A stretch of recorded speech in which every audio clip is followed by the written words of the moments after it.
Good evening, everyone. Is that a ranger team down there in the... You're doing an inspection? Can I start? All right. I got the thumbs up from the CTO of Eastern Edge Robotics. So I want to welcome everybody here tonight. My name is Paul Brett. I'm Vice President, Memorial University, responsible for the Marine Institute. I want to welcome you here to the Marine Institute for the 2024 MATE ROV competition.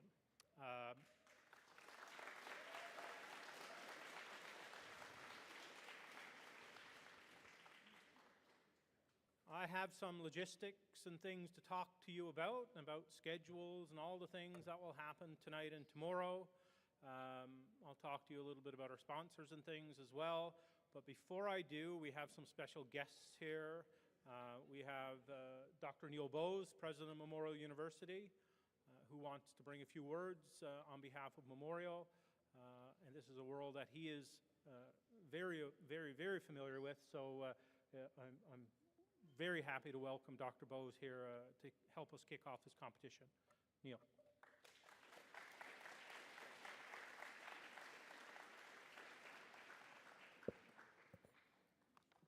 Well, thank you, Paul, and he told me to keep it short. So I've got a few notes here, and they tell a little bit about my background. So as a student entering Glasgow University, Scotland, many years ago, I would have been thrilled if a competition like this had been available. It would have been great to have had the opportunity to build something like you were doing and test it out in the world's largest flume tank, or in the university's towing tank. I always wanted to work in the maritime field, and I thought about going to sea. And for a while, several years, ran a boatyard with my elder brother. I was interested in the design of marine vessels, especially small craft and hydrofoils. So I became a naval architect and ocean engineer, and later I started to work with autonomous underwater vehicles, which are in the same family to the ROVs, or a similar family, I should say, to the ROVs or the remotely operated vehicles which you've been working on. But I didn't get my hands on one until my early 40s, and it took another few years to get the funding to do the research in the area. So now I work with our very own AUV, the Memorial University's Explorer AUV, which is a 5.5 meter long vehicle that can do missions in the deep ocean. Just last September, we went up to Baffin Bay in Nunavut with a research team of 6 to test our mission autonomy developments by looking for oil seeps on the ocean floor using sonar.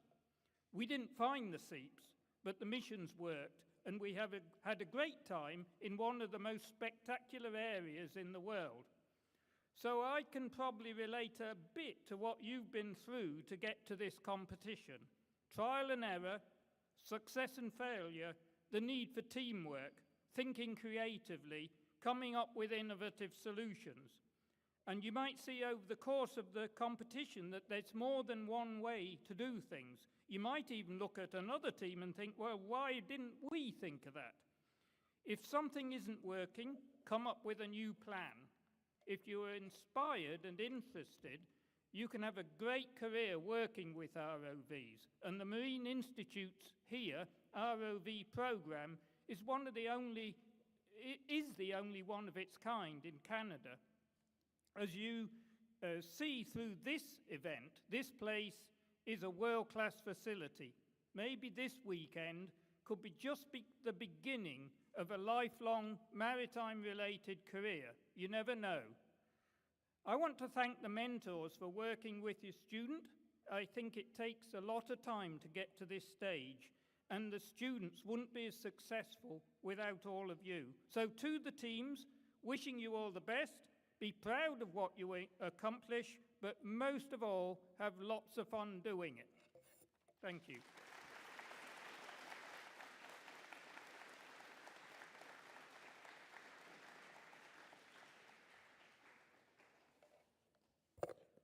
Thank you so much, Neil. Great words of wisdom to these teams, and there's been lots, I'm sure, of trial and error to get to tonight, and there will be a little more before the end of the day tomorrow. Next, I want to call on Mr. Andrew Parsons, the minister responsible for supporting us. So he's with the Government of Newfoundland Labrador. His department has been a long-standing supporter of this competition, not only in financial assistance, but in mentorship from the department to help make this happen. So, Minister Parsons, please come by and have a few words.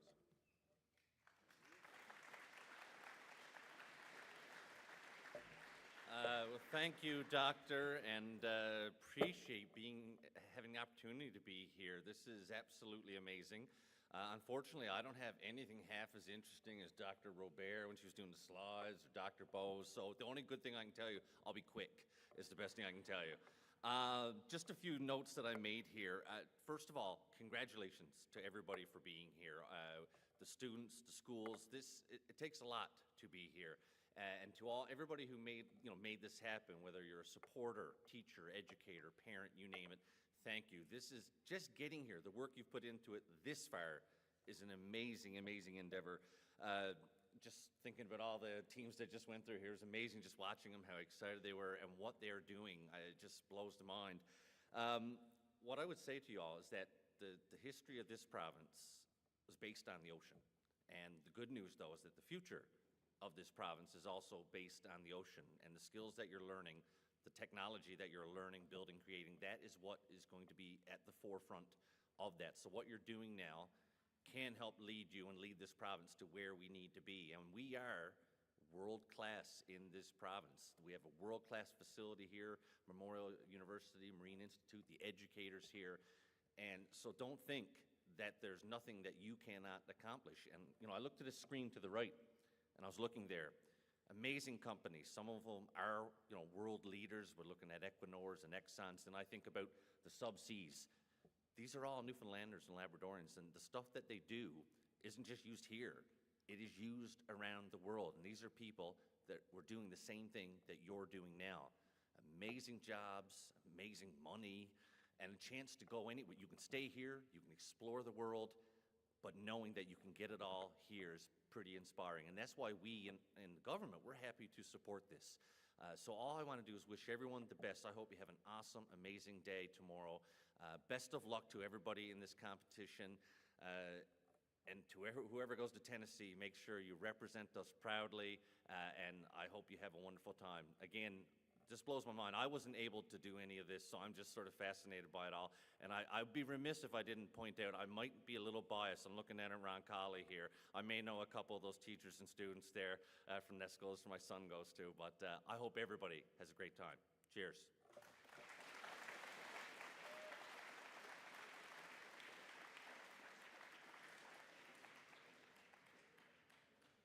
Thank you, Minister Parsons. Now, I'm a long-time educator in this world, and I like the plugs that Dr. Bowes and Minister Parsons gave us to the world-class education that we can offer here at the Marine Institute and across Memorial. I'm going to do a lot of thanks here tonight before we get started. You'll hear more of it tomorrow night, and you'll find out, yeah, he likes to talk a lot, but yeah, he does, and he doesn't get a chance to do it all the time anymore. But look at the people in the back in the orange shirts, and they're all around here, and these are the volunteer team that's around here. And they're graduates of two things. The majority of them are. Some of them are on the post-secondary team that's going to compete in Tennessee. But many of them are graduates of Memorial University. It could be engineering, it could be computer science, it could be marine engineering or ocean mapping or different programs across Memorial. And so they've graduated from that. But they've also graduated from the MATE competition. So they might have gone through middle school and high school and on to the university team. And in my 30 years of mentoring youth and talking with employers, a lot of them listed here, as we started to get into the MATE competition over the last 20 years, they would call me and say, this particular student has MATE competition listed on their resume. And what do you know about them? I said, yep, they're active members. The industry realized that the teamwork you learn and the skills you learn from a competition like this transcends your academics. So it adds to your academics and it builds so much to your academics. So whether or not you go into ROV or engineering or into the arts, you will learn things by going through this that they can't take from you, and it will always be with you, and that camaraderie and teamwork will be there for you. The other thing I'll say is I don't have a clicker, so I don't know how to advance the slides, and I hope somebody else is on the clicker to advance them. That was supposed to be someone would put their hand up and say, is there somebody going to advance the slides, or do I need some? Oh, there we go. We do have somebody that's in charge of keeping me on track. We've been doing this for about 20 years. I just had to do a piece with Eddie Shear. The weather is being done from the Marine Institute tonight, and you want to know a little bit about why do we do it? Why do the Marine Institute? There's about 75 volunteers and about 80 or 90 staff members who work tirelessly to put this competition off. Well, we do it to provide you the view and opportunity of what the possibility might be for a career in the ocean. And ROV is just one of them. There are so many things. This institution, if you were to work in the ROV industry, you can be a ship's captain that will take the ROV to the site. You can be the marine engineer that keeps the systems running on the site. You can learn naval architecture to design the vessel. You can do subsea inspection and surveying. You can do coral work like Dr. Robert just presented on. The world's your oyster. So there's so many opportunities. And when I was your age, which was not that long ago, I didn't know what those opportunities were. We didn't know that there were opportunities. So we go to your school and you have you could be a doctor, nurse, engineer, policeman, firefighter. Those were the careers, and nobody knew there would be an ocean mapper or an ROV pilot or a ship's captain, or even what the pathway looked like to get there. So we're here to hopefully show you what that pathway looks like and have a bit of fun while you do it. So when we see the smiles on your faces, you know that we know that you're learning, you're having fun, and at the end of the day, we'll have an application for you to join us in a couple of years. So that will be there, and we can admit you pretty quickly. So on to the task at hand. I won't be here until 10 o'clock tonight, but I want to thank first our sponsors. The provincial government, the federal government have been long-standing supporters of investing in youth and youth pathways, and that's the reason that they help do it, because they see the value in providing that opportunity to you to learn in this space. But you also notice the corporate sponsorship here. Those in the energy field, those in the robotics field, those in the aquaculture field who are supporting you financially to be able to do those things so you can get those kits and get some of the support to come here, to travel here from all around Newfoundland, Labrador, and this year from Nova Scotia and Ontario. So this regional competition now is becoming a Canadian competition, and I'm so happy to see that. But we couldn't do it without the sponsors, and the financial contributions of the government of Newfoundland, Labrador, the federal government, government of Canada, and of course our corporate sponsors. Some of them are local, some of them are multinational. So a big round of applause for our sponsors, please.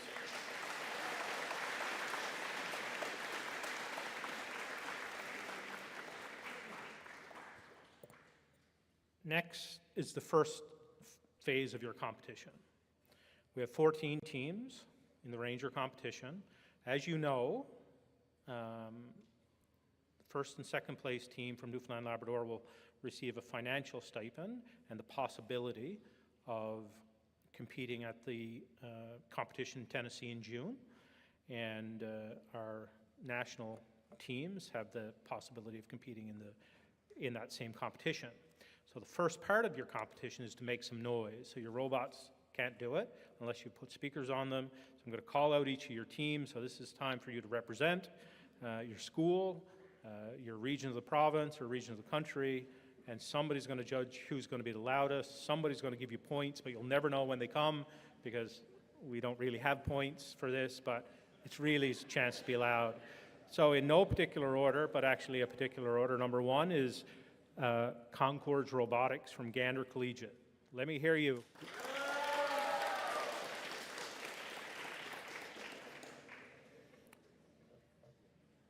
Team number 2 is HHM ROV, which is Holy Heart of Mary High School.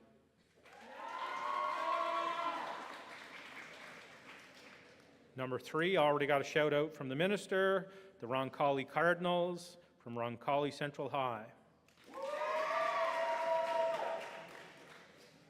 Number 4, Cougar Robotics, Clarenville High School. Where were you again? Let me hear that again. Clarenville. All right, in the back there. Number 5, Viking Industries, Gonzaga.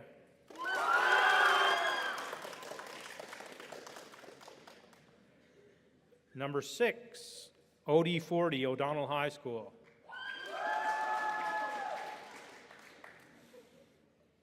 Number 7, Swarmbotics from Valmont Academy. I think that one of those guys yelled out for Gander as well, so give him double points. Number 8, CBRH Titans, Corner Brook Regional High. Number 9, Husky Marine, Mount Pearl Senior High.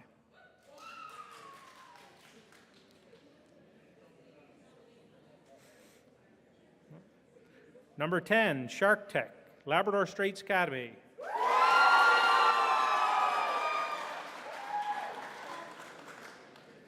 They heard you in the Straits. Number 11, Hammerhead ROV. Sacred Heart School of Halifax. So that's a Halifax team. Where's Waldo? Trafalgar Castle School out of Whitby.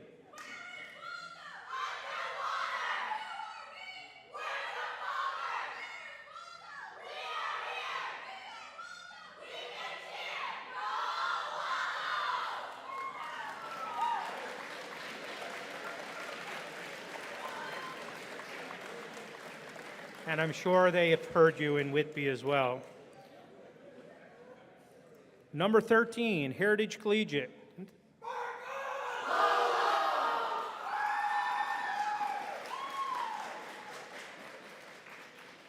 And I don't think number 14's here tonight. They're coming tomorrow, but if they're here and they hear me, yell. Tricentia Timberwolves from Tricentia Academy. Yeah, they're coming tomorrow morning, so.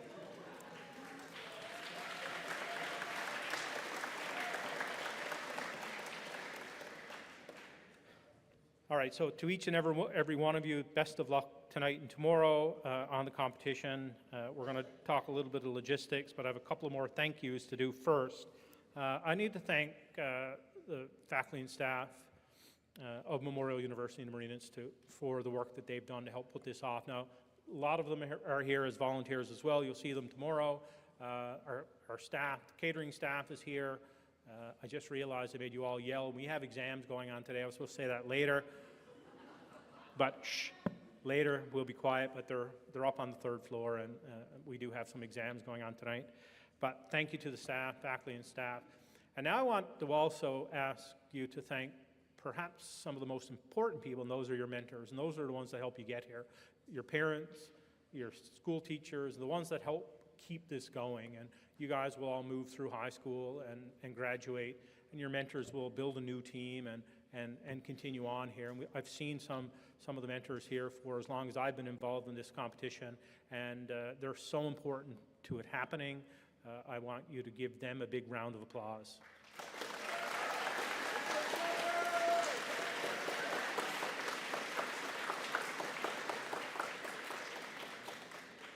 All right, can we advance slides, please? So you've all seen this schedule, I'm sure. Safety inspections are ongoing from today. You must have your safety inspection done before you go into the testing tanks and get into the competition. We're in opening ceremonies now. We have the acoustics tank. If you don't know where the acoustics tank is, it's on the 1st floor east. And if you don't know where east is, that's north, that's east. Down the stairs to the east, the acoustics tank is the first door on your right. So you can get there, you can test points, so you can do the other parts of making sure your vehicle works. There's power supplies and volunteers there to help you. We have some early testing and checks later tonight, assigned again by your safety inspectors, and flume tank after the ceremony tonight. You have 30 seconds in the 30 seconds, yeah, excellent. You better be quick. 30 minutes per team in the flume tank. I know you'll all want to stay all night. I've been around our Eastern Edge team who have been here all night many times trying to test, but be mindful that the volunteers need to get home and get some rest because they're going to be here tomorrow helping you all day. So we'll close up. Last inspection or last test is 9:30 in the flume tank. Next slide, please. And of course, you've all seen this matrix. It tells you when and where you need to be every moment of the day. I would suggest that you take one person on your team to figure out who's going to be your lead, to say we need to be here at this particular time for whatever part of the competition you see. So presentation rooms, they're there listed, your product demonstrations, where the stations are, when the judges are meeting to view your product demonstrations, when you need to be at the flume tank for the staging, in the staging area, to make sure this all runs very smoothly. Because if you miss a time, we need to continue on. If you're having problems with your vehicle, we need you to, you'll forfeit that time and move on to the next time. All to be completed by 5 o'clock tomorrow afternoon, and we'll do a bit of work with the judges and an awards dinner starting at 6 o'clock downstairs in the cafeteria. Lunch tomorrow will be served in the cafeteria from 11 until 1, but you'll notice that you need to figure out your schedule as a particular team, because if you wait until 1 and you're supposed to be doing your presentation, then you might miss lunch and you could be cranky, and the judges don't like when you're cranky. And the judges could be cranky as well, so make sure they get lunch. So this is posted up all over the Institute. You can find it online as well, but memorize it. Stay tuned. We'll give updates on the board out front so we know where and when you need to be. Next slide, please. And apparently this is going to talk about the product demonstrations. And if you have not watched this video before tonight, you are in bigger trouble than I. I have not watched this video until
So lots of great tasks for you to work through in the ROV. We'll play that in Hampton Hall, so you can have a look at it as the competition goes on, so you know what's happening for each one of the tasks. The teams, their pilots and co-pilots, I'm sure, know what every second is in their 15-minute run to know what they're going to do to maximize their points. So me talking through it, they will say, yeah, that's not how we're going to do it. You guys really know how to do it. Very special part, this slide is a QR code. If you take a picture of it, it is posted up around as well. It's to our live stream.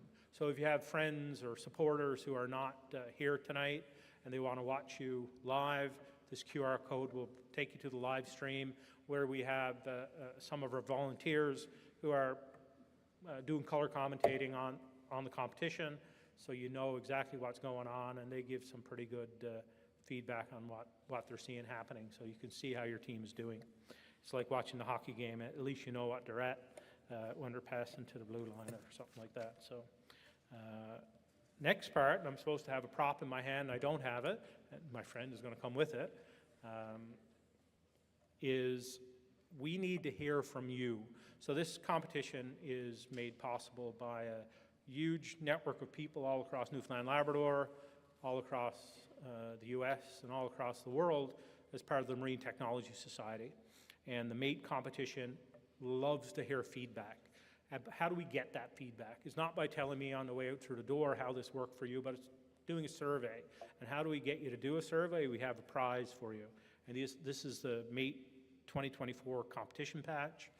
To do this, to get this, you need to share your feedback. And if you do the feedback, there's a QR code for that as well.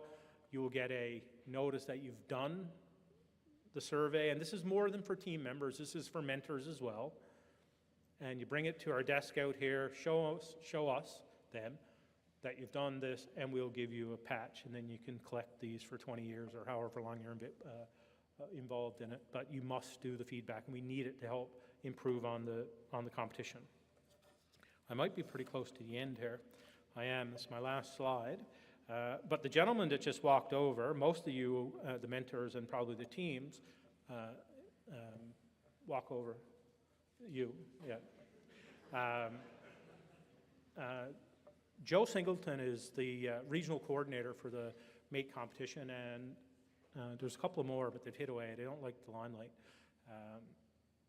But Joe is the reason this happens.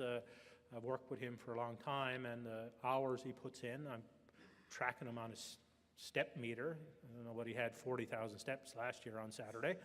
So if you want to get your steps in, follow this gentleman tomorrow. But I wanted to give you a huge round of applause to Joe Singleton and the team that he's motivated to come here and volunteer to get this thing done and get this going for you. So, Joe, thank you so much.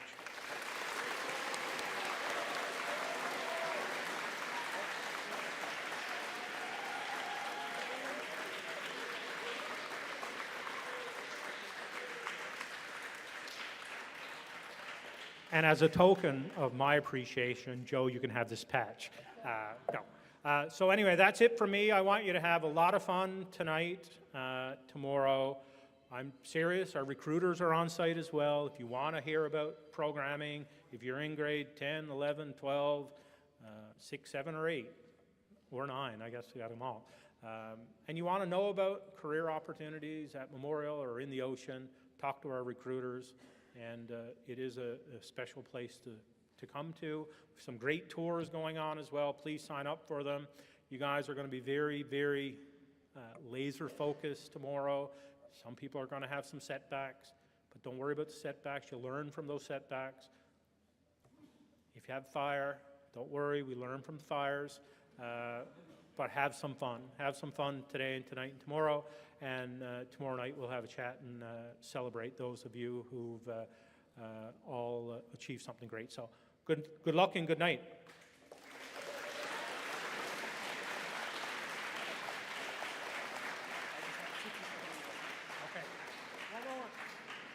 Hello, everyone. I apologize. Last announcement, I'll make this really quick. So, 2 things. First, when you go back to your tables, you will find that the numbers have moved around. I want you all to pick up your robots and very carefully and respectfully of the other teams, move to the table that has your that now has your team number. Second, it is now after the opening ceremonies, so your liaisons are now allowed to book the teams who have passed safety inspection their first practice time. Thank you.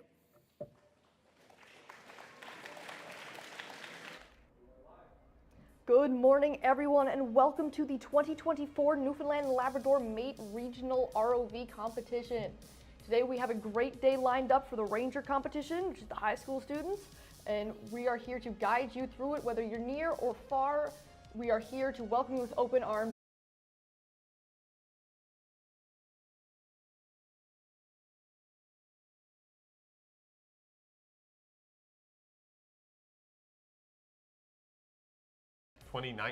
We've got 14 teams joining us here from all across the province and the country, and I'm really looking forward to. Good evening, everyone. Well, I don't think I've seen this big of a competition ever for not just Ranger, but just in general. Yeah, I mean, if you've been to the gym here at the Marine Institute, where all the teams are set up in the pit area, yeah, it is packed out there. There are teams everywhere. People making some last-minute adjustments, tweaks, getting ready for their runs. It's a lot of high energy stuff going on. Lots of nerves, lots of excitement, but we are looking forward to seeing what these students are doing. So first up at 10 a.m., we got Concord's Robotics in Station 1, Holy Heart of Mary ROV in Station 2, Ron Colley Cardinals in Station 3, and Cougar Robotics in Station 4. And then the next run will be at every half hour until, I believe, or is it for the full day? I think it's for the full day. Yeah, it's pretty much all day. Yeah, for the full day, every half hour they have a run, and then we have break for lunch. We've got a break at 3 o'clock, I believe, and then after that is the last few runs of the day. Then we get the recap, and then we have the awards. Yeah, like I said, look forward to seeing what these teams can do. I'm sure they're feeling a little nervous, probably gonna get up on the waiting area you can see in the background here to start getting ready for their runs. You can see all our judges making their way towards the deck. Very thankful for all the volunteers that are making this competition possible, including them. Yeah, we couldn't do it without the help of our volunteers, whether they're behind the scenes or interacting with the students and everyone else here today, and especially people at Marine Institute. Thank you all so much for everything you guys have done and to help this event run as smoothly as it is. Yeah, I mean, I've been having a great time so far. I've been having a great time. Hope you guys are having a great time too. And we are really excited to see what the Ranger category has in store for us today. Yeah. I don't know if we can go to a. Oh, actually, it looks like the divers are still setting things up. Also, shout out to the divers. They're doing great. They set everything up, keep it tidy between runs, because stuff gets moved around. People are bringing stuff up and down from the surface. So thank you to them for doing hard work. We really appreciate it. But they are cleaning up the cameras now. I wonder if we can get a shot of a station that is already set up so we can kind of give you guys a little walkthrough of what to expect today. Yeah, you can see there are divers setting things up. Good evening, I everyone. wonder if we can go to Station 1, where that is. I believe Station 1 is already set up. Perfect. All right. Wonderful.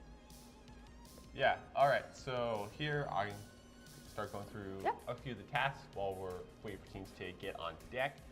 So let's see. All right, first things first, there's this little model of an acoustics receiver over here that teams need to go down and retrieve and then bring back up to the surface.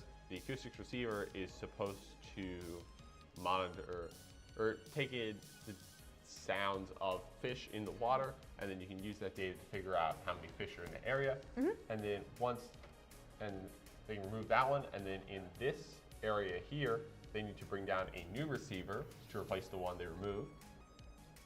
And then over here, we have the Coastal Pioneer Array, where they have to remove a couple pins. You can see one pin here, is this yellow line, and there's another pin on the other side, which you can't really see from this camera angle, but they have to pull that one out too, and then it'll release this flotation device, which will float up to the surface of the water, and then they have to retrieve that and bring it back to the pool side. And then over here, we have, this is if you were watching the scout competition yesterday, this is a little bit different from what they had to do there. There is this coral reef model, essentially. And there's a few different things they have to do with it. So first, there is, if I can get my drawing to erase. There we go. There is this little brain coral thing that's looks like a bowl over here. I think it might be a bowl, yeah. It is bowl. We gotta be creative. You gotta bring it over here and place it on this black square you can see. And there's also a branching coral that they have to pick up and put over here in this little cup. And then there's also in the back, sort of behind the main coral reef structure, is this square here, where they have to bring down one of the irrigation, a model irrigation system that dispenses probiotics to help protect the coral. And then they have to place the irrigation system here and then come up to this piece of coral and put a little loop of plastic tubing around it, which is the tubing that the medicine is actually like fed through. Now, if people were watching the Scout competition yesterday, you might remember the Smart Wire task. The Ranger and Scout competitions have similar challenges, although there is a difficulty increase as you go from junior high to high school. The Smart Wire task is really similar to yesterday's Scout task, where teams must bring an apparatus from the surface down and lead it through a series of, I would believe they're just, I don't know what you call them, if they're just like... Waypoints? Waypoints? I'd say waypoints is a good word. But the wire would have to, if the drawing will connect, there we go. The wire would have to run through each one of those waypoints and be put in the box in order to score the most amount of points. And then you would have to take this thing here and connect it to the smart receiver in order to get some more points. There are some more points as well to be awarded from work that is done on the surface, such as 3D modeling of the coral reef, for example, autonomous calculations of temperature readings, I believe, and making a graph out of that. Yep. And you will see throughout the live stream today, as we are in between runs, you'll see some B-roll footage that will play in between. And on that is the challenge video. So if at any time you are confused on what a challenge is, we'll do our best to explain it. But you can also find that video online with Mate ROV, and we'll be playing it in between runs. Yeah, there's lots of stuff that is kind of more difficult to show off on camera. They have to do temperature sensor readings in the water, which is, important, and it's worth some important points, but it's almost impossible to see it because their bot's just existing in the water, so they can really take it at any time. And there's also the vertical profiler tasks, which is they build a vertical profiler, which is a device that goes up and down throughout the oceans, taking temperature and depth and pressure readings. And then they would release that into the water, collect the data from it, and show it to the judges in order to score more points. There's also the sediment samples over here, which I believe are just rocks that we've locally sourced from Middle Cove Beach. Got to be resourceful when you can. So they take a sediment sample and bring it up to the surface. They can do this in a variety of ways, whether they have a clod or a tool designed specifically to scoop up a rock. These teams are getting creative, and it's what we love to see here at the competition. Yeah, I mean, I've been around a lot of the tables, seen a lot of the different designs. I'm super excited to see what these teams can do. Me too. I've seen some profilers out there, so I'm excited to see. I haven't seen a lot of profilers actually. I've seen a couple of them. I'm excited to see if the teams actually attempt to do it. Absolutely. They do get points for having a profiler built, but they can score the most points by actually using said profiler in the water, which is easier said than done, as I know from personal experience. I don't know about you when you were in Ranger class, but I know that sometimes a vertical profiler didn't work the way we intended. It's not as easy as it sounds. Absolutely not. These kids are brilliant. They are doing incredible work, and they make it look so easy and professional and elegant. Yeah, absolutely. I mean, teams are still getting set up there on deck. They should be joining us. You can see them now in the background at all their tables, probably going through safety checks, weight checks, all that stuff. And then they'll be making their way over to the side of the pool to start their setup time. Absolutely. I don't know what time exactly that we have on the clock, but it is almost 10 a.m. and is a massive shout out to our sponsors. This event could not happen without them and their generous support.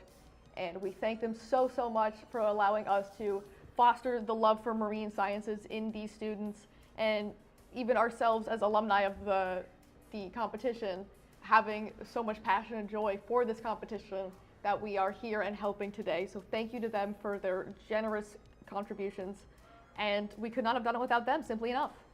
Yeah, very true, very true. So we got teams setting up there. We have a run starting at 10 a.m.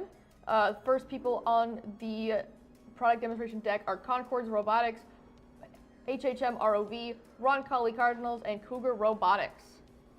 Yeah, I'm sure that they are, first run of the day, little nervous energy. They're sitting out on the deck just a little antsy, waiting for time to start and get into it. Yeah. Almost 10 a.m. now, so I imagine they'll be making their way over to the pool in a couple of minutes. Yeah, these teams have been here since yesterday, testing their bot, doing some practice in the flume tank that you guys are seeing here, and the acoustics tank that we have downstairs.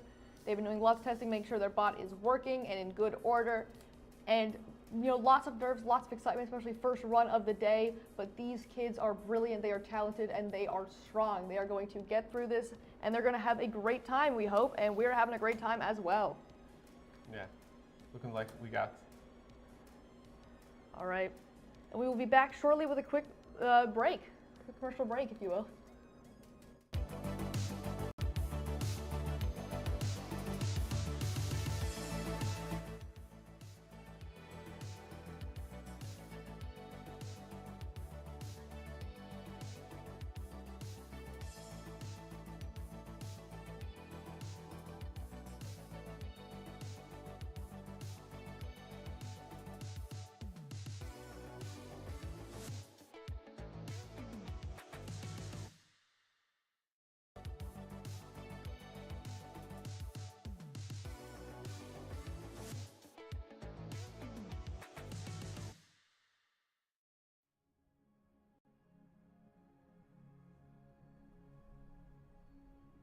The launch is incredibly unique for a number of different reasons, one of which is its location. So we're located in the town of Holyrood. The Marine Institute has a fantastic partnership with the town. We're actually located at the most southerly point of the Labrador Current, so that provides near Arctic conditions, which are fairly unique, but in a safe, sheltered environment. So a living lab environment, a real-world environment to conduct at-sea training, technology development, and research and development. The launch is for everyone, and that's a key aspect of what the Marine Institute has built here. In the very design of this facility and its ability to bring together multiple different initiatives, multiple sectors, multiple clients, what that creates is an opportunity for collaboration. That's what really sets the Marine Institute apart, is that experiential learning component of all of our programs. For organizations that are interested in working here at the launch, please just reach out. Reach out to myself, reach out to the Marine Institute. We have a tremendous team and are able to support as much collaboration, innovative thinking, and problem solving as we can under this one roof and in this one location.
launch is incredibly unique for a number of different reasons, one of which is its location. So we're located in the town of Holyrood. The Marine Institute has a fantastic partnership with the town. We're actually located at the most southerly point of the Labrador Current, so that provides near Arctic conditions, which are fairly unique, but in a safe, sheltered environment. So a living lab environment, a real-world environment to conduct at-sea training, technology development, and research and development. The launch is for everyone, and that's a key aspect of what the Marine Institute has built here. In the very design of this facility and its ability to bring together, multiple different initiatives, multiple sectors, multiple clients, what that creates is an opportunity for collaboration. That's what really sets the Marine Institute apart, is that experiential learning component of all of our programs. For organizations that are interested in working here at the launch, please just reach out. Reach out to myself, reach out to the Marine Institute. We have a tremendous team and are able to support as much collaboration, innovative thinking, and problem solving as we can under this one roof and in this one location.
All right, and we are back now.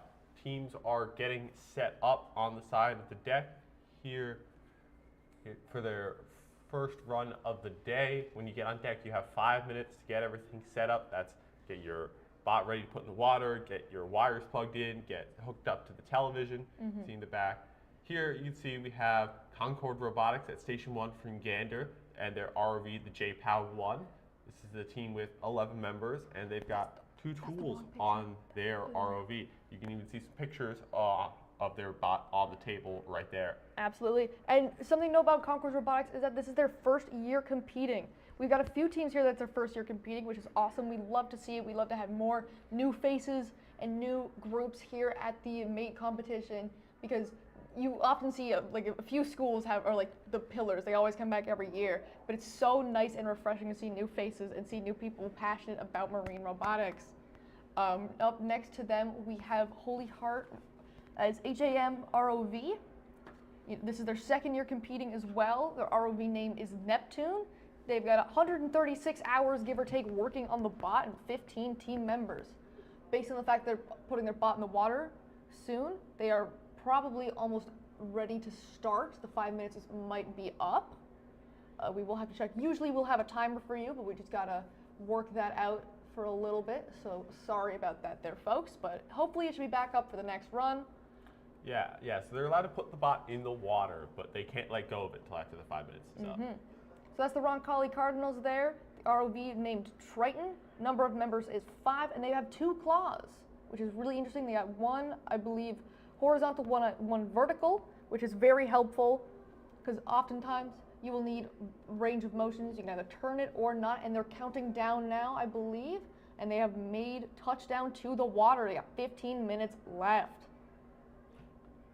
Yeah, and last but not least, over in Stage 4, we have Cougar Robotics, their ROV Pavona, and they've got 5 team members, and they've got 5 tools. 1 for each team member. Yeah, it's a lot of tools. It's impressive, really. Yeah. I don't think we even have that many tools. No. All right, so the teams have made touchdown in the water. We got Holy Heart already in the play area.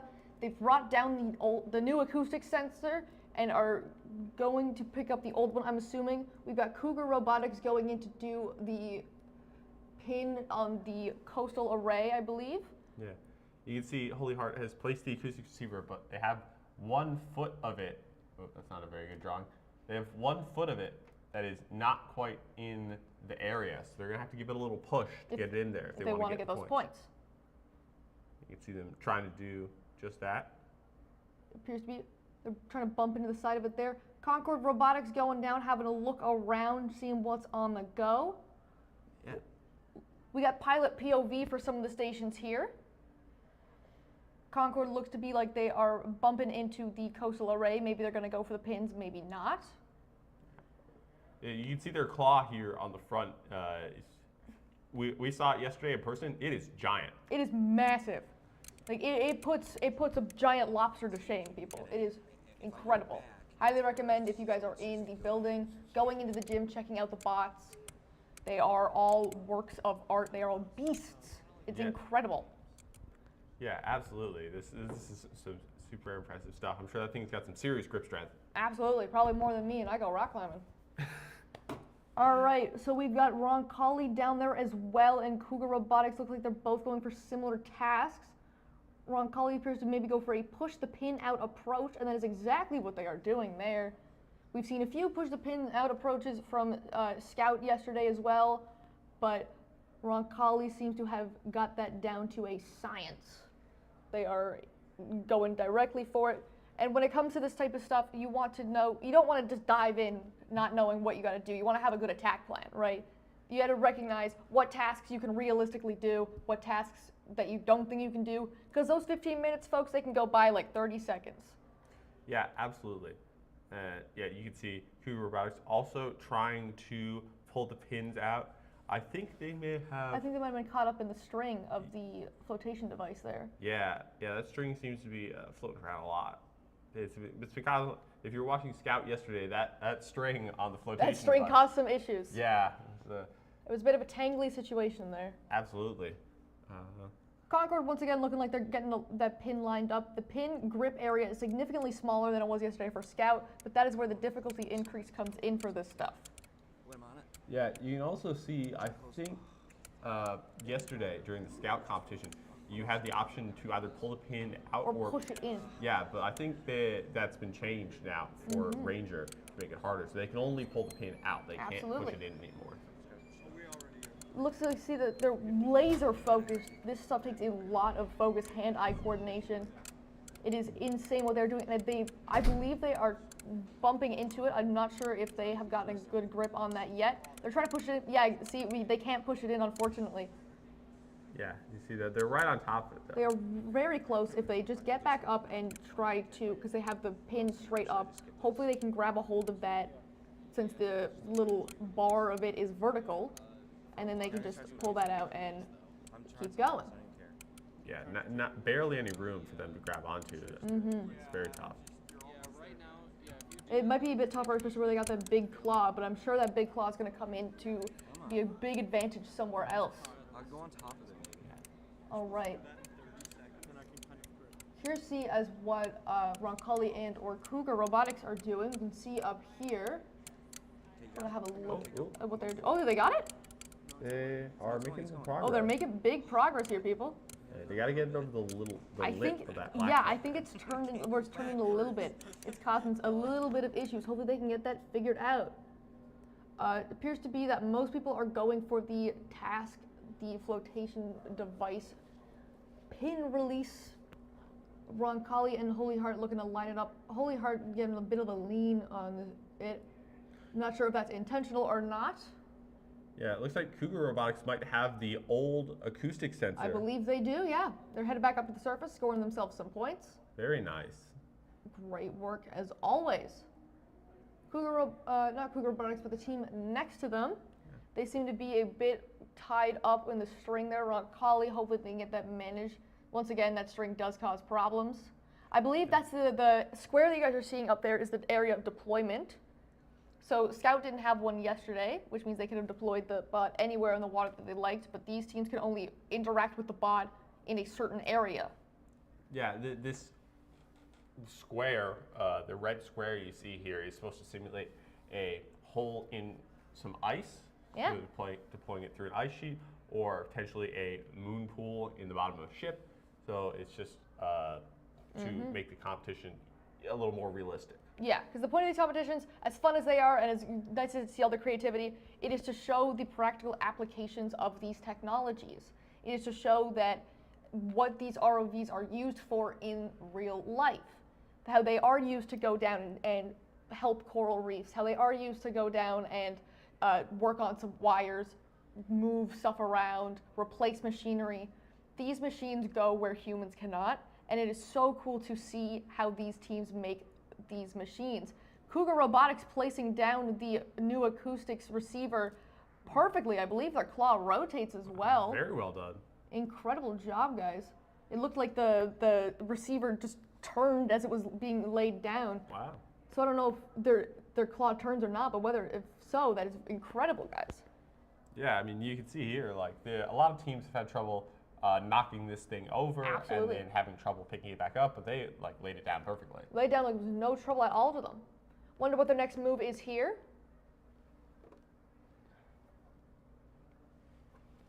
Yeah, I see they're making their way over to the coral samples. It looks to be so. It looks to be so. Roncalli also making their way over to the coral samples, and same with Concord Robotics. They appear to be, I believe, trying to pick up the brain coral and place it over on the black square of the simulated coral reef. Yeah, they got the brain coral hooked on. Mm-hmm. They're just working their way towards bringing it over. Ooh. That's interesting. Yeah, I'm not sure if that's intentional or not.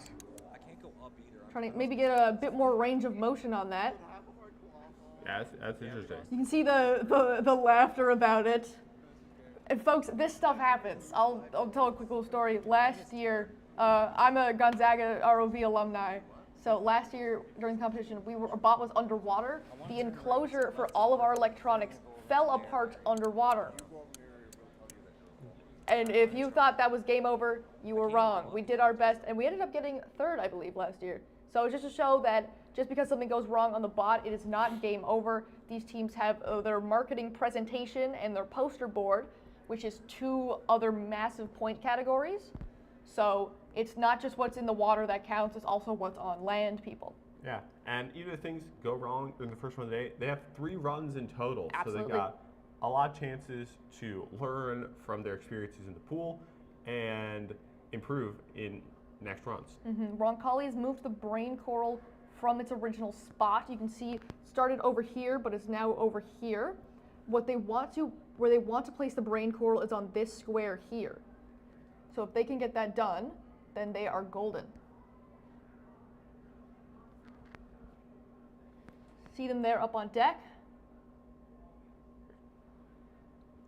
Hopefully they can get that brain coral picked up. And then they will be good to go. All right. I believe what else is going on? Let's have a look.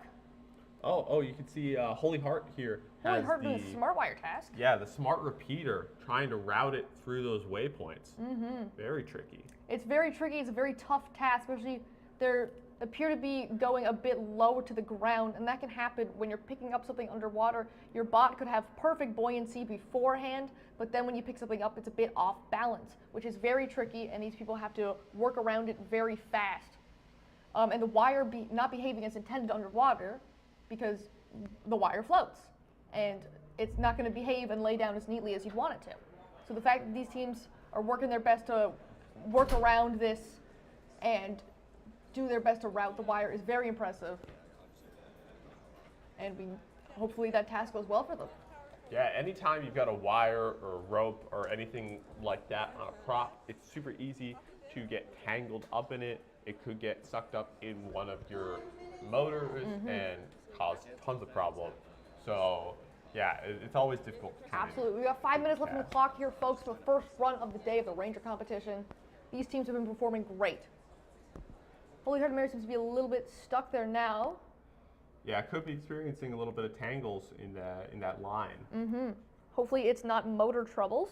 Yeah, hopefully not. Cougar Robotics gliding through the water. They've placed down the irrigation system.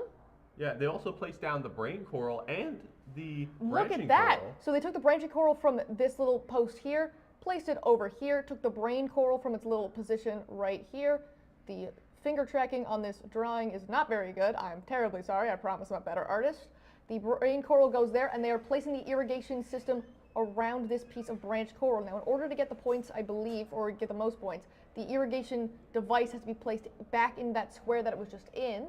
However, they do have it over the coral, which is very nice.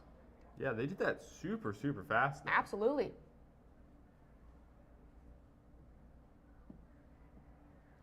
They were gliding through the water like it is no one's business, and it's really cool to see how fast they did that. Yeah. These teams haven't had much time. I don't think they have any time to actually practice with the props. No. Their practice time in the flume tank yesterday was with no props. It was just for buoyancy checks. Yeah, it was after we cleaned up from Scout, so it was just empty flume tank, just like a big swimming pool, except don't go swimming in the flume tank. It's probably not very warm. Oh, you can see Holy Heart over here has placed the smart repeater successfully. Look at that. Very nicely done. Excellent job, folks. Roncalli and Concord's both out of the water right now. You can see Concord got the brain coral placed on the reef. Yeah, right here. Nicely done there by Concord. Excellent job.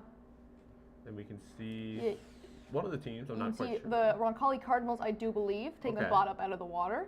Nice. Whether that is to put a prop on it or have a little check to make sure everything's going smoothly. I believe, yeah, you can see that they are, I don't know, the Concords are giving, Concord's camera just cut out. Huh. Interesting. Oh, we've lost Station 2, guys. That might be an us problem. Yeah, I don't know if Holy Heart, because Stations 1 and 2, we can see their camera feeds once they're hooked up to the system. I believe it's because Holy Heart has a laptop there. Yeah. So that, or they could have monitors. I know some teams bring their own monitors. True. But Concord's Robotics got their irrigation system on the bot and in the water. Nice. That's a really big, heavy prop. So And it will really affect how your ROV flies in the water. So these teams are working with that on the fly, making sure their ROV is still in a good feeling to drive and not in too much of a tangly situation when it comes to the buoyancy of the bot and everything. And you gotta take that stuff into account when you are building an ROV, not just for this competition, but for the real world as well. Yeah, you can see they touched down now, and they may be having a little bit of trouble now picking up the I'm trying to get out of this. irrigation system and continuing moving. Their stuff is heavier than it looks. Especially, you think underwater where it's, there's buoyancy, less force of gravity, but no, it's still fairly heavy. We got a minute 30 left on the clock here, folks, for the first run of the day. All these teams are doing great. Excellent job to every single team who has come out here today.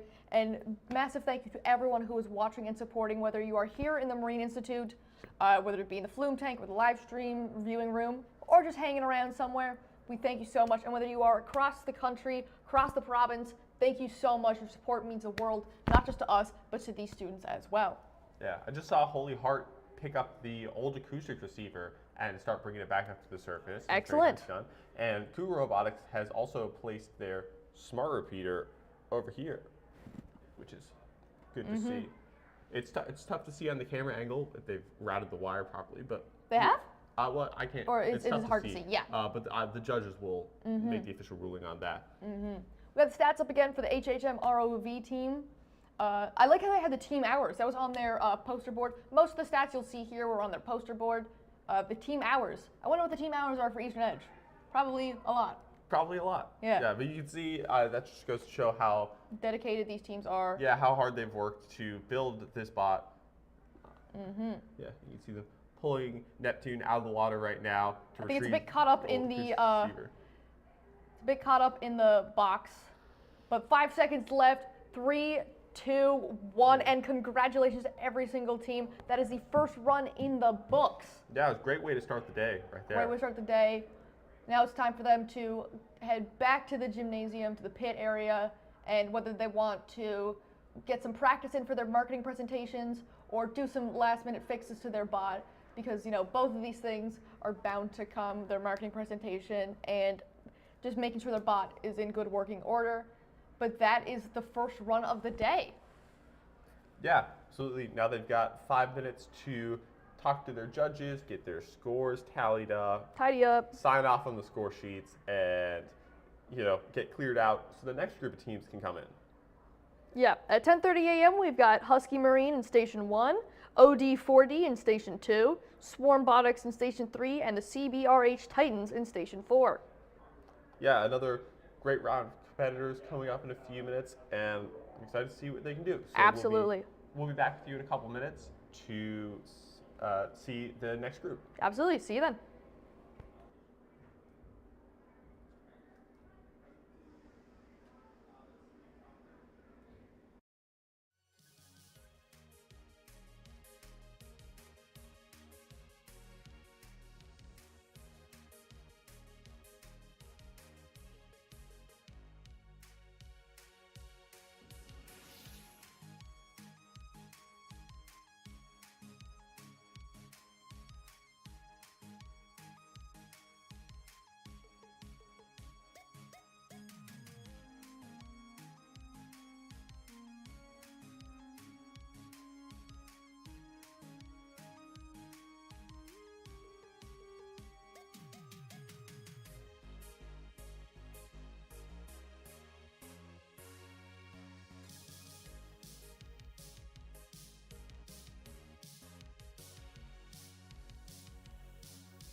Okay, we're here with Holler Hatterberry, right?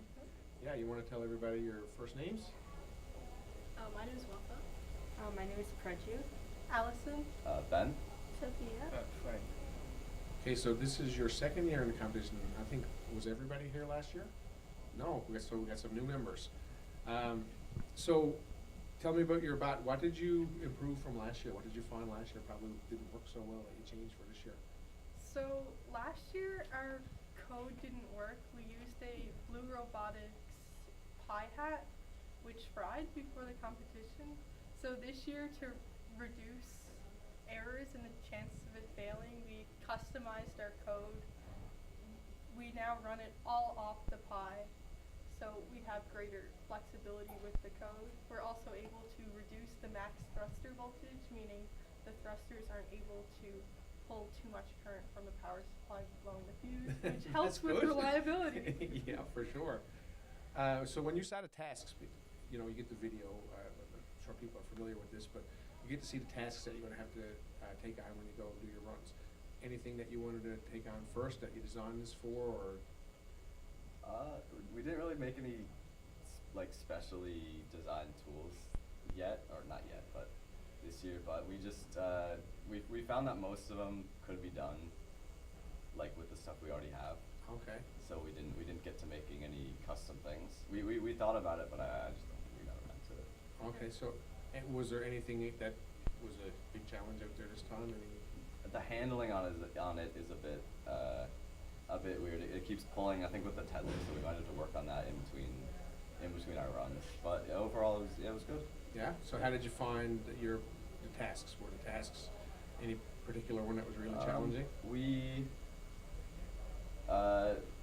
first off, we tried to take one of the floats down, and it fell over. So it has to be up straight, so we didn't get that. Yeah. And then I think we had to pull a pin on something to release a float, and I don't think we could get around really because it kept pulling away, so it was hard to maneuver it over there. But all the rest, we took the cable, got that through with a bit of difficulty, but that we put it in the end, so we got points for that. And then what else did we do? We picked up the acoustics receiver, brought that to the surface, and then that's what we ended on. We had a bit of problems in which took some time, but. So you have some work to do in your break? A bit, yeah. Yeah, but that's part of it, right? Seeing the challenges, seeing what you can change and what you can tweak. I watched it in the water from down below, and it looks really cool. I saw you have a lot of maneuverability with this one. Yeah. So how did you? I guess your school, you have CNC machine at your school. Yeah. 3D printers. Yep. Yeah. We designed this in SolidWorks and Mastercam, and then we cut it out with the CNC router.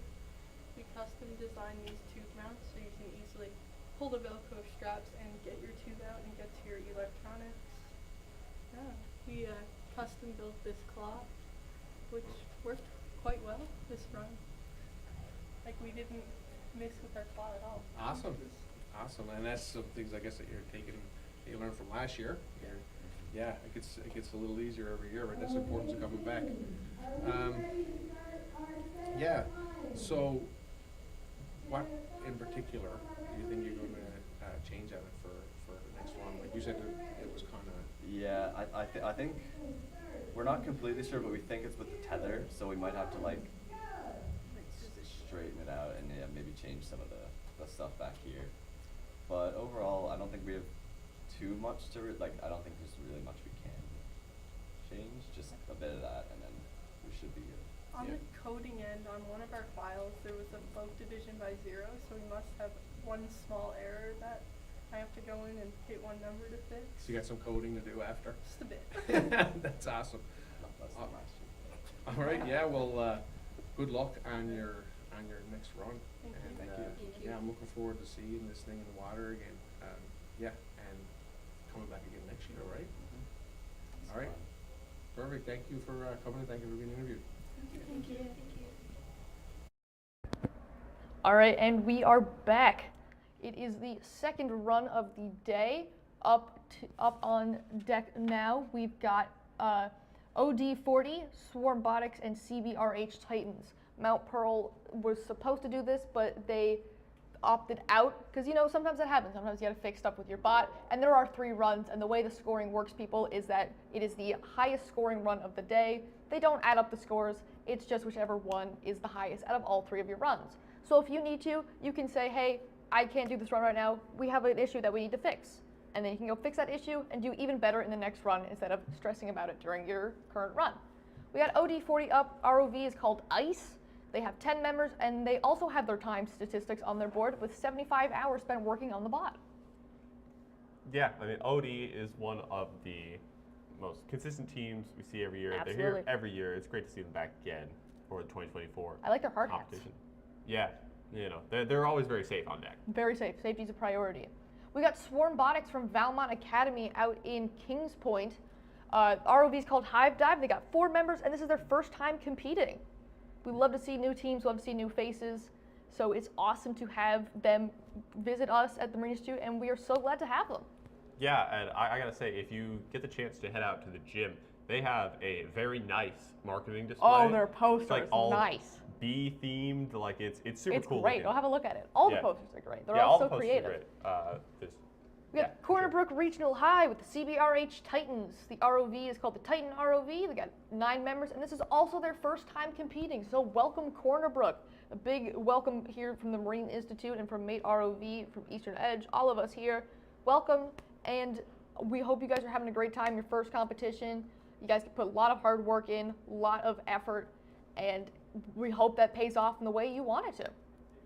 Yeah, you see OD now starting to get their stuff plugged in right here. They got their nice joystick controller, which is a popular choice. The teams can use whatever they want to control their RV. Some people will use a keyboard. Some people will use a joystick like this one. Some people prefer to hook up a video game controller like Xbox or PlayStation. So yeah, where's Waldo? The Trafalgar Castle School team. They have a custom-built controller with 4 Arduino joysticks, and they have it 3D printed so it looks kind of like a video game controller. Really cool. They have a prototype of it on their marketing display. Definitely go have a look at that if you guys are in the building. And we got teams that you can see on the deck cam. We've got teams getting ready, doing their queue for the next round. Yeah. These teams are getting ready, doing their last bit of checking with the judges and the people on deck, making sure everything is good. They got almost 1 minute left, a little bit more than that, and then they are in the water. Yeah, it looks to me like Corner Brook is looking like they're ready to go. It had the bot picked up for a second there. Lights are on. Yeah, it looks like it's powered up. Yeah, we got less than a minute left. The excitement is in the air, the adrenaline, the nerves. I don't know about you, but I'm getting the secondhand excitement, secondhand like, ooh, I'm nervous. Oh, yeah, definitely. Absolutely feeling that. Yeah. These teams have been working hard, and I hope that their work pays off once they get into the water. Yeah, absolutely. And one of the things that is different from the Scout competition yesterday is that with Scout, you're allowed to have more open communication between your team members on deck. I was going to mention this. But with Ranger, you have the people that are managing bot and the tether, and then you have the people that are driving, and they're not allowed to really communicate very much between each other. There's very strict communication rules, so this to keep the pilot from looking into the water or knowing too much about what's going on. You're supposed to try and drive from the cameras you have as much as possible. The clock has started. Swarmbotics is in the water. OD40 is about to jump into the water as well, and I think Corner Brook is about to get ready to put their bot in the water as well if they have not already done so. And we are headed down to the play area. Yeah, I'm excited to see. Field.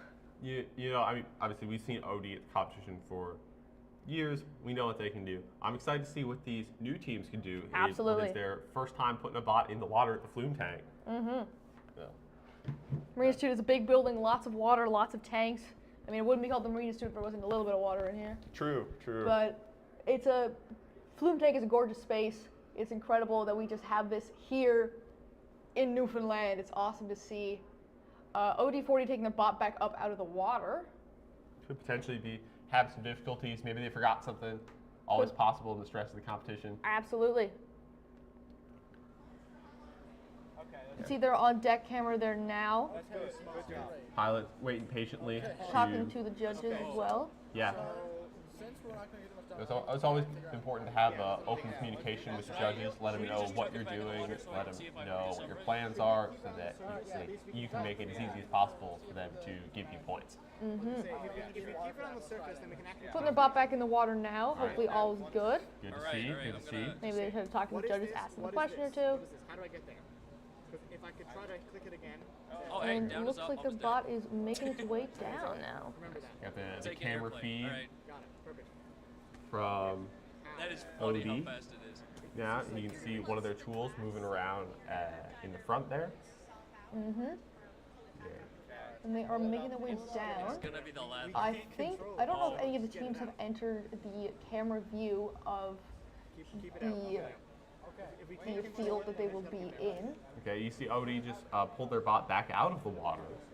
So clearly having some degree of difficulties. Yeah, wondering if they can get a fix. It might be buoyancy issues because they're playing with the foam on top. Either that or it could be maybe water. Hopefully they get that fixed. It's always stressful having stuff go wrong on deck, but hopefully they can get that fixed. And Swarmbotics is in the water. Are they in the playing field? They are. You can see them up there. People in the flume, you can probably see them as well. Hopefully their bot is working good. Looks to be. Hopefully they can get as many tasks done as they want to. You can see them starting to move down towards the main task. Seems like CBRH also having issues. So I'm sure they're working as quickly as they can to try and get those fixed. Absolutely. And these issues happen. Stuff happens on deck. Not everything will work perfectly first try. That's where part of the experience of learning how to fix things on the fly, the resilience, the perseverance, not giving up when the going gets tough, all that sort of stuff is really important here at Mate ROV competition.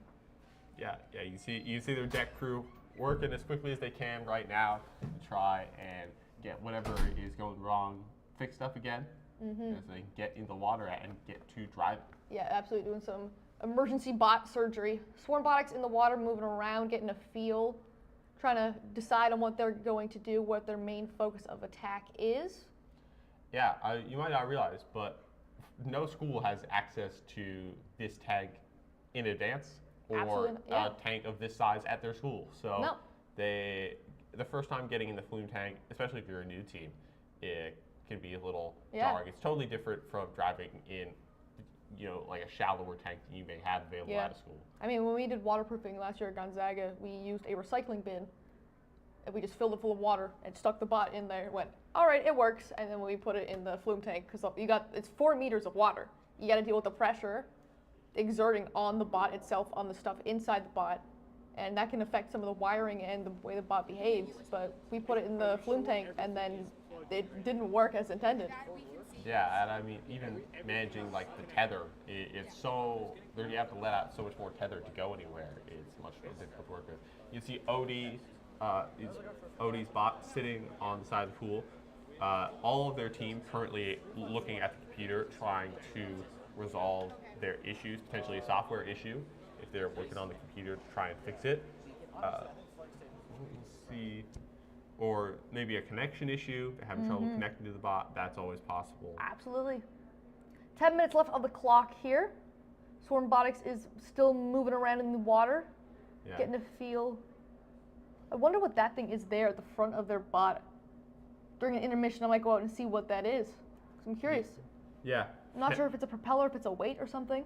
Yeah, could potentially be a tool. They seem to also be having some movement issues. Potentially. So their bot seems to be a bit on the heavier side on the front, and that is to be expected. Sometimes you got to account for that when you are not only building the bot but maneuvering the bot as well. Yeah, I mean, I remember my first time getting in the flume tank in the scout competition. My team totally did not understand that. Yeah. And we put a new tool on right before we got in the water, and then we never tested the buoyancy. Oof. And we got in there, and it tipped over because we just hadn't weighted it properly. We got stuck on a wall for like the entire run. So. And if your thrusters aren't powerful enough or aren't strong enough to lift up your bot when you have stuff on the front of it, you're going to be in a bit of an awkward situation, and that has definitely happened to me before. Not sure about you, Eric. Yeah, no, definitely been there. Sometimes if you know, maybe you're just trying to pick up something heavy and you just don't quite have the power to do it. It can be very difficult moving around down there and pretty easy to get stuck. Absolutely. Yeah. Lots of stress, lots of emotions. You can see there, Swarmbotics feeling a lot of those things. But, you know, at the end of the day, you've got 2 more runs. You keep going, do your best, persevere, and just keep your head up. And that's a difficult thing to do. It's easier said than done. But if you want to have an enjoyable experience, I find personally, I think you need to keep your head up and just keep going and persevering. Yeah, I mean, even then we were looking at the Swarmbotics' team on the sides. They were still smiling. Still having a good time, and that is important. That's it's absolutely. Keep the spirits high. The Ranger competition, I feel like it's a bit more high stakes than Scout, but you know, with all the emotions running high, all the stress, it's important to still be a positive, look on the bright side of things. Yeah, it definitely feels like the Ranger teams are a little bit more stressed out. The Scout teams, a little easygoing, having fun. Ranger, you could feel the stress a little bit. They've been working hard. A lot of them have been doing Scout a few of them have been doing the competition for a few years now. So they're definitely trying to do really well. Absolutely. Leave it alone, Connor. Okay. That's another thing about the Ranger competition. As you get older, you maybe try to make a better bot. You try and implement more cool things, but also there's more things to go wrong. Yeah. And you know, sometimes this can lead to some of your cool things not working out so well, which is tough. Because, Absolutely. You know, you want to show off what you can do. Absolutely. And there's stuff that you don't account for, like waterproofing. To waterproof properly, it is a dangerous game you are playing. I know that from personal experience as well. Waterproofing is a tough one. Buoyancy as well. I know we were talking about that, but that can be a real pain to deal with as well, especially if you're trying to figure out how do we weigh the bot down or how do we make it more buoyant without completely offsetting the balance of it. And I think you want your bot to be a slightly either above or below neutrally buoyant. I can't remember exactly which one, but I remember, I think when I was back in Scout, someone told me you want to be slightly below neutrally buoyant, either that or above. It's one of the two. It's been a few years since Scout. Yeah, a lot of the times you have, like, most of the tasks are located on the bottom, so it can be beneficial sometimes to have your bot sink a little bit so that it can stay at the bottom, and if you want to, like, rest on the bottom, yeah, kind of go for, like, I'm trying to think of an animal that is on the bottom of the ocean, like a horseshoe crab. Yeah, crab. Horseshoe crab kind of moment. Yeah. That could be beneficial as opposed to being a little floaty and constantly moving away from the things on the bottom of the pool. But if you do that, you run the risk of bumping into some of the props, moving them around, just kind of like trudging around on the bottom of the flume tank. Can be a bit of a nuisance, especially if you're bumping into stuff. Yeah, I mean, you saw, if you were watching Scout yesterday, you saw one of the team's ROVs was super powerful. I think it was Heritage Collegiate. Yeah, potentially. They were pushing everything around down there. Their bot was a beast in the force that was pushing stuff around. Yeah. I'm pretty sure the props are weighed down here, so that exact thing doesn't happen. Yeah, there's metal pipes in a lot of things to weigh it down. There's bricks tied to things to keep them from moving around. So anytime you see a bot moving one of the large props around, super impressive. Means they clearly... It's unreal, yeah. Yeah, clearly have a very strong robot. Swarmbotics now diving back in, trying to see if they can maybe do some more things, score a few more points. Yeah, yeah. They are making their way down to the bottom of the flume tank now. Yeah. Yeah. Yeah, one of the other things you probably don't see is their science officer or co-pilot. Oh, look at that. Ooh, I think that is Who is that? Is that Oh, that's the. That's Cornerbrook. Oh man. CBRH Titans. Look at that. They have touched down into the water. They look like they're doing the smart cable task. This is great to see. Clearly got their technical issues figured out. Awesome on the fly engineering. We love to see it. You do love to see it. This is great to see. Mm-hmm. Yeah. Okay, so let's see. Hopefully now they can.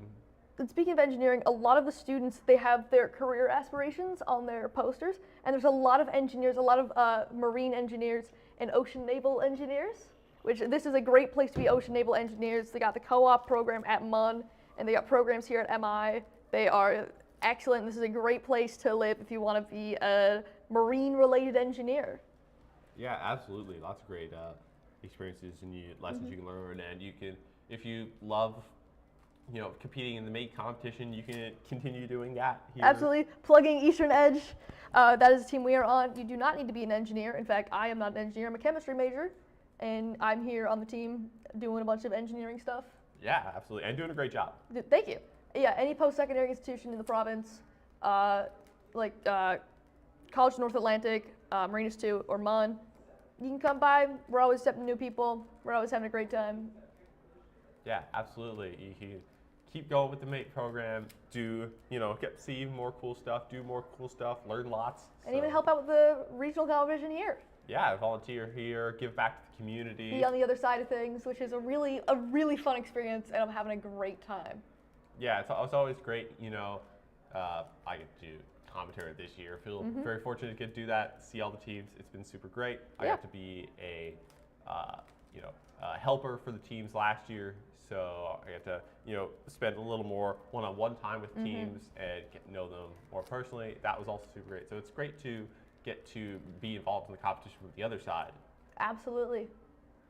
Cornerbrook down now at the bottom of the tank, having a look around. Yeah. Scouting out, maybe coming up with a plan for their next run, seeing where they want to go, how they want to go about doing things. Yeah, you can see they're pushing around. It's kind of hard to see. There's another one of these back there where the bot is. They're starting to push that around a little bit. Yeah. So once again, coming back to that conversation of if a bot is pushing around props, it's very impressive. Especially where a lot of these bots aren't that heavy. Because there is a weight. I don't think it's a weight limit, but they get bonus points if the weight is in between a certain range. Yeah, if they are below 15 kilograms. Oh, they are hooked up in it. Yikes. Or actually, I think it's 12 kilograms for Ranger. If they're below 12 kilograms, they get bonus points. Yeah. You can see here, folks, they are tied up in it. They are kind of on top of it. Swarmbotics also back in the water. Yeah. O'Donnell trying to see if they can figure out some last-minute issues. Maybe talking about what their plan is to continue working on this. Working on their attack plan, or just doing the missions that they can, like the coral reef modeling. Yeah, they have their co-pilot here on deck who's also sitting at the table, who's not driving, but is completing other tasks, probably on the computer, doing some calculations, doing some modeling, so they can still score points that way, even if they can't get in the water. Absolutely. Swarmbotics still having a little bit of a last-minute swim around. Maybe, again, coming up with a plan. Yeah, start trying to see what they can do now in the remaining 30 seconds of the run. Yeah. You can see Cornerbrook, I believe they're on top of the one of the waypoints for the smart receiver. That might be a bit of a tangly mess when they get the bot out of the water. But if push comes to shove and they take out the prop, they can just toss it back into the lovely scuba divers and they will reset that for them. Yeah, absolutely. No matter, they push things around, whatever, scuba divers will get it all set up for the next team. Thank you, scuba divers. And that is time. That is 15 minutes, and that is the second run of the 2024 Ranger Regional Competition. Excellent job to all three of these teams. Although they did run into some hiccups, they persevered, they kept going, they kept their heads up. Hopefully they can get that figured out for their next run later on in the day. But they all did great. Give them a huge round of applause if you guys see them. Especially for the two teams competing for the first time, you guys did great for your first runs. Yeah, you can see they've got a couple hours now, and they'll be back after lunch to get another crack at it, and we'll see what they can do then. Absolutely. Coming up next at about 11:02 a.m., apparently, we got Viking Industries Station 1, Shark Tech at Station 2, Hammerhead ROV at Station 3, and Where's Waldo at Station 4. We'll see you guys then.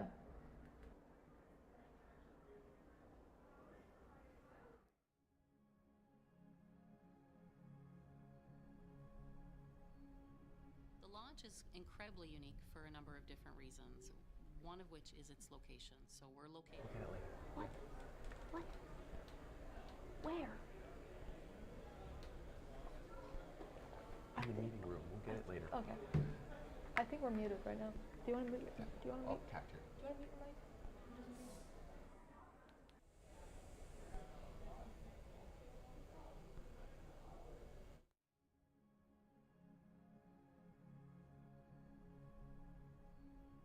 The launch is incredibly unique for a number of different reasons, one of which is its location. So we're located in the town of Holyrood. The Marine Institute has a fantastic partnership with the town. We're actually located at the most southerly point of the Labrador Current, so that provides near Arctic conditions, which are fairly unique, but in a safe, sheltered environment. So a living lab environment, a real-world environment to conduct at-sea training, technology development, and research and development. The launch is for everyone, and that's a key aspect of what the Marine Institute has built here. In the very design of this facility and its ability to bring together, multiple different initiatives, multiple sectors, multiple clients, what that creates is an opportunity for collaboration. That's what really sets the Marine Institute apart, is that experiential learning component of all of our programs. For organizations that are interested in working here at the launch, please just reach out. Reach out to myself, reach out to the Marine Institute. We have a tremendous team and are able to support as much collaboration, innovative thinking, and problem solving as we can under this one roof and in this one location.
Okay, so tell us what team you are, what school you go to. OD40, we go to O'Donnell High.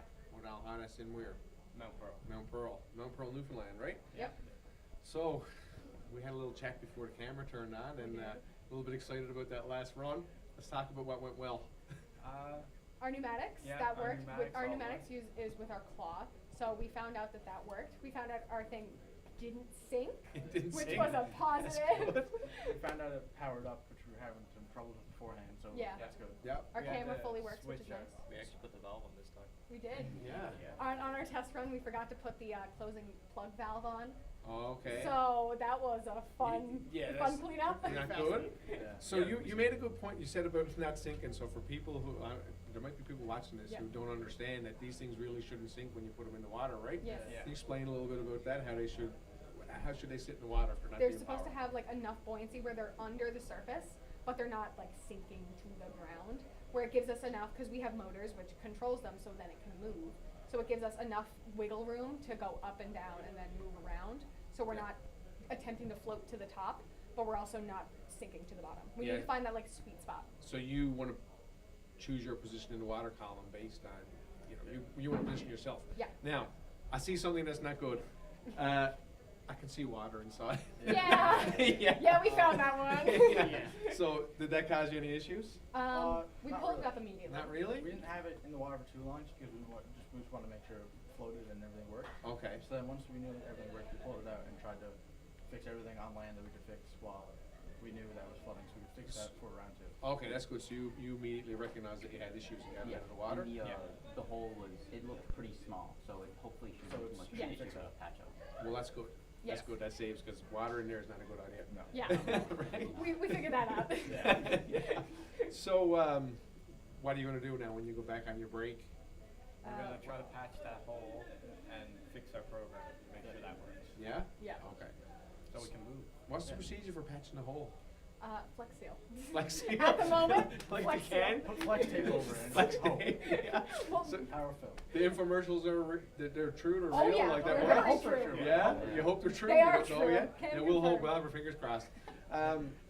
So the tasks that are set up out there in the pool, people who've been watching are seeing the vehicles attempt it. What's one that you really want to do? Connor? Task 1. Task 1? What's That's that? definitely our focus. So it's kind of like the milk crate where we have to like pull out the tab where like the cylinder floats up. Yeah. And then we can make sure like the judge see that it's pulled up. Yeah, it doesn't go up all the way, so we go back and we see that it hasn't succeeded and go in and fix it. Okay, so if you get that test, then you're going to be really happy today? Yeah. Yeah? Honestly, today I think we'll be pretty happy if we get anything. Yeah. If we do anything, we're going to be happy. That's good. It's all about team building and troubleshooting and stuff, right? Troubleshooting is very big. Big for Troubleshooting us. is a big part. In the real world with ROVs as well, it's not all fun and games. You got to troubleshoot and you got to maintain. So this is probably close to how real world scenarios go now. They don't flood with water, hopefully, because they cost a lot of money. But yeah, so you're going to come back strong after the break? That's the plan? Yeah. Oh, I forgot to ask your name, so you can give just your first name if you want. I'm Jacob. You're Jacob? I'm Connor, Ian, Jared, Nathan. Emma. Emma, and how many times have you done this competition before? Because I've seen a lot of you before. Yeah, we've done it twice. This is their first round. This is their second round. This is my first round. Your first round? And how's the team dynamics going? You having fun? Yes. Yeah. A lot of fun. Yeah? More people than last year, which is nice. Yeah. You enjoying all the time after school and stuff together? People don't realize about the time that goes into that, right? It takes a lot. Every single day after school. It's fun. Have so much fun. Awesome. Okay, well, good luck on your next run. Thank you. And good luck fixing that. And Thanks. Have fun. That's the main thing, right? Yeah. We hope you get that task 1 done. Thank you. All right, thanks for coming. Thank you.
So I'm here with, you can tell us who you are.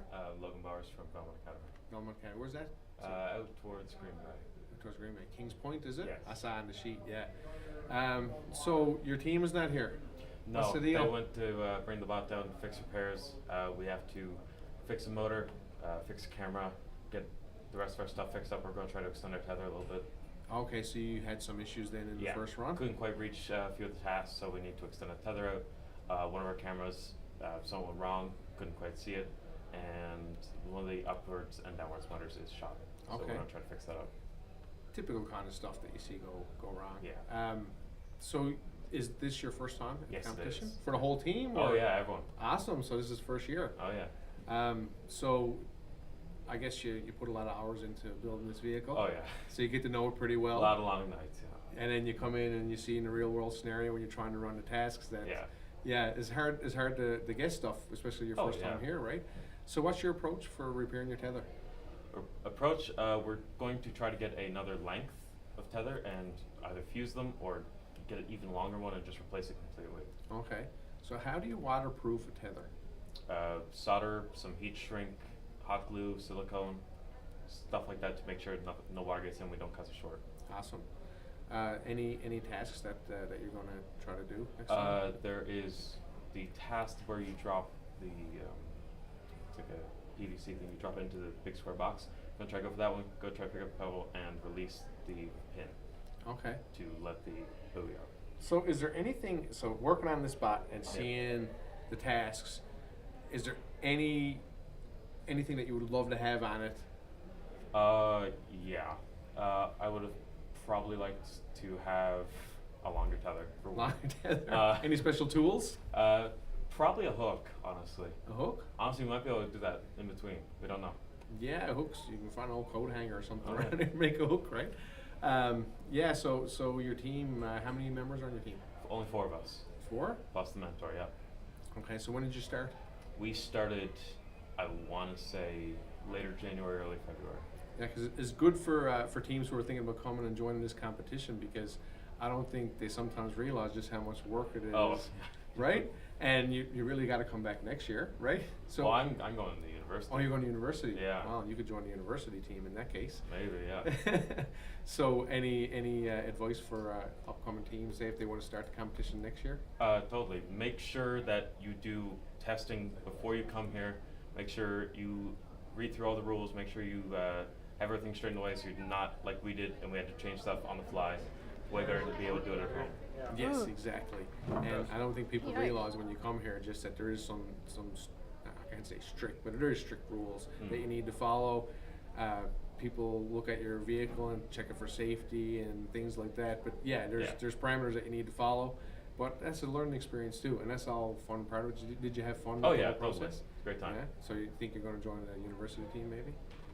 Maybe. We'll see. All right. Well, perfect. Thank you for coming and talking to us here today. And I hope you enjoyed the rest of the competition. Good luck with your next run. Thank you. All right. Thank you. All right. Welcome back, everyone. We are ready for another run. Up now, we got Viking Industries at Station 1, Shark Tech at Station 2, Hammerhead ROV at Station 3, and Where's Waldo at Station 4. Yeah, teams are just getting set up now for their runs. I believe they've moved over to the side of the pool, talking to their judges, getting everything plugged in. Yeah, hopefully these teams are a little luckier this time. We don't have too many tech difficulties and we can see them put on a good show for us. Absolutely. And even the teams that did have technical difficulties, they've still got time to get ready and prepare and to do their best. Absolutely. They won't be on again for a couple hours, so they've got lots of time to talk to their team, to their helpers, and all the other volunteers who I'm sure will get them sorted out. We have a tech support table in the pit area, so they'll be able to get them sorted. All right, and there is Gonzaga there now, getting ready for their first run of the day. And I believe they're counting down now for setup time. 5 minutes, there we go. We got Viking Industries ROV called Victory. Last year it was called Vic 01. Number of members, 19 members. I think that might be the most that we have. I'm not sure. And the claw has 4 prongs, so they can grab in both the X and Y directions. Yeah, that's pretty innovative stuff. I don't think I've seen another team No. with that kind of claw. Really impressive claw design, and I hope that works out well for them this year. Next up, we have Shark Tech from Labrador Straits Academy. ROV is called Labra Shark. They got 12 members, and they have 4 cameras. Yeah, lots of different views, which is great stuff. Absolutely. It's very difficult to drive if you can't see, so it's nice to have a few different angles so you can switch between them and get a great view. The benefit of having a lot of cameras is you get a lot of view, but you also got to figure out where to put all the wires. So it's kind of a trade-off if you want to have more camera, more tools, but hopefully they can make this work for them and strike a good balance between the two. Yeah. Next up, we have, I believe, Hammerhead ROV here at Station 3. Yep. Yeah, from the Sacred Heart School of Halifax. Their RV is the Hammerhead. They've got 14 members, and they also have 3 cameras. Absolutely. So lots of different angles. It's great stuff to have. Yeah. It's also great to see teams coming from off of the island. Absolutely. We got Labrador, we've got Halifax, Nova Scotia, and we've got Ontario represented here as well with Trafalgar Castle School, and their team Where's Waldo. The ROV is called Waldo 15, 16 members and 2 claws, 1 on the front and 1 on the back. I don't think we've seen a front and back claw design here yet today, but I really like the creativity and I'm hoping to see that in action. Yeah. One of the benefits of having a claw on the front and the back is if you have 2 on the front and you pick up 2 big things. They're bumping into each other. Yeah, and then they can kind of get in each other's way. So if you use more sides of your robot, then you can carry more things at once. Doing some checking in the water, making sure it's all good. Yeah. I do like how they name themselves Where's Waldo. Yeah, I think those are their great. school uniforms as well, so being creative with it, we love to see it. Plus, you're saving money on not having to buy team uniforms. Yeah. They're just using their school uniforms, which is awesome. Yeah, you love to see having some school spirit, proudly representing their school in Ontario. It's great to see. And it's lovely to see teams, like you said, come in from across the island. I believe we are the only regional competition in Canada. So it's really nice to see teams come in from across the country and show what they have to offer. Yeah, we are the only regional competition in Canada. And Eastern Edge, the university team here, is one of 2 university teams in Canada, with the other being in Ottawa. Yeah, and actually, the Ottawa team was started by somebody from Gonzaga High School. Look at that. So, shout out Gonzaga, my old stomping ground. Yeah, absolutely. We'd love to see them doing well. We'd love to meet up with them at the competitions. So, hoping to see them again this year. Absolutely. Yeah, you can see Shark Tech now. Got their bot perched Ready to on go. the edge. Ready to lined in, ready to water. dive. Yeah, you can see one of their team members holding their vertical profiling float there. I don't think we've seen any vertical profilers getting put into the water yet today. They're attaching theirs to their RV though. And there's Gonzaga getting ready to go. Having a look. Yeah, Daga getting comfy. Yeah. Up against that. Brendan lying down. Yeah. Flipping the bot over.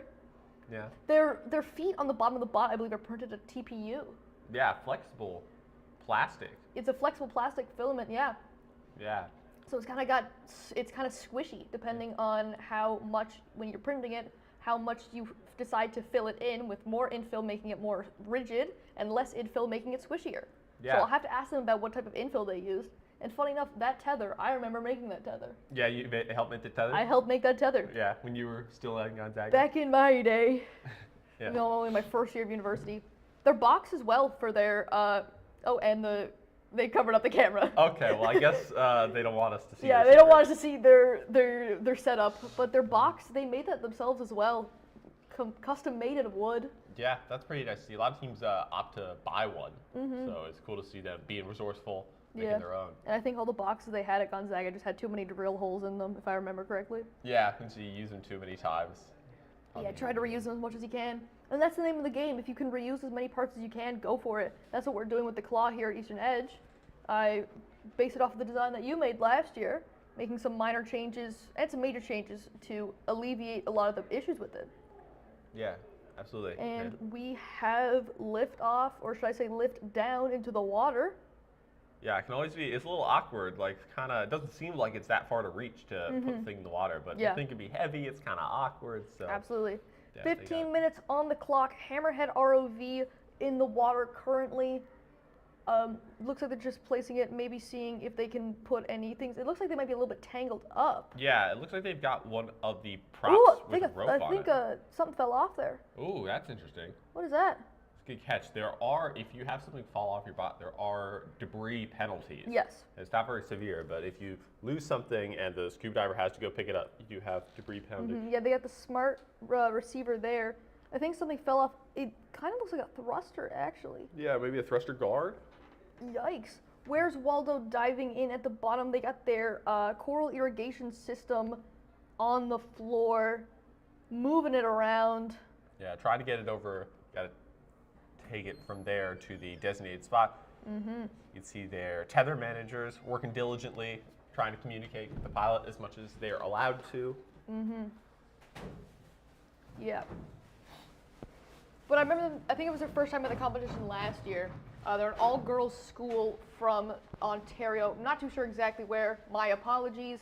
It's been a long day already. There's a lot of information I've got in front of me. But they're a lovely bunch. It's nice to see like a team, more women in STEM, you know, all that good stuff. And they're just a lovely bunch. And hopefully everything goes well for them and for all the teams here today. Yeah, absolutely. We love having them, and you know, all the teams from out of Providence and all of the new teams that we've got here this weekend. We hope they keep coming for, you know, years to come. Absolutely. Gonzaga looking like they might have some issues with buoyancy. It looks like it is either too buoyant. Having a look there, seeing what they can do, how they can control things. Hopefully they can get down to the bottom of the pool. Yeah, get to work on some tasks. Absolutely. Like we've been saying, if not, they got more times to fix things. And with Ranger, you've got more stuff to be doing, more freedom, but also more room for things to go awry. Yeah, you see them, I think, starting to move now. Starting to move now, there we go. I wonder if potentially, if they're trying to carry their vertical profiler, that thing is not small. No, they've got a beefy vertical profiler. Wonder if that could be the issue. No, we'll have to wait and see once we get out further into the water, or maybe get a better camera angle. SharkTech diving in already. Where's Waldo chilling down at the bottom there? But SharkTech is moving around their coral irrigation system, having a scope around the bottom, seeing what they want to do next. Looks like they're going to pick up the irrigation system once again and try and put it in the box. Yeah. SharkTech, I noticed, has a very wide ROV. A lot of teams go for a little bit of a narrower design. Yeah, usually you've got like a rectangle instead of it being wide, it's just long. Yeah, they got a bit of a different approach though, which is cool to see. But if it can work for them, they can make it work as intended. By all means, go for it. Yeah, you can see, like we were talking about, Gonzaga's wooden case for their electronics. Here, SharkTech had what looks like a plastic Pelican case to hold their electrical system. Yeah. Also, a very classic choice to go with. I know that's what I went with when I was in high school. Yeah. We went with those too, but I guess this year they switched up, going for a more natural approach. SharkTech just latched on to that thing. That is they have very large claw as well. The grip strength of the claw is as strong as the jaw of a shark, I'll tell you that. Yeah, the thing is huge. Yeah, and they just like turned over as well. Just ram into you can see that. Maybe you might want to go for a bit of a lower angle. They've got it pushed up right against the square where they have to place the irrigation system. They just have to get it over that lip and into the area. We're going to want the boys to pick that up once we're... Viking Industries in the water now as well. Hopefully they got all their issues resolved. I wonder what task they are going for first. I do remember they were saying they were having some issues with their vertical thrusters. Although they are newer motors, I don't think they're strong enough to lift the bot as upward as they want. Hammerhead ROV having a little bit of a situation. It looks like sitting down at the bottom of the tank, maybe. Yeah, you can see they've got the smart repeater in there. The smart repeater is right here in the front part of their bot. Yeah, so that thing, they've got also all the wire is coiled up in the front, which is good that they're trying to manage it, but it could still be causing issues if it gets tangled up in their bot. Looks like we've got some movement from them there now. Every single bot is in the water currently. They're all kind of going for a, like I said earlier, the horseshoe crab method, which they're chilling on the bottom. Hopefully it's not any disastrous issues. Where's Waldo appears to be going for the old acoustic receiver, that thing here. They're supposed to take that, bring it up to the top of the deck, and then take a new acoustic receiver and bring it down into this square here. Yeah, I think they're probably just trying to get turned around a little bit. Deciding if they want to use the front claw or the back claw. Yeah, that's another thing with Ranger, where they aren't really allowed to communicate with the tether managers very much. They can't look in the pool at all. So if you get disoriented, it can be really difficult to figure out where you're supposed to go and how to reorientate yourself. The only things you can say if you're on the pilot side of things is more tether or less tether. It's supposed to simulate how when you are piloting an ROV in real life, you are just doing your own thing. You can't really talk to anyone else because you are piloting. You can't, the tether is controlled by, I believe, a little machine that you put in the water as well. And the machine can't look and tell you what's going on. Yeah. So it's supposed to kind of keep that immersion alive. Yeah. Shark Tech, I believe, has placed their acoustic receiver in the box. There they go. Yeah, look at that. Very nicely done right there. Great job, Shark Tech. Yeah, I can hear the cheering from the viewing gallery next door. And if you're at the Marine Institute and haven't been to the viewing gallery yet, or you're thinking about coming in, it's a gorgeous little spot. Oh yeah, it is the best viewing spot in the entire facility. Absolutely. If you get the chance, highly recommend checking out the Flume Tank viewing area. Flume Tank is the biggest flume tank in the world of its type, which is really cool. And we are we're very lucky to have this facility kind of in our backyard in the province. And it's great to be able to host these types of events here. Gonzaga going straight for the pin for the coastal flotation device. Ooh, thruster guard falls off. Oh no. Yikes, you can see that there once they move the bot. I don't even know if they've noticed. Yeah, difficult to see for the pilot depending on where the cameras are positioned. Absolutely. Because they've got one camera in the front right here, but they were saying that they were having a field of view might not have been enough. But that's going to be, I believe, a slight point deduction. I don't know if they know. Yeah, it's only a minor deduction though. Yeah, it's only like 5 points, I think. Yeah. Not about too much, $5 not world ending. It's just, hey, you don't want to leave more mess in the ocean. Yeah, you want to make sure you don't lose anything else down there, and those points can really start to add up. Yeah. Yes. They seem to be a little bit stuck on the, what's it called, the coastal. We need Mr. Harris too. We can see like right behind the box, the milk crate there. Maybe they've noticed they're lifting the bot up out of the water, it looks like. Yeah, you can pull the bot back by the tether, but that is, again, another point deduction. Yeah. So, but it is also better than being stuck and not being able to do anything. Yeah, you can see their front, one of their front motors, the motor guard has fallen off. That's really unfortunate to see on some of those thrusters. There's not much in the way of places to mount thruster guards. So it can be very difficult to find a secure place to attach them. Yeah, they are fairly small motors, and they are a bit on the older side, I do want to say. I think they're T100s in the front and T200s on the top. But getting that to work in their favor is going to be a bit tricky, but I feel like these guys can definitely pull it off. If we look back here, Shark Tech is blazing through the competition. Where's Waldo has moved the, what's called the acoustic receiver spot. Then again, coming back to how when we're saying, oh, these bots, if they can move that stuff, they are a force of nature. Shark Tech having moved both the brain coral and the branching coral into the coral reef, which is very impressive. Good job, Shark Tech. You guys are killing it. Yeah, we've seen a few teams take care of that task already. Yeah. It's been a popular Ooh, one so far. Yikes! You can see here the tether here has gotten moved under the coral irrigation system. Hopefully that shouldn't cause any problems, but where they are kind of looping around here, I wonder if they're trying to back up. I wonder what they are doing. Yeah, hopefully, you can see you can see see here, they've gotten tangled in this little path that they've created. Yeah, Hopefully they can shift the gear to reverse and kind of go back out this way.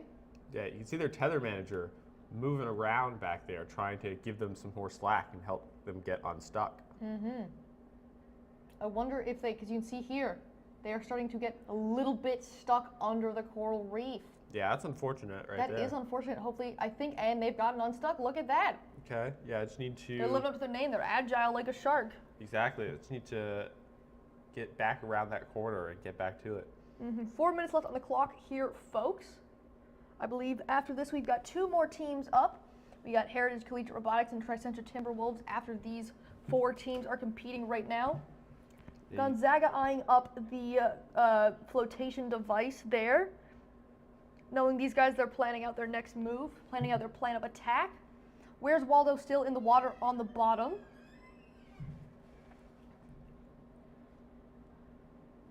You can see here they are up on deck doing hard work. Co-pilot will definitely be working on some of those tasks that have been mentioned earlier, the ones with the CAD generation, the coral reef area, all that good stuff.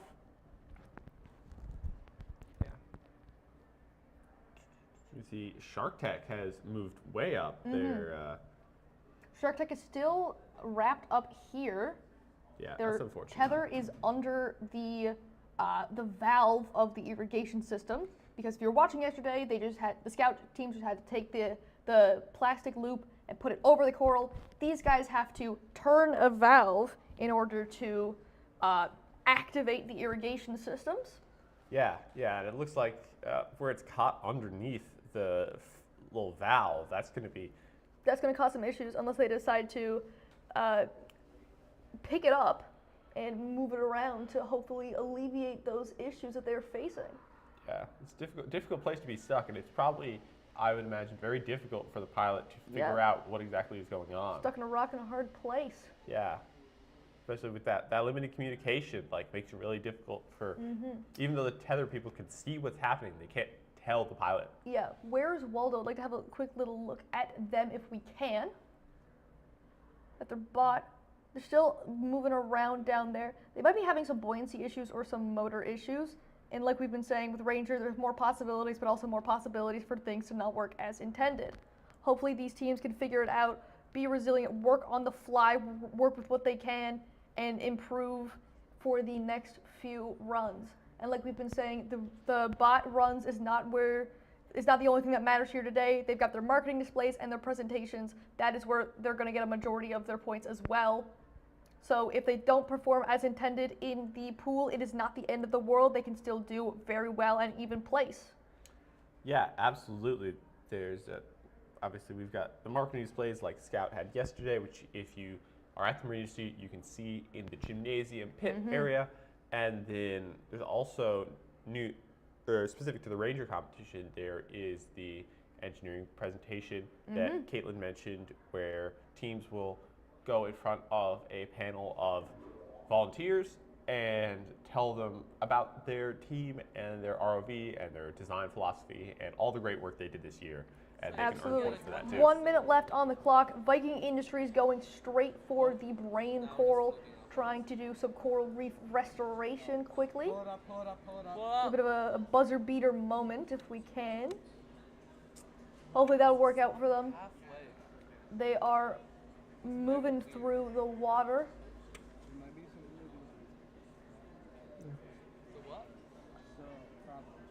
They're moving up very fast. Yeah, it looks like they're coming back out of the water. Yep, switch that gear to reverse, brought her up. Hopefully they can get their vertical motors working or come up with a good solution. Taking them out of the water. Big thing you learn here is working on the fly. We've got 5 seconds left of the third run of the day. And that is time. Congratulations to all these teams. You guys did great. Hopefully you guys can hone your craft, hone your bot, hone your skills. Big round of applause upstairs going on for them now. And you guys have deserved this applause. You guys have done great, and we look forward to seeing you guys in the later runs today. Yeah, absolutely. Great show put on in the third group of runs this morning, and obviously teams learned a lot during this run. They've got a few hours now to rest, make some adjustments, and get back into water this afternoon. Absolutely. And at any point today when they're not doing their marketing presentation or their display stuff, they can head down to the acoustics tank, I believe, and do some quick on-the-fly, making sure everything works before they head back into the water. Yeah, absolutely. And we will be back soon for the final group of this morning's round of runs, where we will be joined by Heritage Collegiate and the Tri-Cent Timberwolves. So we will be back in just a few minutes when those teams are ready to get going. Absolutely. See you guys then.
Okay, so tell us what school you're from, where it is, and then we'll go and get everybody's first names. So we're from Labrador Straits Academy. The school is based in Lancelot in southern Labrador. That's awesome. And I guess we should say that last year was your first year at the competition, right? Yes. Yeah, so who's back for the second time? I think Everybody. So what's give us your first names. So my name is Marcus. I'm Finley. I'm James. I'm Luke. I'm Christian. And I'm Lucas.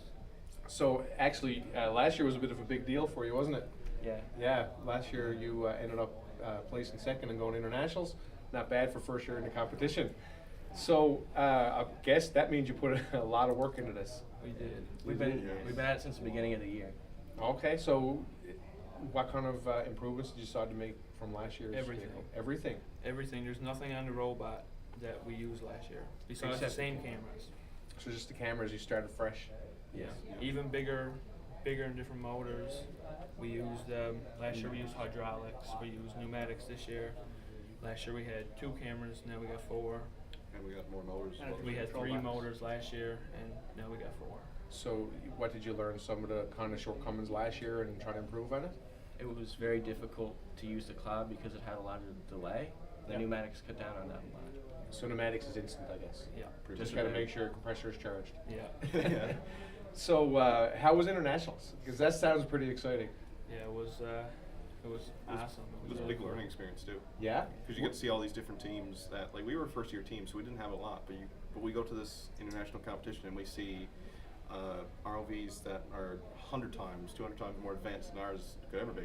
And we saw the college teams as well, and so I feel like we did take a little bit of inspiration from some of theirs as well. And that's a good point. And you know, I don't know the stats on it, but I don't know if there's been a team come in first year and go to internationals before. So that's something we're really proud of. And I think you might be the first team that ever came here from Labrador, because that's a big trip. Yeah. Actually, there's one here from Lab City. There was one from Lab City? Not Lab City. We'll say you're the first team. Nobody's going to go back and fact check us. Yeah. So yeah, that's a good point about internationals, and that's one of the big benefits of this competition compared to the junior high schools. The top 2 teams go to internationals. So I guess, did you get to see any university competition when you were there? Yeah, I did in the internationals, all of it. Like we got ranger class and scout, and it's all in different days. Everything just happens. Awesome. Where was it? It was in Lima, Colorado. Colorado. And how did you do? We placed 12th out of 30. 34 or something like that? Yeah. We finished as the first team out of Canada. First team out of Canada? Yeah, we had the highest That's score. awesome. So that was a big year for you last year, so almost as good as Boston Bruins, right? Actually, you did better than the Boston Bruins. They went out in the first round. I'm a Bruins fan. So tell me about this. You were a bit excited about this when you were coming in with it. Tell us what that is. So this is our VERC profiler, and I've almost every night for 2 weeks I've pretty much been on call with our mentor and had to assemble this ourselves. And on the coves, it's hard to get the parts because we're really remote. Yeah. So if something went wrong, it was pretty much a whole day lost of progress. So. Yeah, that's one of the challenges because I mean stuff is delayed getting to Newfoundland in general, but you got a further delay, right? And we had a lot of power outages with ice storms. Yeah. So okay. It's also a setback. And sometimes with the Arduinos we're using, the boards, there's pretty much none in this province, so we always have to order them in. Yeah. So if something goes wrong with that, it's kaput. Done. Another thing I would like to mention is that it would also, a lot of stuff won't ship to Southern Labrador, so we've shipped a lot of stuff in through our mentor's parents in St. John's, and we had to find somebody to bring it out for us. Really? So you get to ship to St. John's and then ship to Labrador? Yes. Yeah, that's challenges. They deserve a big thank you. Yes, and I mean that's dedication from your part too, because you stuck with it. You didn't quit. Well, I'm sure it's been frustrating at times. Oh yeah. It's a lot of hours put into something like this, right? Not sure about this year, but last year we had an estimated 1,200 hours. 1,200 hours. And we started in January last year, and this year we started in September, so I'd say we have a nice bit more. Wow, that's a lot of time, and that's all after school, or you do any during school? After school. Going into like the final days, coming up to this competition, we just sometimes we get out of class quickly and just start a print or just finish some screws that were loose. We gave up a lot of weekends. Yeah, well, that's that too. It makes me think I got 2 small boys now, and I kind of want them to get into this because it kept you out of trouble, I bet. right? But this is good, and you can see that you put a lot of work into this. So I guess you have a CNC machine, 3D printer at your school. We don't have a CNC. Oh, you don't have a CNC? How'd you cut this? We got it cut in St. John's, and then we got somebody to bring it out for us. Oh, really? Yeah. Wow, that's awesome. That's awesome. And that's challenges, right? So, you know, schools in here got to realize that they don't have those challenges. They shouldn't make excuses about not being able to do stuff when you got to go through all this to get parts that's probably a little bit easier to get here. Sometimes we gotta like even bolts and stuff, certain like sizes. Sometimes we'll even have to get that from St. John's. Yeah, and for the vertical profile, we're talking about bolts and screws. I didn't have the correct screws until day before competition. Really? Yeah, we didn't have small enough screws for the boards to put them on the sport. Man, and you put together everything. So you were saying this is actually having some troubles working inside this building compared to? Yeah, so we're using the latest version of the Arduinos. So they come with Bluetooth. So we were using Bluetooth to talk from the surface to the Arduino in the water. But with all the interference, it couldn't work. But as soon as we step out of this flume tank, it works. So we should have a competition out in the parking lot. Yeah, exactly. Yeah. All right, so you got some things to work on, I guess, coming up in your break, and you're getting excited for the next run? Yeah. Yeah? All right, well, good luck on the next run. I'm glad to see you come back. Is really, like, this is something that other teams should look to try to aspire to, all the work that you put into this and the challenges that you faced. I mean, I admire what you've done here, so especially coming first year and finishing second place, like that's a big deal, and placing so well in that international competition. So thanks for coming out again this year, and good luck on the rest of the day. Thank you. Thank you.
Okay, so I'm here with Viking Industries, according to your shirts. Tell us what school you're from. Gonzaga High School. Gonzaga, and that's here in St. John's. Yeah, that's right. Right? And give me your first names. I'm Brendan. I'm Adira. I'm Shiza. I'm Shalom. Timen. And Abner. And how many times have you been at the competition? This is our. Okay. So we're all different years. Yeah. So I mean, Gonzaga's been here for a very long time. Yeah. We're but not going to this history team, Gonzaga. You. 3 years for me and Depian. Two This for is the our rest of second us. year. This is my first year. Yeah. This is your first year. You were here before, though. Yeah, I was here for grade 9 from McDonald Drive Junior High. Oh, okay, yeah, because I recognized you from before. I said, oh, this is another veteran, right? And we've realized that probably a bigger challenge for your team's taking off backpacks. Fun process it was called, right? So how come your vehicle's not here? What's the Because there was Gonna get fixed. Brain surgery is being performed on Yeah. our servo motors Yeah. because they died, but we have we have like a pile of like 8 or 9 broken servos in Gonzaga, and what we're doing is we're scavenging the parts that work off different servos. Oh, so okay. like we can take out the actual board and solder it into a different one. So like maybe a gear train is broken, and then I don't know. Liam is doing surgery. That's what I know. It worked once, and it will hopefully work again. So what happened? What happened for your reload? The servos got exposed to water for 2 Well, I don't know. It could be software as well because often it is. No, It's not. It didn't work outside. Yeah. Afterwards. I thought for a second maybe when it was broken, it did like the spasm thing when you turn it It on. always but- does the spasm. So They're built different. For people who are watching and then they're wondering, what in the world is a servo? They're thinking thruster, but it's not thrusters, right? It's like a small. It's a little motor. Then it goes from it goes through 180. The thing that runs our claw. Your Yeah, claw, right? open claw. So what was happening? Your manipulator was like jittering, or it wasn't? Yeah, that was a problem we had last time. Yeah, we're still fixing We think it's the classic thing, electronics and water are not a match made in heaven, and sometimes you can stick the servo in and it'll work for just long enough, but these servos, they're like retired, they've done their time, they can't. They've lived a good life. Yeah, and we're putting them back in, and they're just like, no, I'm done. Yeah. So did you do any of the tasks? Did you get anything done? We lost we 5 tried. points. Yeah. The thruster guard fell off, and we lost. The 5 next one will be Yeah. much better though. So you came in with negative points? No, no, you got 15. So Got for 15. underweight limit, that's We 10. had our JSA. We had our JSA, that's 10. And then we lost a piece, so that's -5. So you're 15 safe. points. You were safe, and then you were a little unsafe when that piece fell off. Yeah. Well, you're just propeller not guard allowed to fell leave off. debris. So Yeah. it's a lot better though. Like last year, our electronics tube exploded, and we lost stuff into the water as we were Yeah. pulling it up. That's true. Yeah. So it's a bit better than that. People are, every team we interviewed so far, there's issues, and you made a good point. Water and electronics don't mix. Yeah. That's one of the huge challenges with this competition. You have a robotics competition on land, they don't have to worry about that unless it rains Yeah. or the sprinkler system goes off, but you gotta take yours and shove it underwater, which is a huge challenge, right? So do you think you're gonna get up and running? Next one will. Next one. Yeah, definitely. Yeah? So- yeah. I like the confidence. Okay, so our problems are our vertical thrust is weak. We got to adjust our buoyancy as well. Our cameras, one of them is upside down, the other is badly positioned, Yeah. which we might be able to wiggle stuff around. And then our claw doesn't work. But besides the claw, everything else is dry. We're And it's not been leaking. dry for actually, we've tested many times, so our actual tube is all dry, which is good. Yeah. We leaked last year, so. And That we was a big also have issue last mysterious problems where voltage and we just lose all signal. Voltage drops a whole bunch. We Is have that this our voltage fault, sensor. Was that- Yeah, but there's I a think power it's the supply. neighbors. Yeah, power supply. Yeah, blame it on something else. Yeah. Yeah, and this is a problem with electronics. They're magic, right? Nobody really knows how electronics works, right? You just do some things and it starts doing stuff. You excited for lunch? Because apparently lunch is about to start.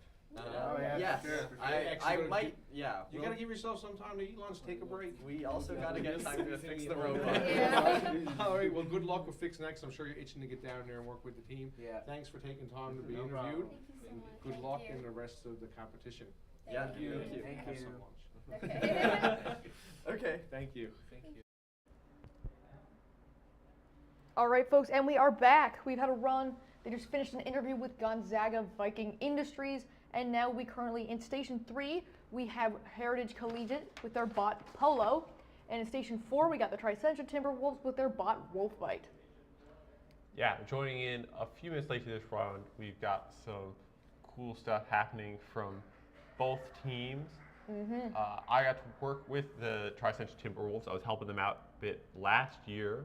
They were a great group, and I've seen their bot this year. They got an entirely new robot. From scratch? Yeah, it looks nice. awesome. It's great to see them doing that.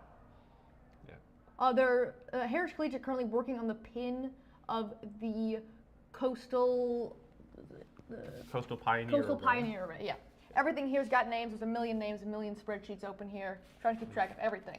Yeah. But they are moving, they're moving with great agility in the water. They've got 4 thrusters, and they are 2 vertical, 2 horizontal, and they are looking in good shape. Yeah, it looked like from that shot that they had it pulled out most of the way, which is, teams have, it's been interesting to see because the scout competition yesterday, this was a really popular task. Oh yeah, people were going for it left, right, and center. Everybody was doing this one.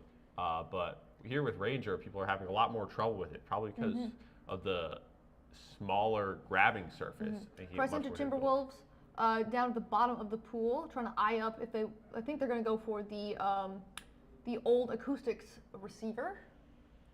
Yeah, you can see them trying to get turned around. We got some cheering. We hear cheering. Going on. I'm assuming that means Heritage Collegiate has pulled the pin. They have. Look at that.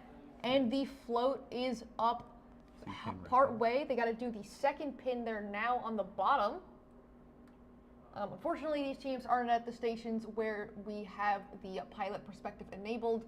So if we had it, that would be great to give to you. But also sometimes if teams are there, they will have their own monitors or their own laptop, something that they're using for video that we can't really plug into, which kind of unfortunate, but you know, we do what we can. Yeah, so it's going to be hard to see here, but if you're watching Scout yesterday, the second pin for releasing this float is very small. It's not made out of the PVC piping like the other things are. This is a little metal rod that is stuck in the grate. It's going to be much more difficult for them to grab a hold of that. Absolutely. President Timberwolves going for the old acoustic sensor as we anticipated. Yeah, you can see shuffling around a little bit on the deck crew. Maybe swapping pilots there to give somebody else a try. Yeah, that's good. Good strategy. Like to see it. Yeah, I totally. You know, if something's not working out, it's best to try something new and get back to it. Heritage Collegiate now going for the old acoustics receiver. Once again, going to be a bit awkward of an angle for us to show you guys here. And they have picked it up. Oh, they let go of it. So close right there. But they got it. They got it the first time. They can go back down and grab it. I'm sure they're going to have no trouble doing that at all. Yeah, they picked it up very quickly the first time. And look at that. They got it again. They just got to hold on this time. You wouldn't know it, but this was their professional job. They are working like they are a well-oiled machine. Yeah, making their way back up to the surface. Yeah, they just got to bring that old acoustic sensor up to the surface. Yeah. Trying to get untangled in the tether. Yeah, making their way very quickly back towards the side of the pool. I'm impressed with the speed, and only for 4 thrusters as well. Yeah, Usually it's like, oh, we need more thrusters, we need more lift. But these guys are doing really well. Yeah, very well designed. Yeah, they got 13 members. The ROV is called Polo, and they have a rotating claw arm, which is really interesting. Yeah, we haven't seen many other teams with a claw that can actually turn, which is super helpful because things get knocked around and be at weird angles. Oh, and that just fell out. Oh, no. The acoustics receiver just let go of their, let go from their claw. Hopefully they can get that back. Yeah. You can see there, but this is absolutely where their rotating clock come into play, where now it's kind of sitting at a weird angle where it's falling down. But, I mean, if the clock can turn, that means they can grab it from any angle. Absolutely. Tri-Central also working on the old acoustics receiver task as well. Heritage going downwards to the bottom. Going to give it a go grab and twist around. Oop, bump into the bottom there. It kind of bounced almost. Look at that. Yeah, that was interesting to see. Yeah. But wonder if they're going to go back and grab that. We got about 5 minutes left on the clock, a little bit over 5 minutes. And we're wondering what they're, I think they're going back for the pin there now. Yeah, They might have essentially, just said, you know, cut their losses. Oh no, they're going for the coral instead. trying out different tasks. This one's been very popular so far today. Mm-hmm. Wasn't as popular with the scouts yesterday, but then again, it's the added level of difficulty. Yeah. So sometimes what was the easiest has now become the hardest. Yeah. Look at that, switching to deck cam angle. Shout out to the people working on the cameras up there. They're doing a great job. Yeah. You see them kind They've of push the bowl away a little bit. Yeah, they nudge it away. Yeah, you need to. There might be one for the branch coral there. Yeah, maybe pivoting. Mm-hmm. Yeah. Or. Ooh, no, look at that. They have got a hold on the brain coral and are making their way over. Hopefully they can lay that down gently. Yeah. Because I don't believe they're hooked in between two things. I think they just have it, like, they're just holding onto the string, not like hooked into the string. They also got their vertical profiler. If we go back to the station cam, we can show that to you. Oh, Look at wow. that. Look at that. Very well done. That's I believe that is their vertical profiler right there. If not, someone left something down there. Whoops. Yeah, I was wondering about that. Yeah, I think that might be their vertical profiler. Okay, that's good. That's cool to see. We can ask them about that later. Absolutely. Heritage whizzing around. Yeah, moving quickly. Mm-hmm. Interesting to see where they'll be heading next. Absolutely. Yeah. Okay, they're managing, working hard up on deck. You can see, I believe they're doing CAD modeling. Yeah, that's nice to see. You can see they're super far out right now from the side of the pool, so they got to have a lot of tether out. Mm-hmm.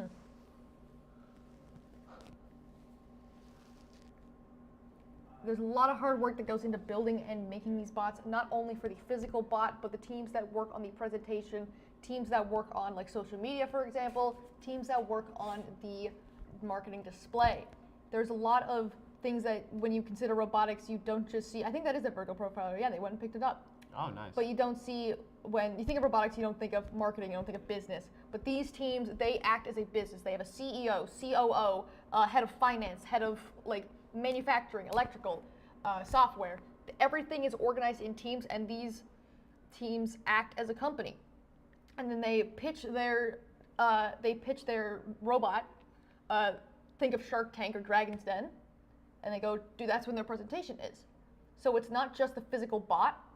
It's the presentation, how teams answer questions, work well under pressure. That is what is considered, and that's what makes a team a good and effective company.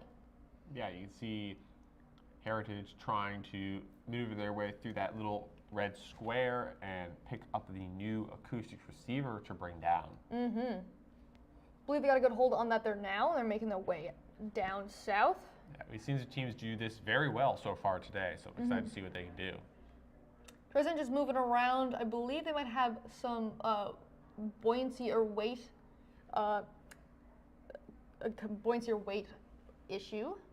Yeah. Hopefully they can get that fixed, though. They seem to be in good spirits, although of the circumstances, which is important. You know, stuff's not going to work out perfectly all the time, and you're just going to want to learning to keep going, put your head up, and even in the most dire situations that you can push through is a very important lesson that I know I've learned personally from doing these competitions.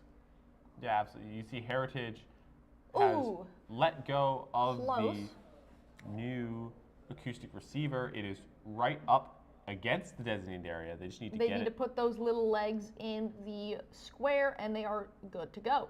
Yeah, just need to get it up over the lip of the area. You see them picking it back up and letting it go again, once again. But third tries the charm. They can always try again. Yep. They got 1:17 left on the clock, folks. I believe they're going for the pin again. Hopefully they can grab that. I didn't realize it was a metal pin, actually. I thought it was just like a smaller PVC pipe. No, it's a metal pin for Ranger, which is much more difficult to grab onto. That is much onto. more difficult. It's very small surface area. Mm-hmm. Especially when you're doing claw, you got to account for the grip as well. Yeah. You don't want to have a claw that just slides off of it. You want to have a claw that has a good grip. Hopefully they can get that. They got about 45 seconds left on the clock for their first run of the day. Lots of nerves, but hopefully they can manage to get that, or either get that new acoustics receiver into the square They got about 30 seconds left, so they got a little bit of time to finish off a task if they can get it done. You can see even the judge there, nervous with anticipation, waiting to see if they can complete the task. We all are.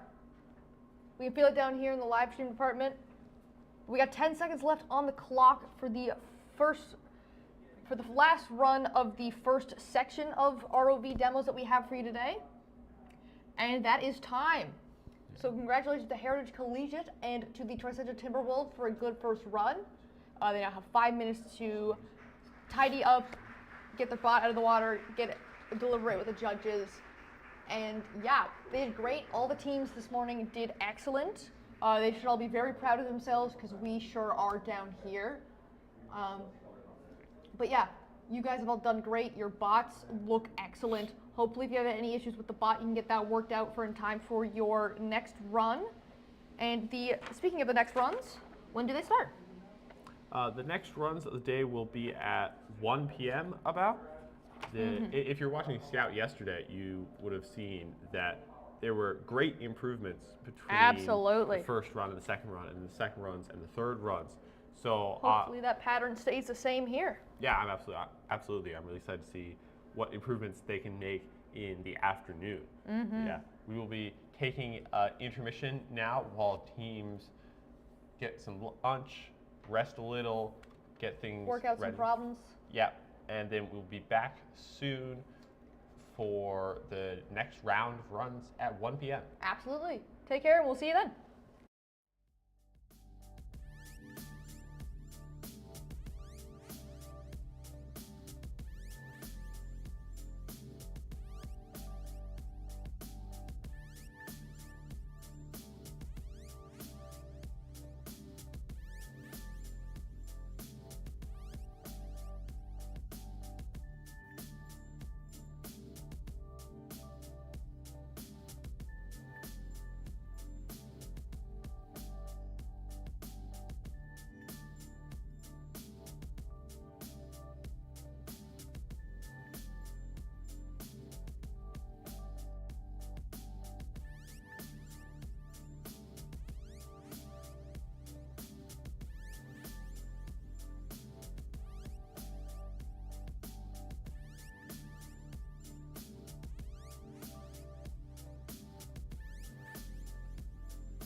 The launch is incredibly unique for a number of different reasons, one of which is its location. So we're located in the town of Holyrood.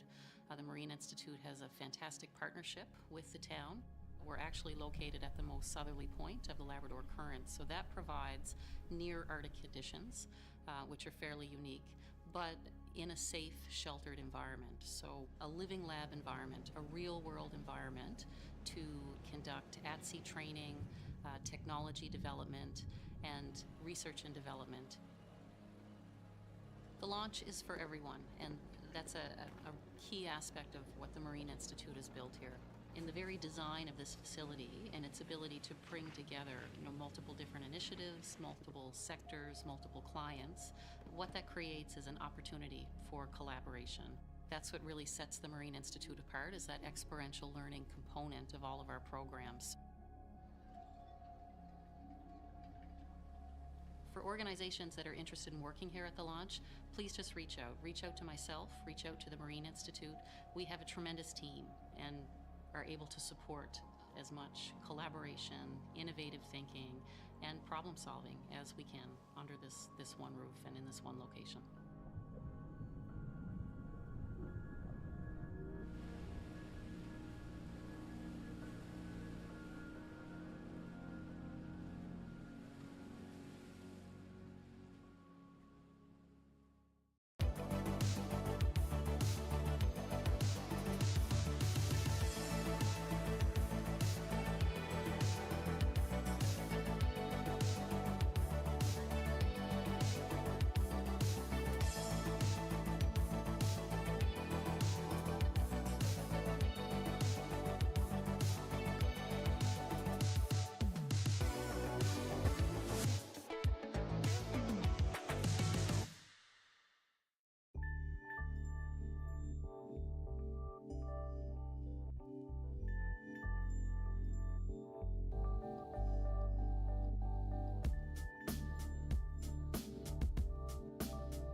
2024 Newfoundland Labrador mate competition.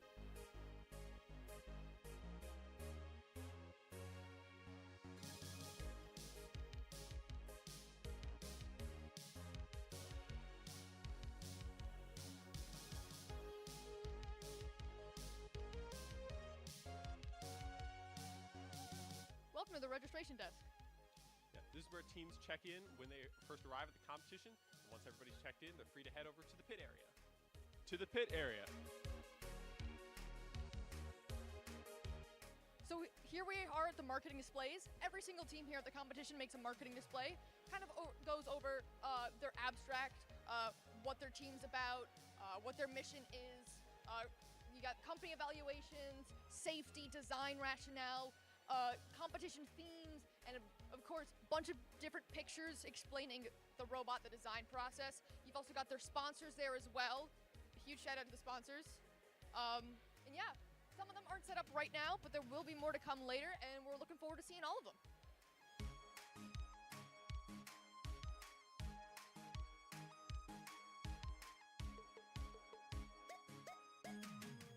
This part of the flume tank is known as the Q area. This is where teams come up with their bots and they get ready for their turn in the water.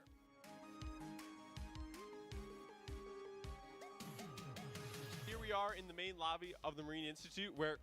Oh my, is that Eric Golding and Caitlin Healy, co-hosts of the 2024 Mate Regionals? Yes, it is.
launch is incredibly unique for a number of different reasons, one of which is its location. So we're located in the town of Holyrood.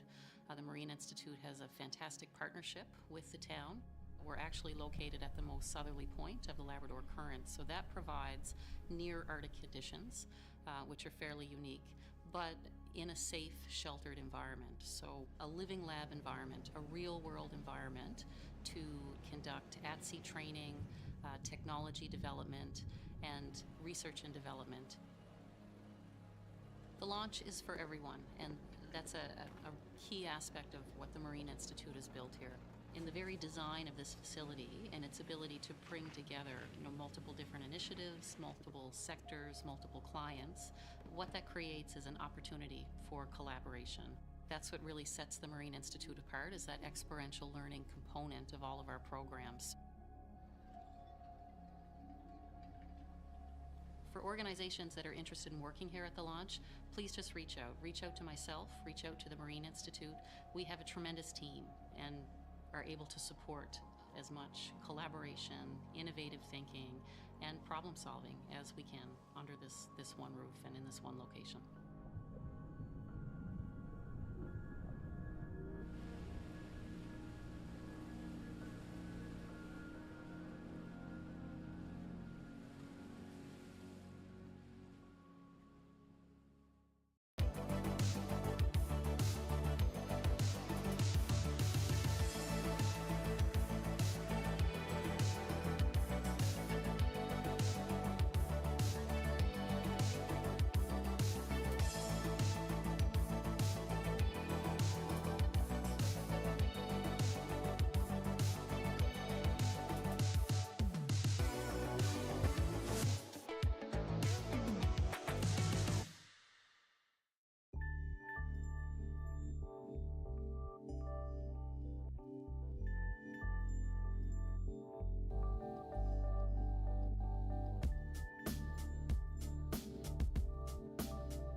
welcome to the 2024 Newfoundland Labrador Mate Competition.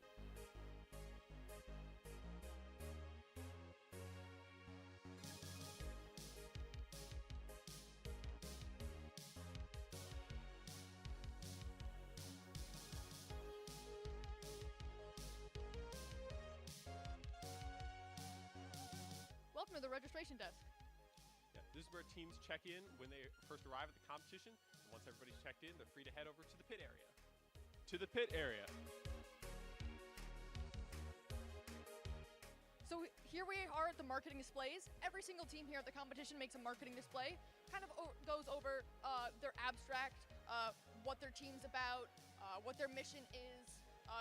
You got company evaluations, safety, design rationale, competition themes, and of course, a bunch of different pictures explaining the robot, the design process. You've also got their sponsors there as well. A huge shout out to the sponsors. And yeah, some of them aren't set up right now, but there will be more to come later, and we're looking forward to seeing all of them.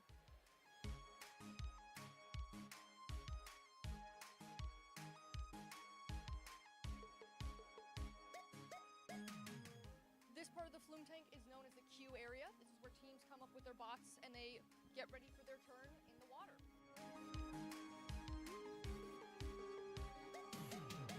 Here we are in the main lobby of the Marine Institute where... Oh my, is that Eric Golding and Caitlin Healy, co-hosts of the 2024 Mate Regionals? Yes, it is.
launch is incredibly unique for a number of different reasons, one of which is its location. So we're located in the town of Holyrood.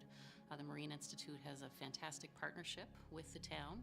We're actually located at the most southerly point of the Labrador Current, so that provides near Arctic conditions, which are fairly unique, but in a safe, sheltered environment. So a living lab environment, a real-world environment to conduct at-sea training, technology development, and research and development. The launch is for everyone, and that's a key aspect of what the Marine Institute has built here. In the very design of this facility and its ability to bring together, multiple different initiatives, multiple sectors, multiple clients, what that creates is an opportunity for collaboration. That's what really sets the Marine Institute apart, is that experiential learning component of all of our programs. For organizations that are interested in working here at the launch, please just reach out. Reach out to myself, reach out to the Marine Institute. We have a tremendous team and are able to support as much collaboration, innovative thinking, and problem solving as we can under this one roof and in this one location.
Welcome back, everybody, to the 2024 Newfoundland Labrador Mate Ranger competition. Here we are about to get started with the second round of runs this afternoon. We had all our runs in the morning happen. You can see the scores here. Cougar Robotics leading the way with 139 points, and then Shark Tank with 120 closely behind them. And Holy Heart 65, Heritage 44, Concourse 40. And then here we have Ron Colley 29, Where's Waldo 25, OD Swarm Box, Tricentia all with 20. And then, yeah, so we had a total of 14 teams competing this morning. Well, actually, sorry, that's not true. Sea Irish Titans 15, Viking 15, Hammerhead 14, and then Huskies at Mount Pearl Senior High had some technical difficulties and weren't able to make it to their first run, but we are expecting they should be here this afternoon. So we saw a lot of great runs from everybody this morning, and obviously they learned a ton from their first runs in the pool, and I can't wait to see what they are able to do next. Absolutely. The key thing here is that you improve after your first run. You adapt your strategy. You can change up stuff at your bot. Maybe you change something about the tool. Maybe you change, you can attach something to give yourself more grabbing range, or like a hook or a stick, for example. I've used sticks before. They work great. But just stuff like that, on the fly, kind of in the moment, sporadic ideas to fix and improve your strategy, formulate a plan of attack to which tasks are we doing, which tasks do we know we can do, which tasks do we know that we can't do, and all that good stuff. Yeah, and of course we'd love to thank our sponsors once again for making this entire competition possible, whether it's providing us with funding or the facilities that we use or equipment. They have, made it possible for us to have this competition for these students. So we're super grateful that they have supported us year after year with this competition. Yes, absolutely. Wouldn't be possible without any of the people you see in the orange shirts, or in another case, the green shirt right there. But volunteers working hard, whether on the scene or behind the scenes, and the sponsors as well. Thank you all so much. And to the people supporting, watching the live stream, your support means the world to not only us, but to these students as well. So to that, we thank you, whether you're in the Marine Institute, or somewhere across the province, or somewhere across Canada, or even somewhere across the world. We thank you, and we are so glad to have you here. Here we got Holy Heart in HHM ROV with Neptune. With some stats for you, we got a number of hours working on the bot is 136, and they got 15 members. It's their second year competing with us. Last year was their first. And just the improvements that they have made since their first year is incredible. It has gone from, it's in a different league now. It's completely different what they have done, and it is awesome to see the improvements that they have made. Yeah, absolutely. I mean, they went from being rookies last year to working like seasoned veterans. Absolutely. They did a great job. They had a great first run. I can't wait to see what they do right now. And here we go with the first runs of round 2 starting right now. Here we can see Ron Colley Cardinals and their ROV, the Triton. They've got their 5 team members on deck right now. You can see they're just getting into the water and starting to make their descent. Absolutely. They've got the new acoustic receiver held by one of their tools right now, and I assume that'll probably be the first task they go after. Yeah, the claw, I believe, is controlled with pneumatics, as you can see with the air syringes they have laid on the desk there. Yeah, there's a few different approaches you can do for supplying air for pneumatic system. Some people opt for the syringes. Some people bring a larger air compressor. Absolutely. Holy Heart of Mary is scoring first points with getting the acoustic receiver in the square, is designated. Yeah. Cougar Robotics elegantly going for that first pin, and they get it out. Wow, very nicely done. Very fast. Holy moly. That's incredible, guys. Yeah, great job. Cougar Robotics had a very strong Oh, and they got both pins out. Whoa. Look at that. How'd they do that? Good job, Cougar Robotics. I don't know. I think they might have went for the metal pin first or something. Yeah, that was super impressive. That was very impressive. Okay. Wow. Yeah, they already had a very strong first run. They're clearly wasting no time. No, they are in it. Wonder what their next plan of attack is here. I also wonder what the square on top of the bot is, or maybe that's something that they laid on there to bring down. I'm not sure. Can't really see over the water. Yeah, that's interesting. I haven't gotten too close to look at their bot in person. So Roncalli going in for the same task as previous, the what's it called, the acoustic receiver. I believe Concord has done a task that we haven't seen done yet. They hook something on it. It's a PVC pipe with carabiner on the end of it. They hook it on top of the coastal Pioneer array. Coastal Pioneer array. I keep forgetting the word for that. The coastal Pioneer array would be. We haven't seen teams do that yet. Hopefully we'll get another look at that soon. Roncalli letting go a little bit of the new acoustic sensor, but they're just trying to line up where they've got to put it. Loving the fact that we've got the pilot POV here, because like we mentioned earlier, some teams don't hook up their systems to our given monitors and such, or our given displays. So it makes it a little bit harder for us to kind of show you what's going on. But Roncalli is going, and they got it almost all the way in for qualify for the points. Hopefully they can get it fully in there and secure themselves those extra little bit of points. Yeah, for sure. I would like to see Concord Robotics, because I think they are the ones who did the carabiner task, but these guys are going directly for the pin in the Coastal Pioneer array as well.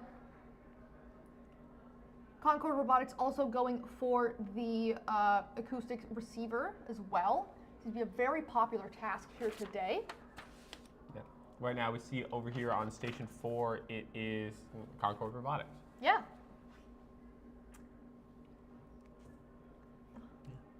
I think that's a vertical profiler, that orange thing in the water there. Yeah. They are also going for the acoustic receiver. Cougar and HHM are both out of the water, or no, HHM making their descent there. Again, they're going for the smart wire. Roncalli's going for the pin in the center. This is action-packed, folks. There's so much going on all at once. We're doing our best to convey this to you, break it down for you, and get you guys in the loop of what's going on. HHM has successfully gotten a wire in the waypoint. Yeah, we'll have to see the judges' ruling, make sure that see what kind of points they get for that. Absolutely.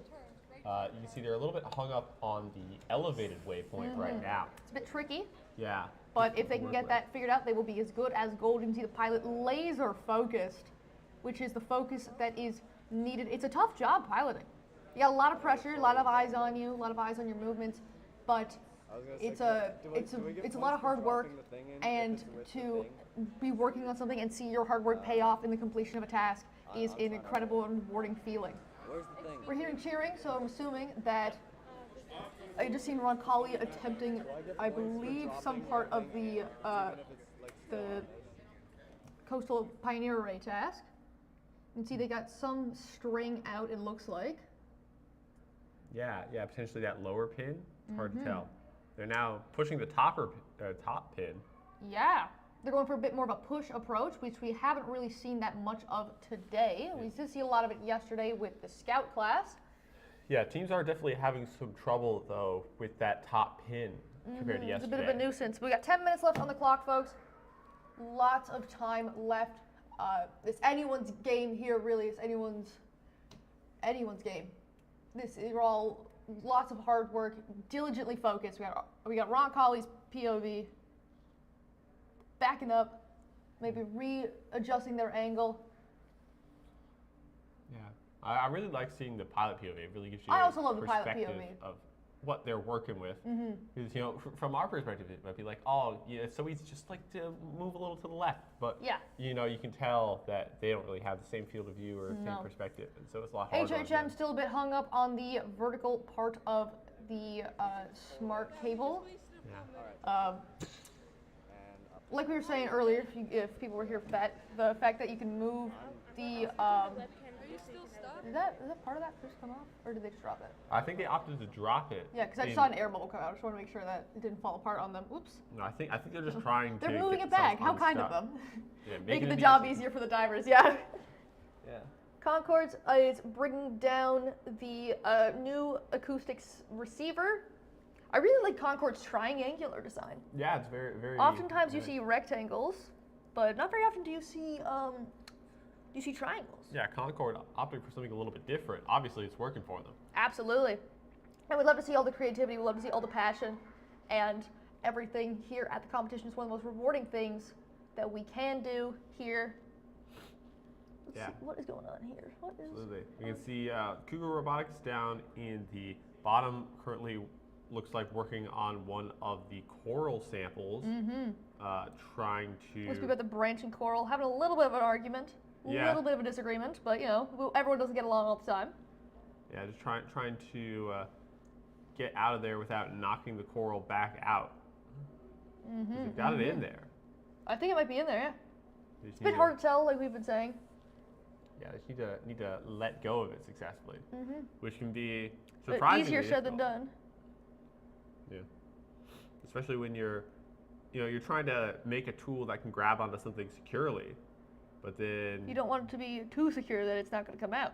Yeah, it's difficult to work with. It looks like they had to take it all back out and try again there. Absolutely, absolutely. Commend them though for trying a different approach. They're going for the brain coral now. Sometimes you gotta know when to put something down or put a task down and pick it back up. They did flip the roll over. Hopefully they can get that readjusted and then pick that up and be on their way. Yeah, a little more awkward now that they have to try and grab it from the underside. Absolutely. Get a view of what everyone's doing here now. Ron Colley is making their way over to the old acoustics receiver. Yeah, looks like Holy Heart is making their descent. Ron Colley making their way towards the old acoustic receiver. We got a nice pilot view. Nice solid grab on that. That is not going anywhere. Yeah, it looks like they've got a hold on it. Just need to get back up to the surface. Good job, Ron Colley. Good job. See the aerial view. Yeah. Ron Colley has their new acoustics receiver slightly outside of the scoring box, which is this box we're highlighting here. In order to get the points, these feet here, oopsies, sorry folks, these feet here must be inside of this box. Yeah. In order to get those points. Looks like right now they're having a little trouble maybe getting off of the surface. I think what they're trying to do is they're trying to nudge the acoustics receiver, the new one, in a little bit. Oh, that's smart. That is smart. Hopefully that works out for them. Yeah, we'll see what they can do right now. Absolutely. Let's see what's going on in the rest of the playing field. HHM ROV descended again. They've got their the coral irrigation system. However, they are still fighting with the smart wire waypoint, which this stuff can happen. When you're in the ocean, you can get tangled up in coral, you can get tangled up in debris. It's not as smooth sailing as one might usually think, because here we have a controlled environment, right? When you're in the ocean, you've got current to deal with, you've got wildlife to deal with, you've got unexpected debris, visibility conditions. This is a good controlled area, but still, these things can happen in the real world, so this is a good experience if these kids want to pursue marine sciences or ROV to know what this is like and how to deal with this and how to move forward with this. Yeah, they've definitely been fighting, trying to get themselves unstuck. That task, very difficult for maneuvering. Cougar Robotics has placed the coral irrigation system in the scoring box, and looks like they are trying to place the coral in once again. Oh, they are still struggling a little tiny bit. Yeah, they're doing a fantastic job aiming and putting the coral in. Yeah, really impressive. I wonder how their coral holding, I think they have a specific coral holding tool. Ah. You can see on this side of the bot here, that is a horrible arrow, I'm so sorry people. This side here, to keep turning. Can you stay still for a little bit? I want to show the people. Anyways, that thing there, next to the timer, that looks to be a piece of PVC that you can slide the coral up into. It's just a question of how can they effectively get it out. And I think this team has adopted more of a static tool approach than a dynamic tool approach, meaning that their tools aren't powered. They range from, like we said, the PVC coral holder and the little metal rod they have to hook the thing. That is incredible piloting. Oh my gosh. They're moving around like they own the place. They're incredible. Yeah, static tools are great. They can be much easier to design than active tools like a power claw, but they do require more practice from your pilot and more skill. But obviously, these guys are doing a great job. Absolutely. Lay the coral irrigation hose on perfectly. Concord Robotics still, once again, working on getting their acoustic receiver into the scoring box. Up there, working hard, working diligently. Yeah. Deck crew looking down. Doing what they can. You see the pilots in the background focused in on the current task. We got Cougar Robotics doing the best tie. They pass something for the robot or take it from the robot. They brought it up, trying to work on the coral device, like we see here. We said it's really in there. Yeah, it must be stuck. Absolutely. Maybe they might have to make some last-minute adjustments. Maybe sand the PVC a little bit, make some more space. But then again, that is for them to figure out and for us to see what they do in the next run. Yeah. Because once again, folks, they have one more run after this. The way the score works is that it's the highest of these 3 scores that they have today, and then this combined with the score of their marketing presentation and their marketing display that they have currently set up in the gym. Yeah, absolutely. They've still got, I think all the teams have their, let me see. I think some of the presentations have already been done. Right, yeah. No, they're still being done. Yeah, a lot of the presentations I think are over at this point. Some of them are still in progress, but sure now teams have that out. Some teams have that out of the way. They have more time to focus on their ROV itself. Absolutely. HHM ROV back at the surface, it looks like. Seem to have gotten unstuck. They looks like they'd survived the fight and won. They're bouncing back. Ron Colley Cardinals looking at the damages of the moved around waypoints, but that's fine. They'll get reset up after, and they have one more shot after this when they go back down for their 3rd and final run. Yeah. You see Cougar Robotics still moving around steadily, heading back up to the surface to probably grab something else. Absolutely. You can see on their playing field there with the smart wire, it starts here and runs through these 2 waypoints here, but not through that middle one there. Yeah. Yeah. So I believe in order to score all the points, they must do that. HHM ROV still doing their best to get the smart wire into the receiver box. Yeah. 1 minute left on the clock, folks. First run of the 2nd set of runs today. Looks like Cougar Robotics is readjusting that tool for holding the coral. Yeah. Some on-site fixes, setting things up, and they are back in the water, splashing. They are good to go. I'm always impressed at the bots that we see here at the competition. Even if whether you're competing or you're watching, it is always incredible to see the creativity, the ingenuity, and just the general skill and passion that these kids have for these robots. Yeah, they've clearly done a great job. Absolutely. Yeah, a lot of work's gone into the robots they've made. And every team here should be super proud of themselves because the work is incredible. These are all skilled individuals who have come together for a shared passion of robotics and marine robotics as well. And it's incredible. We have 5 seconds left. 4, 3, 2, 1, and that is time. Yeah, that's the end of the first group for round 2 this afternoon. So great runs all around. Absolutely. Now they're gonna start getting cleaned up. Maybe we'll have an interview if we're lucky enough. Absolutely, 5 minutes to clean up there, and then we are good for our next set of runs. Yeah, next up we will have, oh look at that. OD gonna be coming back, Swarmbotics, CBRH Titans, and Husky Marine. Hopefully they'll be able to get in the water this time. Absolutely, looking forward to seeing what they've got cooking up in store. Yeah, all right, so we'll be back in a couple minutes with those runs. All right.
Okay, so tell us what school you're from and the name of your team. Do you have a team name? Yeah, our team name is Cougar Robotics, and we're from Clarenville. From Clarenville. Awesome. And what are your names? My name is Mark Spurl. I'm Nicholas Reed. And I'm Nathan Fillier. Okay, so is this your first year? Yeah, this is our first year doing it, but the school has done it in past years. Yeah, Clarenville has been here in past years. Yeah, they haven't been here in a while, have they? No, I don't think so, no. First time in 9 years. 9 years. Yeah. Yeah, I think one of the alumni, Michaela Burns, was really involved in the make Yeah, competition. yeah. So how was that run? It was great. Great? Yeah, felt nice. Felt good. It was a really good run. Yeah. Yeah, I heard someone saying actually Clarenville looks like they just had a good run. So any of the tasks that you found pretty easy to do, or any that are really hard? One of the hard ones was the branching coral. In practice, we didn't have any electrical tape around it, but there was some sort of tape around it, so it couldn't just fall out of our tool. Just cause it's a little tricky. Yeah, we ended up abandoning that task after a couple of attempts. Yeah, it got like jammed up into our tool. Yeah. Like even when we got brought to the surface, Isaiah had to like try to force it down. Yeah. Okay. And did you get it done? We didn't get it done after, no. It was stuck in our tool. But we moved on and made sure we used our time efficiently the best we could. So for your next, how many runs do you have left? One more left. One more left? Yeah. Anything that you're going to try to attempt this time that you couldn't do that time? Well, we left something down at the bottom of the pool, so that was 5 points taken off for debris. And we're hoping that we will actually be able to take the branching coral off. And that's the main things we miss this round. So tell me about the tools. You came in with a handful of tools here and laid them on the benches. Absolutely. So I'll go on. So this is the manta ray, we call it. Yeah. Just the one we use to attach to the multifunctional node. Attaches it on right quick and. Multifunctional node. Where's that? No, that's in the pool. In the pool. That's one of the tasks, right? And then this is the reef lobster. So I'll attach it right quick. This one helps us. Oh, I can't get it undone. Oh, there we go. This one allows us to pick up and move the branching coral pretty safely and easily. So that one looks pretty good for us. Nicholas, you want to continue? You want to? Yeah. So up here in the front, we have the mandarin fish, which we use to grab onto the power connector. So this, the hook on the power connector hooks in here, and then it covers this and locks into place. And we bring it over and plug it into the smart cable. So you have the ability to change tools. So does this one then go down where that one was attached? Yeah. Yep. Absolutely. Yeah. Yeah, and also there's one more tool here as well that we forgot about.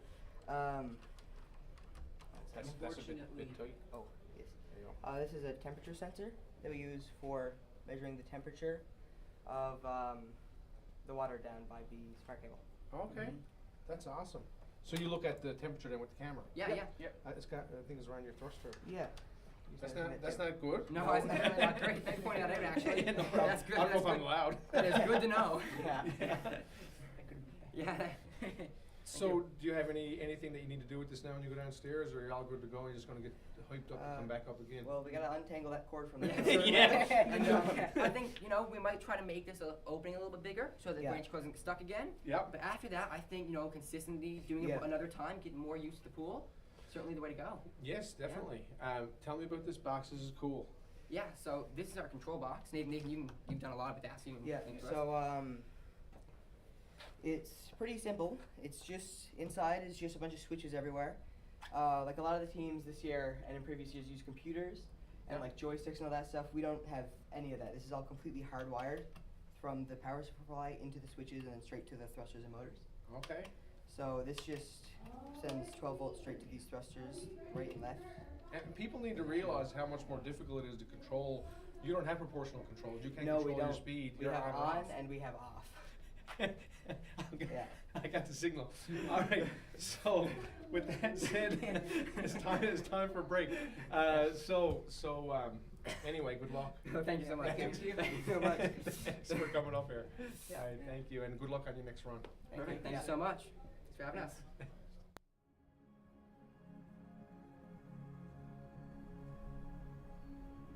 The launch is incredibly unique for a number of different reasons, one of which is its location. So we're located in the town of Holyrood. The Marine Institute has a fantastic partnership with the town. We're actually located at the most southerly point of the Labrador Current, so that provides near Arctic conditions, which are fairly unique, but in a safe, sheltered environment. So a living lab environment, a real world environment to conduct at-sea training, technology development, and research and development. The launch is for everyone, and that's a key aspect of what the Marine Institute has built here. In the very design of this facility and its ability to bring together, multiple different initiatives, multiple sectors, multiple clients, what that creates is an opportunity for collaboration. That's what really sets the Marine Institute apart, is that experiential learning component of all of our programs. For organizations that are interested in working here at the launch, please just reach out. Reach out to myself, reach out to the Marine Institute. We have a tremendous team and are able to support as much collaboration, innovative thinking, and problem solving as we can under this one roof and in this one location.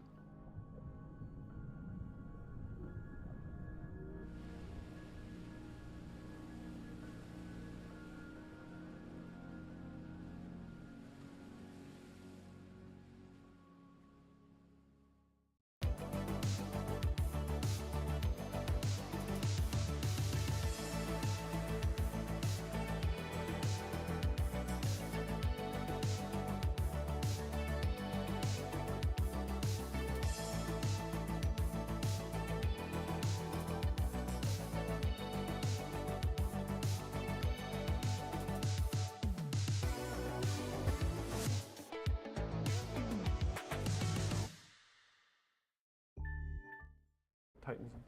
All right, and we are back. This run, we currently have on deck, we have Husky Marine and I believe, which team was the other one that was up? Because there have been two teams that have not been available due to either fixing issues or just trying to get stuff under control. We've got Counterbrook, the CBRH Titans, and Husky Marine, Mount Pearl Senior High. These teams are getting ready for their 5-minute start period. They got 5 minutes set up, make sure the bot's all ready, good to go. Give the bot any props, have any last-minute instructions, last-minute decisions, because when the clock starts, there's no communication between deck crew and the pilot and co-pilot at the table. That is simulate real world in the real life. You got Husky Marine there with their Husky Rover. They got 10 members on the team currently, and they have 4 cameras, which is very impressive. You got a good range of view. You can see the bot down there now. It's a very impressive bot, and it looks great. All the bots here look great this year, and it's awesome to see how people take the same set of instructions and interpret them in such different ways to create such different tools. Yeah, it's great to see Mount Pearl back and here for this run after they missed their first one. Hopefully they can have a good run today, or a good run here and make up for a little bit of lost time. Absolutely, absolutely. Yeah. Now, it is too bad we are currently missing OD at Swarmbotics, dealing with technical difficulties, which is too bad. Hopefully they will return in a couple hours for their 3rd and final run of the day. Absolutely. Sometimes you have to sacrifice one of your turns in the pool to get stuff under control. You might have some really glaring issues that you're trying to put out the metaphorical fires, and just to make sure you get those under control first before you can go in the pool and give it your all. Yeah, for sure. You definitely don't want to put the bot in the water when it's not ready and risk breaking something else. Absolutely. Counterbrook as well, doing their pre-checks. Got the bot in the water ready to go. Not sure if they're going to hand any props. Not sure if we can see it being already holding any props. But they look like, Tether crew looks like they are ready to go. People on the desk look fairly ready, fairly composed, which is good. You want to be ready, you want to be composed, you want to be in the zone. Yeah, for sure. I mean, they look totally ready. Looking forward to seeing what they can do during their first run. I know they had some technical difficulties during their first run, but hopefully this time they can do a bit better. Absolutely. They look ready, they look confident, they look prepared, which is great. We love to see it. I do believe this is their first time competing here as well, but they are doing great. And we love seeing new faces, we love seeing new teams, and we hope that they're enjoying their experience because we are enjoying having them here. And the clock is on. Husky Marine dropping their bot into the water, and I believe Cornerbrook is doing the same. You can see one person holding the bot, one person managing the tether, a little bit of teamwork on the go. Good to see. These bots are heavier than they look, so being able to manage it with one hand is incredible. Yeah, absolutely. Husky Marine and CBRH both moving around currently. Yep. You can see Cornerbrook here in the foreground, and then Husky up in the background there as they start their descent towards the tasks at the bottom of the pool. Absolutely, absolutely. Wonder if they are visible from the station cameras right now. I do not believe so. Cornerbrook's doing tether feeding, which means that they are descending currently. Mount Pearl is also doing tether feeding, which means they're both going down right now. And you can see Cornerbrook from the station screens. They have entered into the field. Titan is currently moving around. Titan ROV. Great looking bot. 9 members, first time competing. They made an absolute killer bot. It looks great. And looking forward to seeing what they are currently up to. You can see them now making their way towards what looks like the Coastal Pioneer Array. You'll see what task they choose to go after first once they're down here. Absolutely. I think they are trying to go for the Coastal Array. If not, they are going for maybe the old acoustic sensor. Yeah, potentially. That's been a popular one where it's much closer to the pool deck, so you don't have to travel as far, making it maybe a little bit easier. Absolutely. You can see their claw opening up here. Absolutely. Which is interesting to see. They got a bit of different design. Let's see how that works out for them. It looks very cool. Yeah. I didn't realize the claw opens like that. It's currently in a bit of a right angle shape.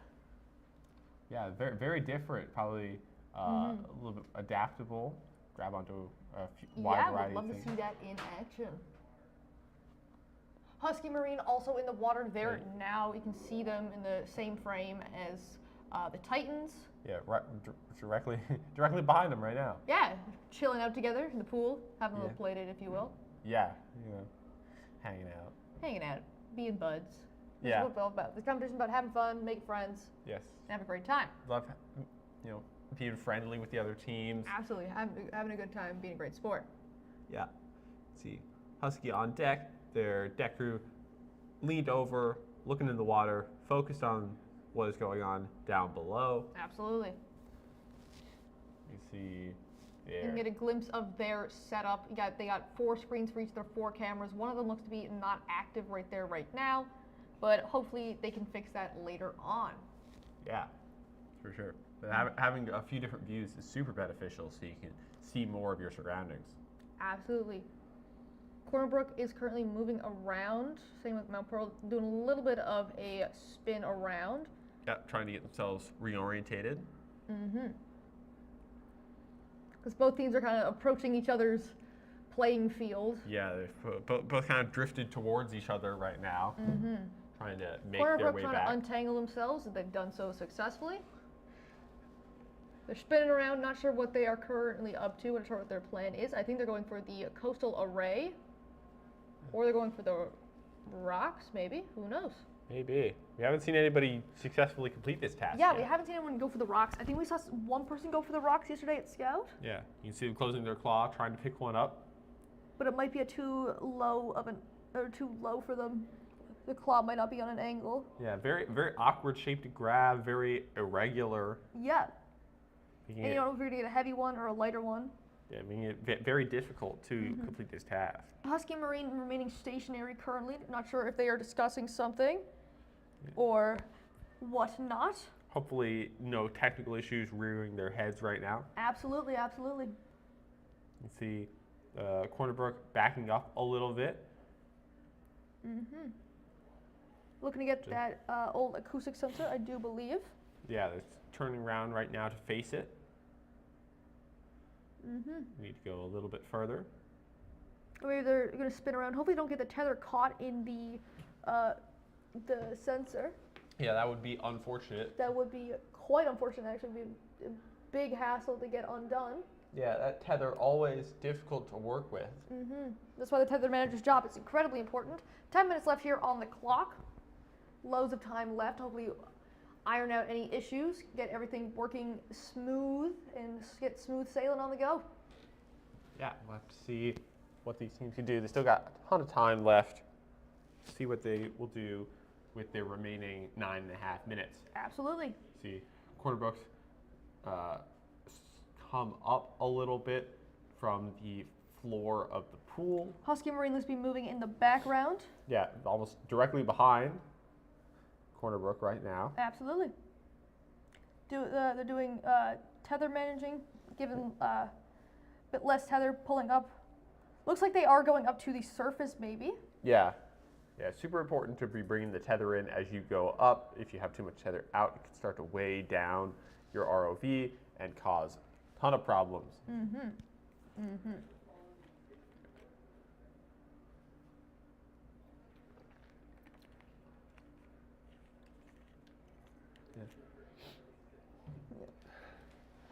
Hopefully Cornerbrook can get themselves reoriented. And same with Mount Pearl.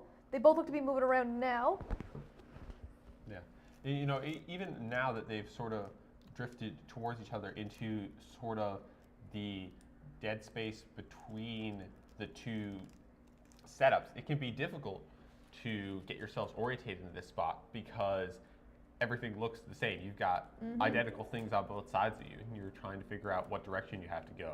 Remember, while we can see everything, the pilot's perspective can be very limited depending on their camera positioning. Absolutely. The deck crew can see something that the pilot cannot, but however, they cannot communicate with one another. Yes, I remember being on the deck crew and when I was competing and just having a terrible time trying to resist communicating with my team because if you are, for example, if you're working with the pilot and you're looking at the TV screens and you look backwards to look at the pool, you can't you can't look at both. So if you even if you accidentally look at both, the judges have to dock you points. Yeah, dock you points or bring you aside and be like, you can't do that. You can't do that. You have to like focus on one thing only. Yeah. And the feeling goes both ways. Same with being the pilot. You want to be like, am I in line? Do you guys see this? Because they're an aerial view, like top down. They can see what we can see now, the whole playing field. But the pilot, you're limited to whatever you've got on your screen and whatever cameras you have. Yeah. So you have to resist the urge to be like, guys, do you see this? Do you see this?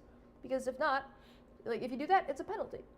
Yeah, and that's why it's so important to have a deck manager on your team, somebody who is sort of managing the game plan, who is sort of in charge on the deck, telling the pilot what they should be focusing on, telling them when maybe they should move on from a task, just trying to keep things structured during the competition. You can see Cornerbrook looks to have the old acoustics detector in its clutches.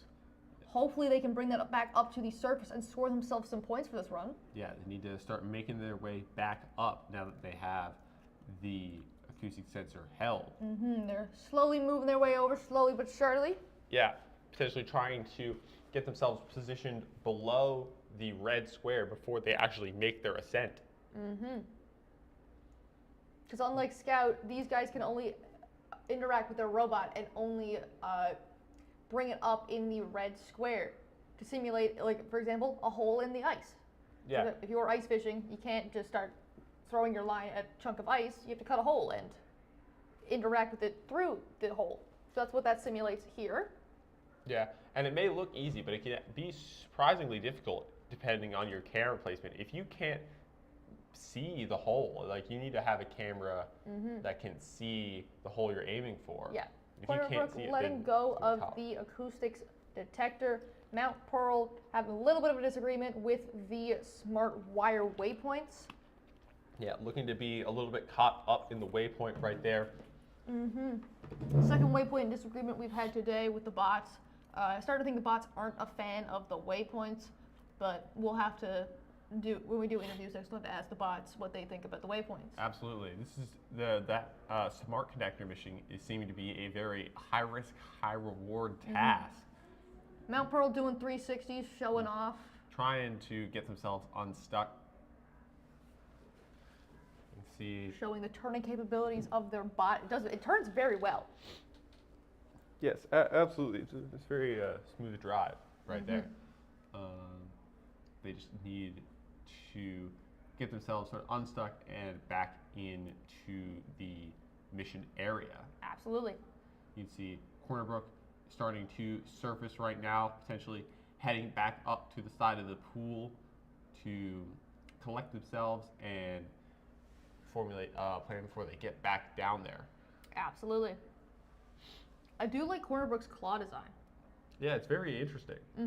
So, I believe, is it both hands that open or one hand that open? I'm not sure. It potentially could be both controlled individually. Yeah, it could be individually controlled. If that's the case, that is very impressive. Yeah. And even if that isn't the case, it's still very impressive. Yeah, it looks very interesting. It reaches out super far, which is great. You can grab stuff from far away. Absolutely.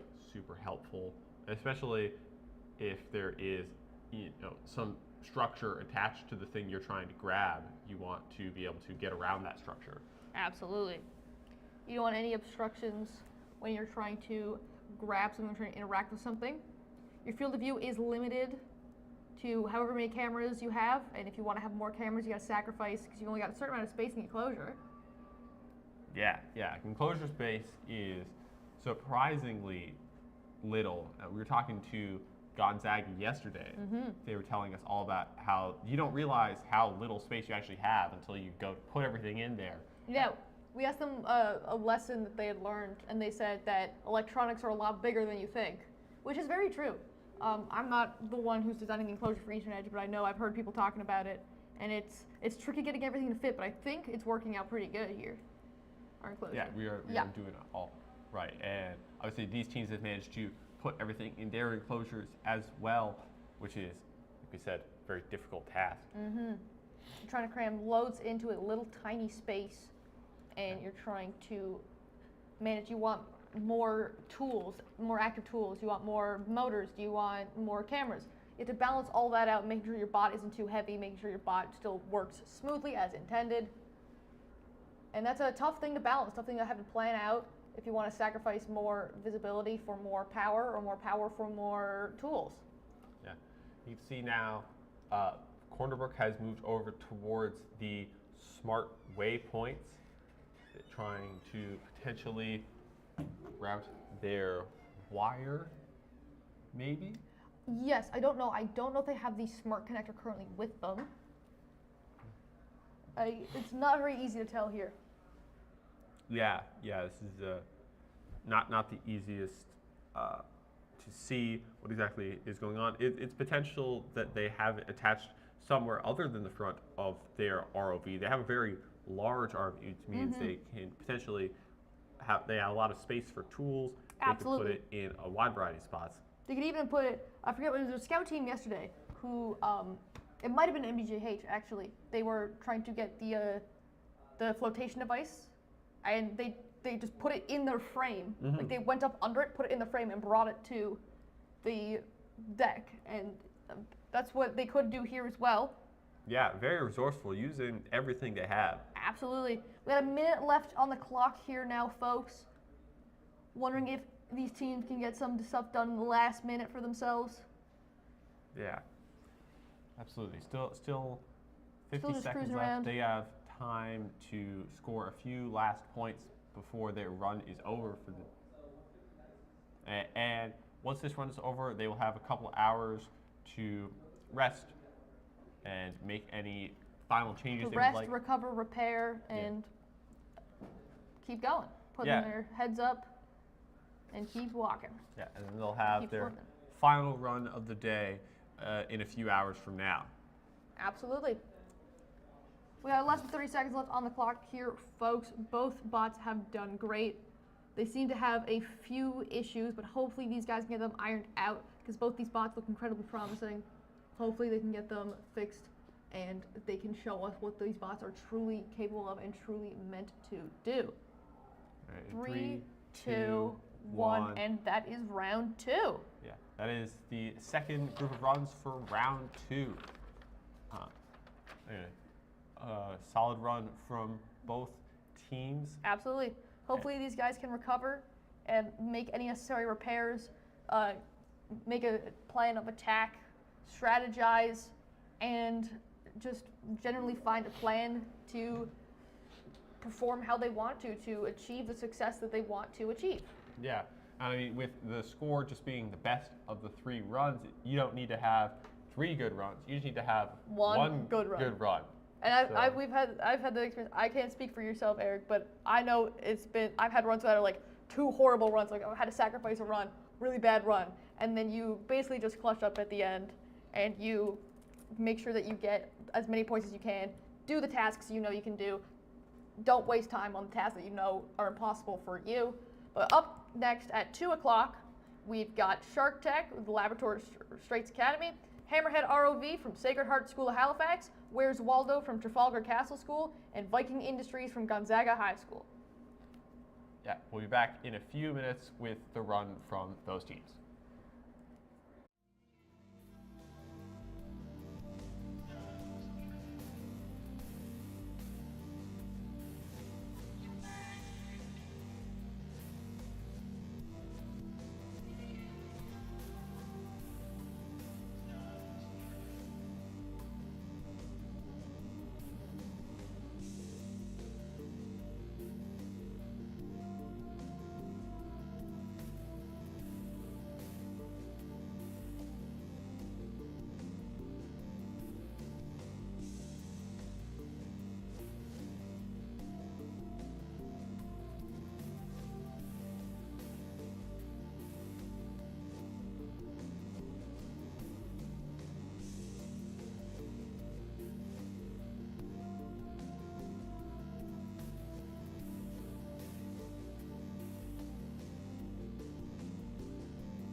All right, so here we are with another interview.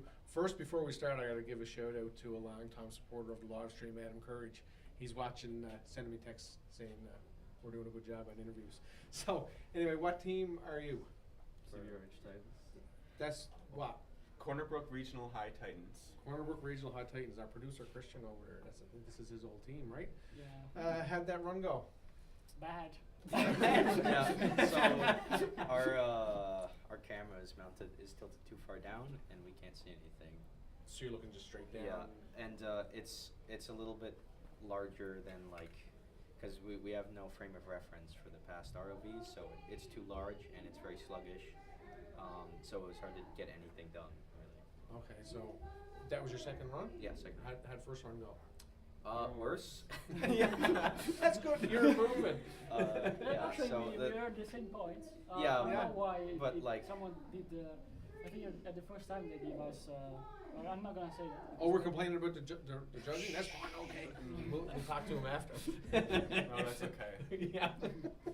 Some of the electronics weren't working on the first run, so Okay. but we managed to get it sorted out, and we got in the pool and did nothing. So. Oh, okay. So you fixed some stuff on your time between runs? Yeah. And then now you got a camera issue, so that's just a matter of probably tilting that up? Yep. So you're on your way. Third run's going to be the best? I think so. Yeah? You get one task done, relatively. Yeah? So this is your what year? How many years have you been doing this? First. This is the first. Zero? Well, first year? Yeah, first well, year for everybody. So Yeah. there used to be obviously there used to be a team. Yep. But they stopped doing it in 2018, so none of us have been on the robotics team before. So this is your first time? Yeah. And we did this from scratch in 2 months. Really? Yeah, 2 we months? had we had less than just over a month and a half to get the job done. Yeah, that's not bad. Yeah, and most of the leaders here are from grade 12, so Yep. it was really stressful time, like study and like after school we had to stay up for at least 2 hours. Yeah. And then doing this stuff, and then some of them they used to bring the whole body to their house. They stayed up overnight to finish this, so yeah. And that's something a lot of teams have been saying, how much time it takes to just get something like this up and running. Well, we had the electronics on board. Like that was a really massive. Yeah, it used to be all the electronics used to be in a housing like this, and there were like cables coming out at the end there, and it leaked in through the where the cables met the pipe, and it So you moved all your electronics up topside now, did you? Yeah, into that box. Yeah, that's something else. So you talk about previous teams and talk about how much time you spend, and I've been forgetting all day to talk about the mentors. So mentors, I guess, put a lot of time into your team as well, right? Oh yeah. Yeah. It was stressful. Well, we have to thank also a lot of teachers. Like the last 2-3 weeks, I sent emails to every teacher in the school. Yeah. Like each teacher in the school. So they can stay longer. Yeah, so we can work in the shop for longer.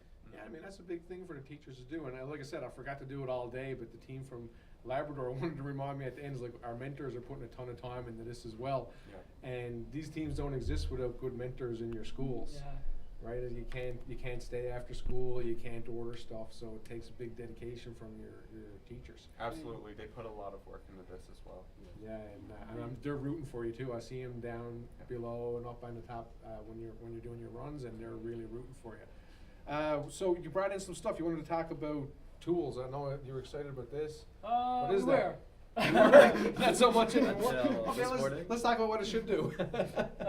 So we have a Raspberry Pi and a linear actuator. That linear actuator is should you should push the swings up, so the water can go inside, change the volume, change the density, so it becomes sync. Here, well, this is safety. Don't look at this. We have for the safety yesterday. For trying to have more points, we had to take a bottle of wine. Yep. We just open it, take the tap, and you could have bought a cork without a bottle of wine. Yeah, I mean, and this morning, me and Paul, we were trying to get down the float the piston, like the actuator stopped working, and yeah, we just inside close. Yeah. 5 points. Yeah. Well, you know, that's the thing, and that's why you see teams coming back year after year. People come, they struggle to get things working, and then you work on it then for next year. Hopefully when you come back you have more time, because a month and a half or 2 months is not much time to get something like this running. And you did a great job. The fact that you're here and it works and you're having fun, you know, that's what this is all about, and thinking about things to do for next year. And we're going to go talk to them judges. It's like hockey, right? We're going to complain about the refs. All right, so thanks for coming, and thanks for agreeing to interview. I know some of you are probably a little bit hesitant to come on camera, but you did a good job. All right, thank you so much.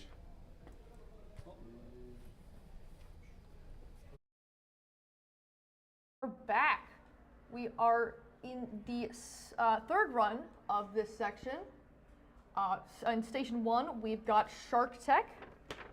Station 2, we have Swarmbotics. Actually, no, this is the last run, sorry. Station 1, we got Shark Tech. Station 2, we got Hammerhead ROV. Station 3, we got Where's Waldo, and we would have had Viking Industries in Station 4. However, they are experiencing some technical difficulties, so they have opted out of this run. You can see Shark Tech here. They've got their little friend Bruce up on the camera. That is Bruce right here.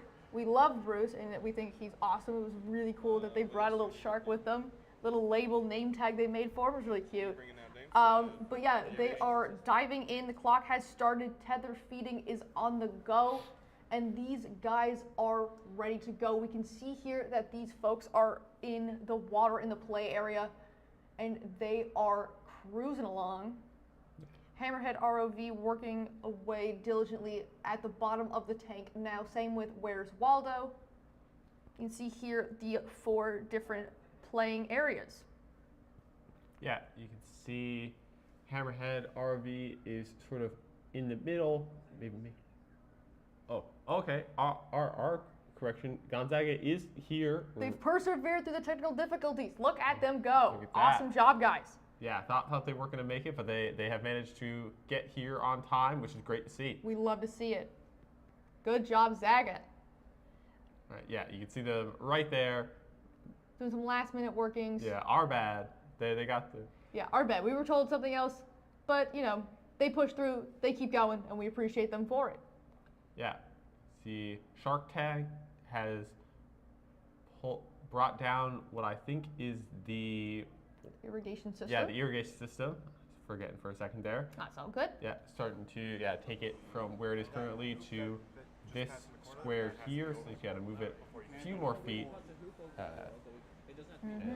Oh, looks like they're pivoting right now. Oh, they're going for the old acoustic sensor. Look at that. And they picked it up with the strength, speed, and agility of the sharks that they are named after. Yeah, very well done right there. Very well done. Kudos to them. They're bringing it up like they own the place. It's awesome. We got Where's Waldo cruising around down there as well. Cheers are happening, wondering what's going on. Yeah, it seems like Shark Tech, they have a hand on the RV, and they have their old acoustic receiver. Very nicely done. Nice, they're taking it out and they're going to replace it. We got Where's Waldo. I believe they're up at the surface as well. Yeah, where is Waldo? Where is Waldo? Aptly named, yeah. Again. What else do we got? Yeah, they're up at the surface there. We found Waldo, crisis averted. Yeah, very nicely done. They seem to be getting points. They're celebrating. They have their acoustic receiver.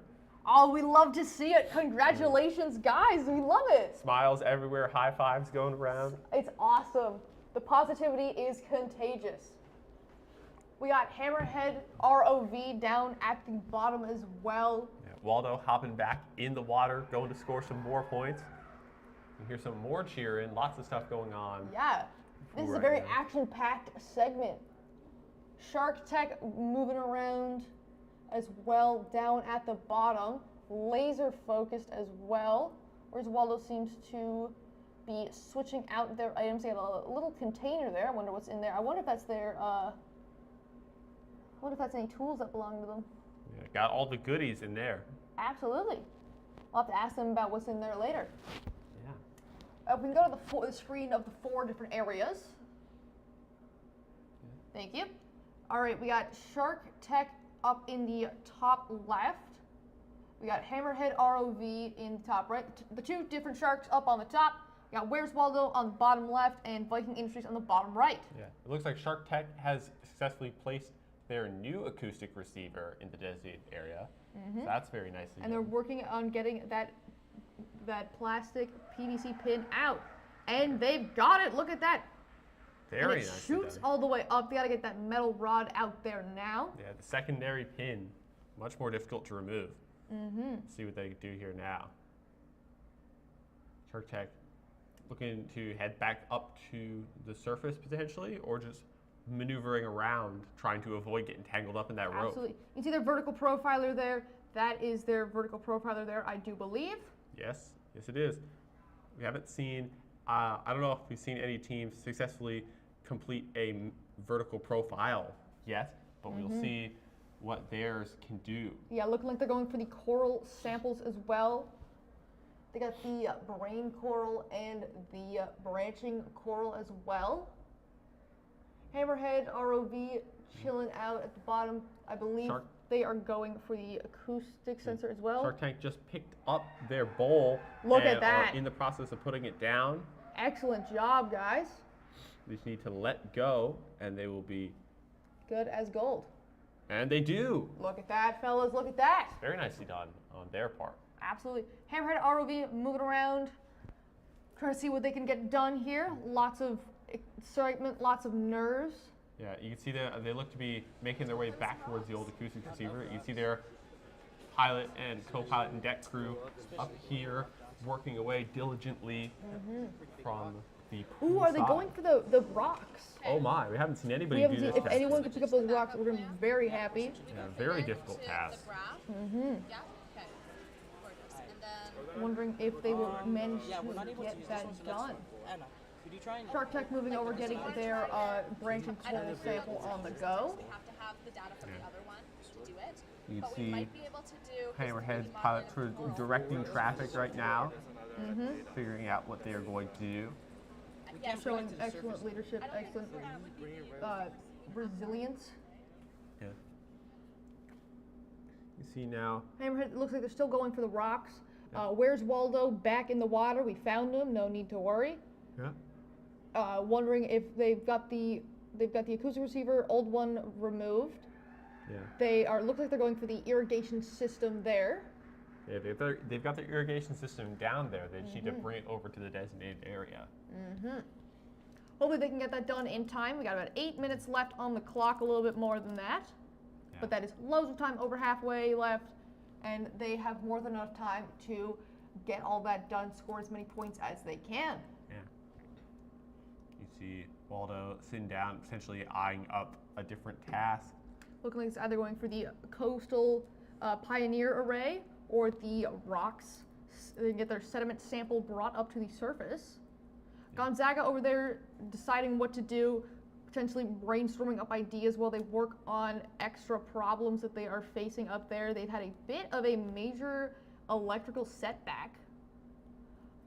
Hopefully they have managed to get that fixed because their bot looks really good, really promising. Hopefully they can get that settled and fixed so we can see more of it in action. Yeah, we've got a good crew. Obviously, they're a very smart and capable team, and we've got volunteers here to help them out. So we are doing everything that is possible to make sure they get back in the water. Absolutely. And get everything working. Absolutely.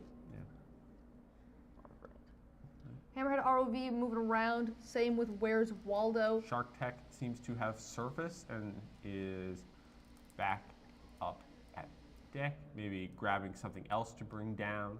Absolutely. Maybe that smart connector. I think they're heading back down with the smart connector as we speak. As you can see, they are feeding 2 lines down underwater, one being the tether and one being the smart connector.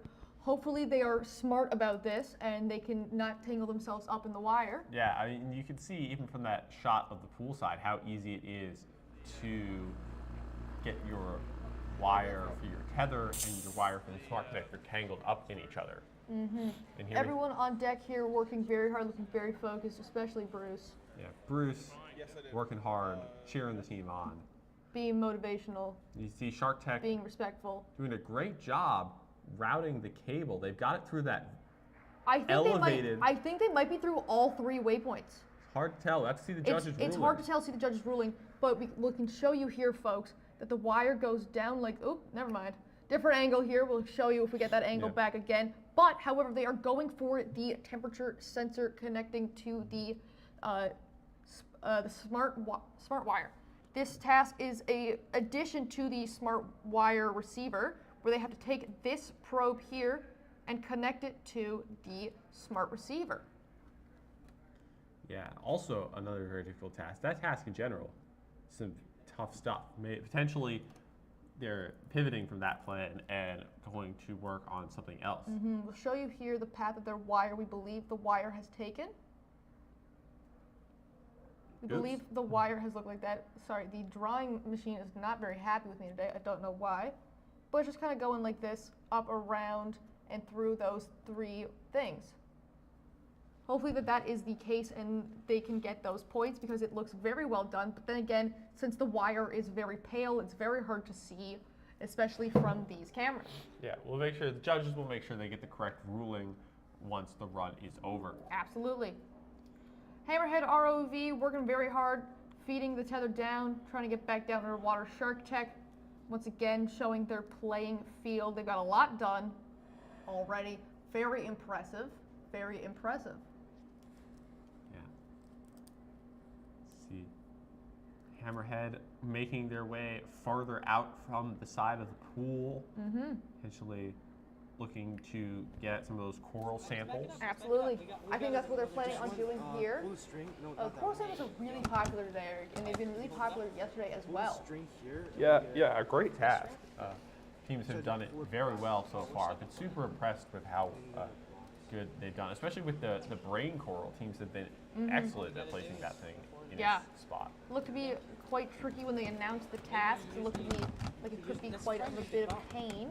However, these teams are working very smart, very diligently, and they are well-oiled machines, and they are absolutely killing it. Hammerhead looks like they're going for either the coastal array or the coral samples. Not sure which one. Maybe they're going for the metal pin at the bottom there. You can see the pilot and co-pilot working very hard, and everyone else on deck crew seeing how they can help. We're just having a watch over. Photographer in the background getting lots of pictures. Team seems to be smiling, laughing a little. Hopefully that means things are going well. Absolutely. Where's Waldo appears to be potentially grabbing the smart connector, it looks like, maybe? Yeah, they are doing their best to position themselves to grab the smart connector. Looking diligently over the deck crew, doing their best. Yeah. You can see their tether managers talking with each other, trying to decide how best to go about this. Yeah. Seem to be maybe a little bit tangled up in that cord there. You can see here, folks, this cord is looped around here like this. So hopefully they are not tangled up in that, because that could be a bit of a not good situation here. Yeah, we've seen the ropes time and time again today have caused absolute havoc for some of these teams. The ropes seem to be the biggest obstacle of this competition. Cable management, very difficult, especially underwater. Wires aren't behaving the way you want to, and that can reflect real life as well, where you're dealing with ocean currents, marine life, debris, and it's interfering with the wires you are trying to manage. And that is very difficult, but it's teaching these students that this is what can happen in the real world, and here's how to bounce back from it, here's how to come back stronger than ever. Yeah, team's got about 2 minutes left now, so we're gonna see what else they can do with their remaining time. Absolutely. You see Shark Tech going over for the smart connector. Where's Waldo doing the same thing? Yeah, this has become an incredibly popular task in this run specifically. Not many teams have been trying to do this. And look at that, they grab it. Has secured the connector. They just need to attach it to the smart repeater. They let go of it, potentially trying to spin it around, and that is exactly what they are doing with very graceful movements. It's like watching a robot ballet. It's impressive. True. This is a very awkwardly shaped part. It is, especially where you have to insert it into this little opening here. Yeah, the precision required is incredible. Yeah. You can see though they're very close. They're very close. There's a lot of power. They just like threw that underwater. That's impressive. That was interesting. We got less than a minute left on the clock here, folks, for the third run of this section. Shark Tech doing great. Hammerhead doing great. Where's Waldo doing great, and Viking Industries doing great. Yeah, you can see they've got a hold on that connector once again and have let it go, trying to get it positioned with 30 seconds left. It's going to be close. Hopefully they can have a buzzer beater moment. Yes, absolutely. And if not, they can get that coral irrigation system in, which is exactly what I think they are doing. Yeah, turning around, potentially trying to reposition themselves. They have their sights set. They are locked onto that target. They have 10 seconds left. I think they might have just drove by it. I don't know what their plan is, and they're heading back to the surface. But 3, 2, 1, and that is time. Nice. Some very well done runs right there from every team. I think they should be very happy with how things have gone. You see a cheer from Where's Waldo. They're obviously happy with how that run went. And we are happy for them. Absolutely. They did great. Everyone did great. And we hope to see more in the future runs. You can see especially how much everyone improved from their first run. The improvement, we saw it a lot with Scout yesterday, but teams get more confident, more comfortable. And then the third run, the third section is where everyone really shines. It's that kind of make or break mentality of like, this is the last one. We're going to do our best. We're going to give it our all, and we're going to go crazy. Yeah, absolutely. And before we get to round 3, we've got one last run left in round 2. In a few minutes, we're going to have Heritage Collegiate Robotics and the Tri-Sedge Timberwolves back again for their second runs of the day at about 2:30. So we will be back in a few minutes to bring you their run.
Okay, so tell us where you're from. Well, we're from Halifax, Nova Scotia, so it was a bit of a trek to get here, but we're glad we ended up here. Halifax. I'm not sure we've had a team from Halifax before. We had one from Ontario last year. So how did you end up in Newfoundland? Well, I mean, it was the only regional competition. You know, this is our first year as a team, so we were really excited to get out there, you know, compete with other teams. And this was a really great opportunity that we've been working towards all year, so. Yeah, and we have that flume tank facility. That's pretty nice, right? It's pretty nice, yeah. So what got you interested in the mate competition? Don't know. I mean, previous senior robotics teams have been working with mate. And so we decided to pick it up from there. We already had the basis of the company and the team. We had the pufferfish, the box already created. Oh, okay, yeah. Yeah, it was between that and another robotics competition. I believe Liam was in it, actually. Yeah, last year, RoboFest. That's a bit different, but our company was started in 2016, so it's been a couple of years, but it kind of went on a 5-year hiatus, and then going into COVID, things, of course, were shut down. So all of us here on this team, we've pretty much started everything from scratch. So it's been a big journey, but you know, our teacher, Mrs. Ledbetter, Shauna Ledbetter, and our primary consultant, Sean Spears, they've been great help, and they're very knowledgeable. So that's how we got into it. That's something the team's been saying, and I mentioned to the last team, I forgot to talk about it on camera, as the mentors. They do so much for the teams. They're not here on camera, but they kind of stay behind the scenes, but they do a lot. Yeah, teams don't exist without mentors. That's true. So tell us about your vehicle. Yeah, for sure. Well, we can start off just by telling you a little bit about the frame. It's PVC, as you can see here. Nathaniel, if you want to talk quickly about the PVC. Yeah, sure. So instead of metal or plastic, we're 3D printing. In fact, we actually considered that at the start. We chose PVC because it's easy to modify, and it's a lot more modular. Like right here, this was added close to the end. With the 3D printing, we wouldn't have been able to do that without the proper tools, which we don't have. Yep. And same with these, we were able to modify anything that broke. Like if this broke, we would be able to easily replace it, and it's a lot safer with the wet frame instead of anything else. So. Yeah. That's a good point, because 3D printing parts takes time. It does. And having something that's easy to repair, especially when you have just a short amount of time, that's a big benefit. For sure, yeah. We thought about 3D printing the whole frame, and we decided against that because of that, you know, being able to do quick repairs. And we did end up 3D printing the shrouds here and here, as you can see. So we're very fortunate. Our school has a leftover scraps recycler for 3D printing. Oh, really? It can turn into new filament. It's actually the only one east of Montreal. Oh my goodness, yeah, now I'm interested. We were really passionate about sustainability when we were building our robot, and so that was definitely something we wanted to incorporate. Yep. So we wanted to use our 3D printing somehow, but we decided on PVC for the frame for that. Yeah, and adding on to sustainability, a big thing with the PVC, because it's modular, you can always save the parts. And so we got a big bin at the school that we can use, and from year to year, you never have to waste things. You Like can putting always Legos together. Yeah, exactly. I see Legos on your vehicle there, actually. That's part of our buoyancy, right? Oh, you see the Legos are part of the buoyancy? I see. Yeah. I like the weights you have there. So Huber isn't with us right now. He's our lead CAD technician. He's everything 3D printing. He's a 3D printing guru. And so that's an attachment for weighting. And so there's a bunch of nuts lined in there, but just so that we can really easily add and take away nuts to adjust the buoyancy and the weight. So that was a custom-made part that Huber helped us design, and so that it could easily come off, snap on and snap off with a secure attachment, we used Lego, because Lego's plastic moldings are a lot more precision than we are. Yeah, Legos are actually pretty cool. They're pretty innovative, right? I'll tell you what I like, your weights here. Oh, yeah. So you have the ability, using nuts and a threaded shaft, so you can move those back and forth, I guess, if you're having some, if it's leaning one way or the other. We can move it back and forth. We can also add new ones on or take them off, just like we have back here. This one, actually, I think you can adjust it to 1.5 grams. So very real accurate. precise. Yeah. So you 3D printed slots for the Legos, so you could snap this over the top and hold the weight in place. Yeah. And that's got those little bolts in there. That's smart. Yeah, see, you have everything. It's so precise too. It's funny because sometimes people approach problems and they approach them with which is way too complicated. Yeah. And this is pretty ingenious. Like this, I like that weight. You can move it back and forth. Yeah. The Lego thing. and the fact that you made it a PVC. You didn't, shooting for the stars sometimes with design is not practical. This thing is practical. So did you have fun today? Yeah. So much. Did you enjoy in Newfoundland? Yeah. Yeah, is your first time here in Newfoundland?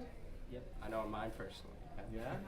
I hope you come back. The competition happens every year. You can come back every year. Yeah. And you can also come here to go to school too. I got to plug the Marine Institute. He's telling me to stop. All right. Well, thanks for coming. Thank you so much. Thank you so much for stopping by being having us. interviewed. Of course. And enjoy the rest of your day and the rest of your time in You Newfoundland. too. As well. Yeah. Thanks. Have a great day. Thank you.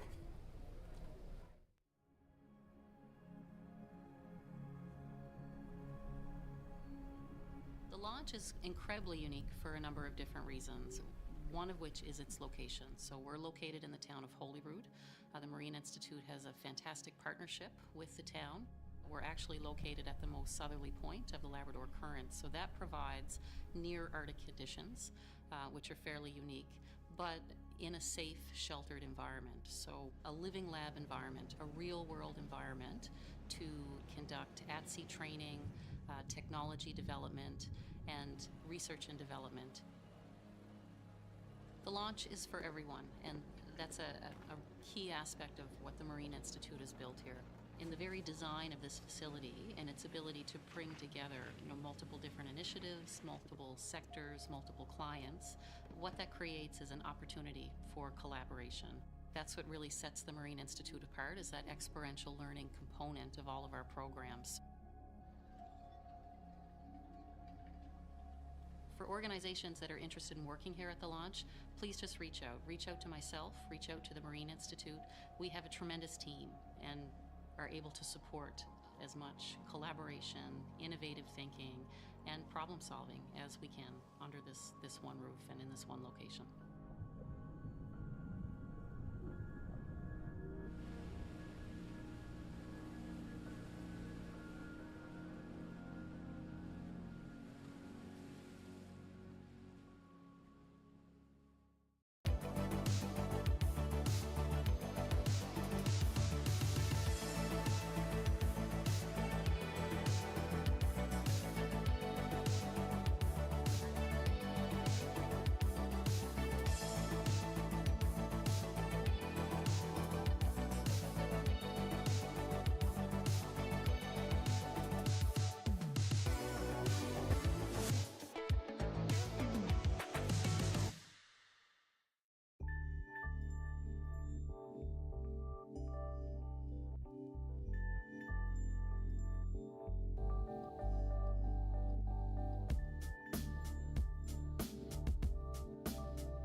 Okay, so I'm here with another team from outside the province. Tell us where you're from. Yeah, so we are from Whitby, Ontario, and Trafalgar Castle, an all-girls school. Yep. Awesome.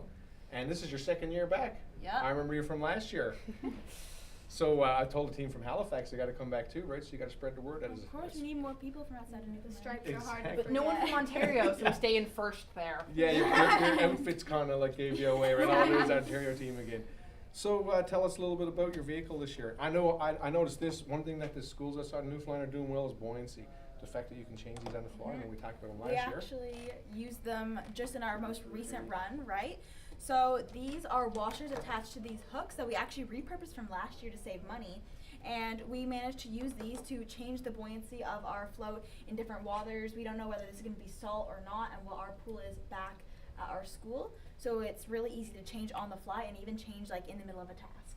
Awesome. And that's something that people who are watching need to realize, that if you put this in salt water versus fresh water, you need to change the buoyancy because of different buoyancy for fresh and salt, right? Yeah. So your controllers, that looks pretty cool too. And these are pretty awesome. We custom 3D printed them. So one of the girls on our team designed and printed these, which gave us like exactly the design we needed to make it the most practical for us driving our robot and the most user-friendly for our pilot. And it allowed us to have 2 controllers, which was really nice because now not all of the work goes on the pilot. So we have our claws on this one and all of the motors on this one. That looks like, I don't think anybody my age could use that thing. Fourth thumb back. It's easy to learn. Controller. Yeah, that's too much. That's your generation. So how did the run go? Oh, we're really You're pumped. You came in here pumped, so it must have been good. Yeah, so our original run was not great, but we really used it as a chance to like figure out what's going on, ask some more questions, make some mistakes that we could easily learn from for this round, and we almost doubled our points this round. Oh, really? From the last one. Imagine you do that again this next round. I think we tripled them, honestly. Really? Yeah, we over doubled 25 to 65. Yeah. Really? Yeah. Well, that's awesome. So did you make any changes, or was it just changes to how you approach things? So I made a completely new plan. We basically scrapped what we were trying to do and started over using some like kind of finicky loopholes that we have discovered. So we were able to get some of the graphing data to use, which gave us a lot of on-land points, so I could be working on that while our team was working on doing more tasks back underwater. So we were able to multitask. One technique we actually used when she was talking about loopholes was we actually pulled on our tether, which is supposed to be a violation, but you get one warning. Yep. When our robot's on the bottom, it has a hard time bringing itself up with all the pressure, like on just these 2 motors to lift. So we did one big pull, and up we went with the entire robot. And it made it all the way up. So you used your warning. Yep, we used our warning correctly. That's awesome. So which task did you find the most difficult?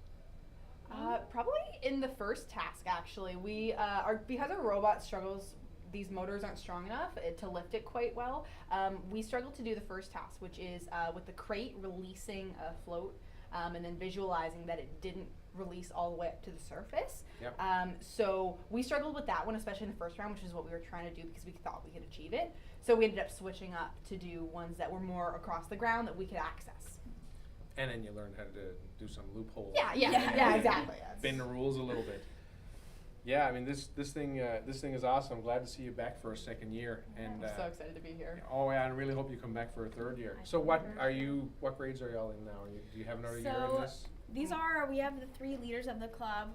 And all 3 of us are in grade 12. So unfortunately, this we're is graduating. our last year. But we are hoping to continue through robotics in the universities we're going to. Yep. And our pilot here is just in grade 10.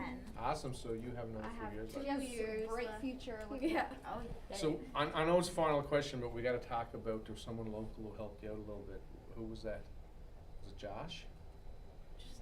He helped you out a little bit. He seems to be really invested in the team. Good on you for putting up with him. He's been great. You got a mentor back at your school? Yeah, we have 2. You want to give him a shout out? Yeah, 3. Yeah. We'd love to get a shout out Yeah, to the especially 3 don't forget a people third that brought person. us. We love that senior. She's awesome. We have 2 mentors and 1 person that helped plan this entire trip. Would not be possible. It would be complete chaos without her. So we'd love to thank last year. our 2 mentors, Mr. Liao and Mr. Spasot, for helping us build this robot and like managing our team. And then a big thanks to Miss Senior who planned us to get out here. Yeah, I mean, getting out here is easy to say, but it's Hard to 50 do, kids right? on a plane. Yeah. And Lost. we did an We got- awesome we tour lost yesterday. 3 bags on the way It here. doesn't sound exciting to me if I was a teacher coming out with 15 students, but good on them. It's been chaos, but 15 it's students been a lot of and a fun. robot. And a Oh, yeah. robot. Well, thanks so much for coming back. And, Thank we'll you. see you Thanks for soon back. having And you us. can always come back next year as mentors. Who knows when you're in university. That'd be nice. Well, thank you so much for coming out again. Thank you so much. And we are back with the 4th and final group of runs for round 2. In the water right now, we have the Tri-Sedge Timberwolves at Station 1 and Heritage Collegiate at Station 2. Now, folks, we've got the pilot's cameras available for us to overlay on the view, which is super nice. We get to see what the pilots are seeing as well. Let's take a look now and see what has happened while the interview has been going on. Yeah, you can see Tricentia currently working on those pins for the Coastal Pioneer Ray, trying to release the flotation device. You see they've pushed the first pin a little bit. They need to, I think, now move to the other side and pull on it to get it out the rest of the way. Absolutely.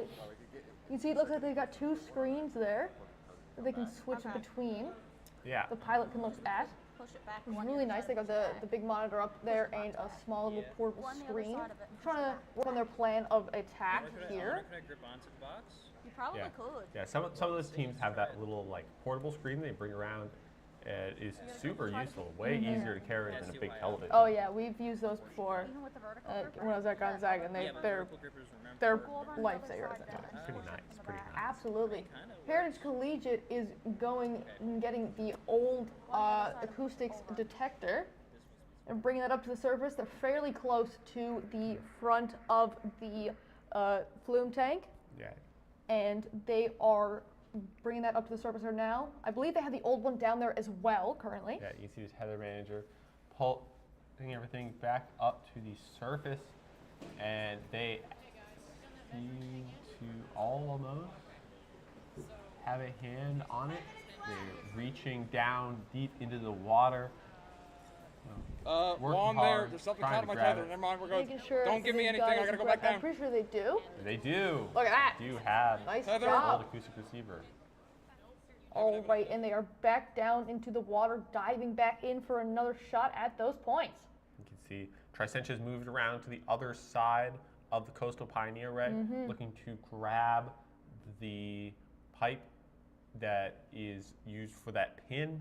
Absolutely. You gotta make sure to be careful because they are a bit wrapped around that milk crate there. They don't want to get tangled up and start dragging it around when they are going back up to the surface. Yeah, that crate very heavy. Going to be difficult if they get stuck on it. Heritage Collegiate is over on the other side there. Maybe they're eyeing up the. I do believe they are eyeing up the coral. Oh, what they're doing is getting a 3D scan of the coral. Yeah, they're getting some views so they can make their 3D model of the coral reef structure. They also, you can see their vertical profiling float, I believe, touched down on the bottom of the pool over there. We could see a second ago on the station capture camera, we could see that they were looking at the coral reefs while scanning it with a phone, I believe, to get that 3D model made. You can also see that they have very graciously provided us with 2 camera feeds. Yes, thank you, Heritage. Super great stuff here. Us at Livestream, very grateful to have it. Yes, thank you. So kudos to you guys. You guys got your multi-camera feed hooked up, making our jobs of showing people what's going on from every different perspective a whole lot easier. So thank you. Yeah, you can see they're very close to grabbing onto that upper pin right now. They're a bit above it. Trying to line it up is a bit hard, but they've got it rotated, which is going to make it a lot easier for themselves. Yeah, just need to get a little bit closer. Laser focused in the zone. Pilot Not dialed giving in. up without a fight.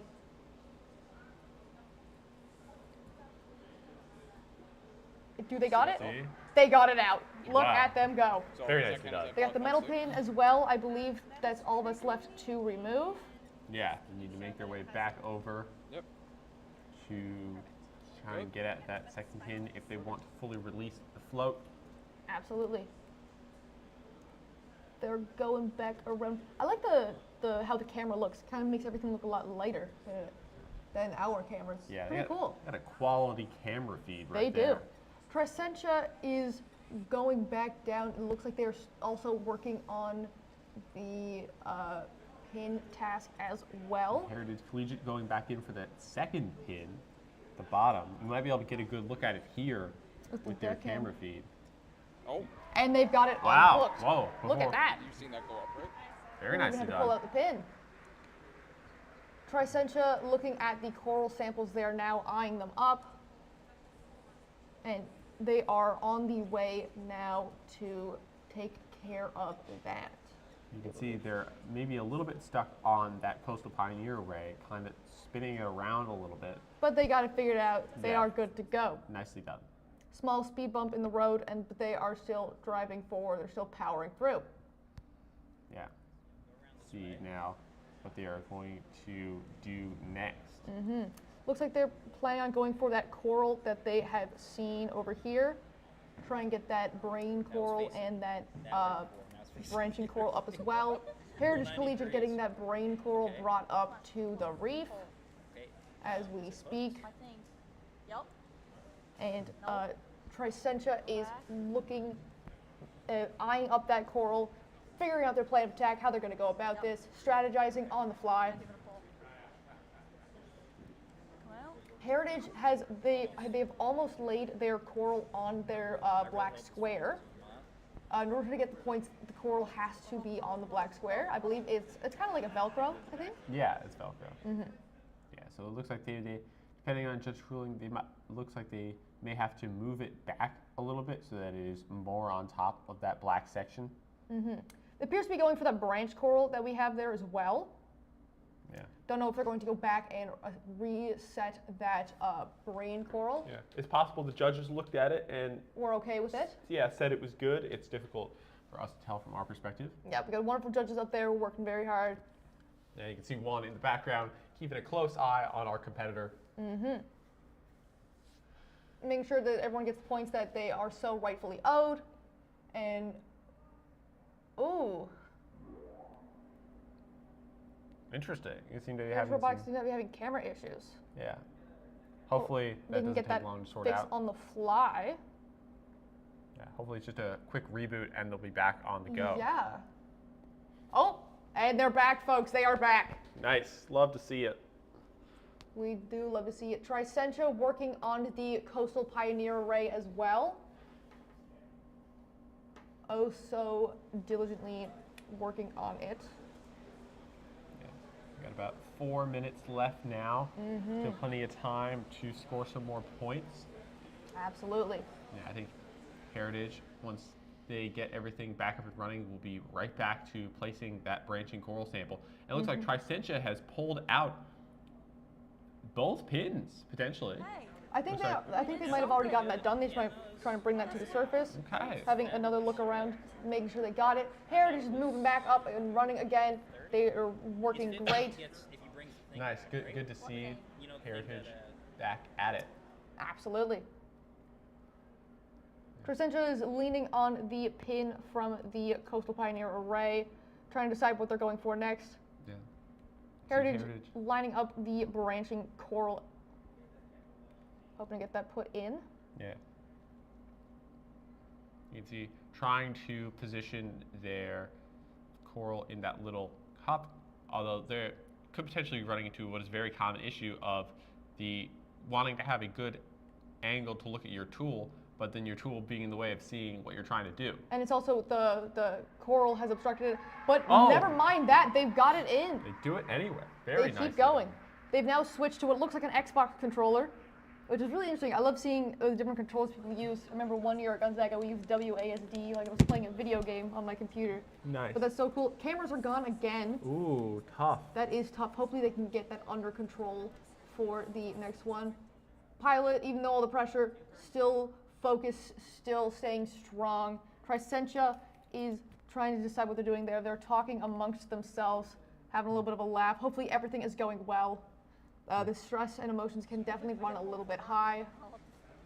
That wouldn't count though. It's time will be over. We've got about 2 minutes and 20 seconds left to score a few more points. Probably creating a game plan for the last couple minutes here. And even for the next run that they have. Yeah. Looking to get the old acoustics receiver out of the water, potentially. They're trying to line that up there. Yeah, it's not high up enough though. Looks to be so. Hopefully they can get a good grip on it. And it sounds that something is going on. I think Heritage is back on the move once again. Yeah.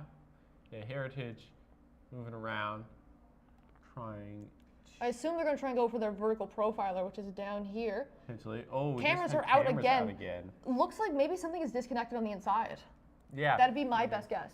It could also be, in the past, MPSH, we've had troubles with the thrusters drawing too much We've power. had at issues once with that and as well at causing Gonzaga. I do remember that. Cameras taking all the power away from the cameras and causing things to have to be reset.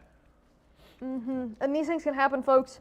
And you just gotta remember, these are students. These are not companies with hundreds of thousands of dollars. These are students with the materials that they can afford, materials that they can find, and whatever they decide to make. Yeah, and they're doing the best they can with what they have access to. And it's incredible. Yeah, absolutely. They got about 50 seconds left. Tricentra trying to line up the acoustic sensor. Yeah. Like Eric was saying, 50 seconds left on the clock.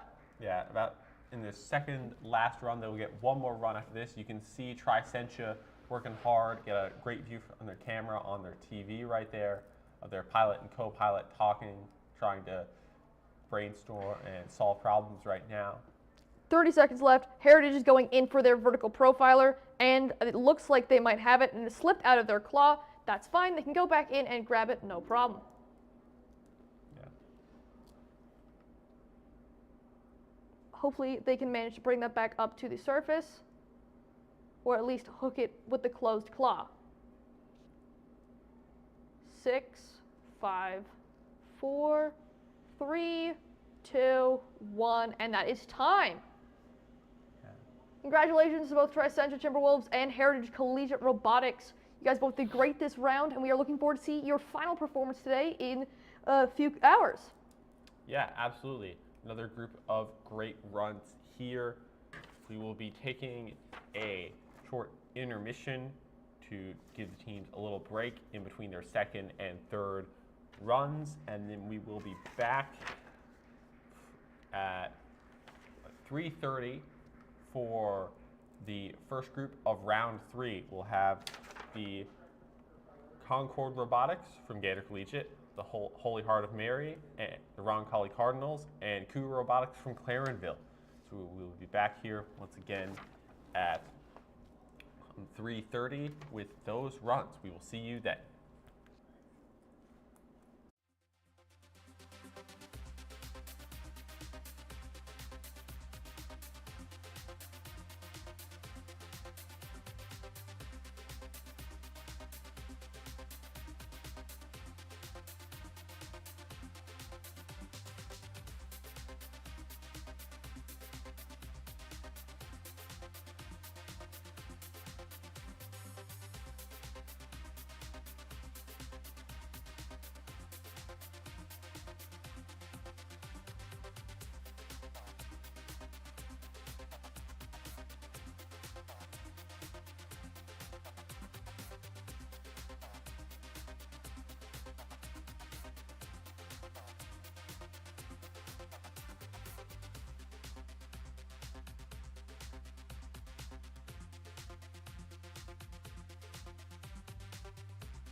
Okay, so tell us your team name, what school you're from, and your first name.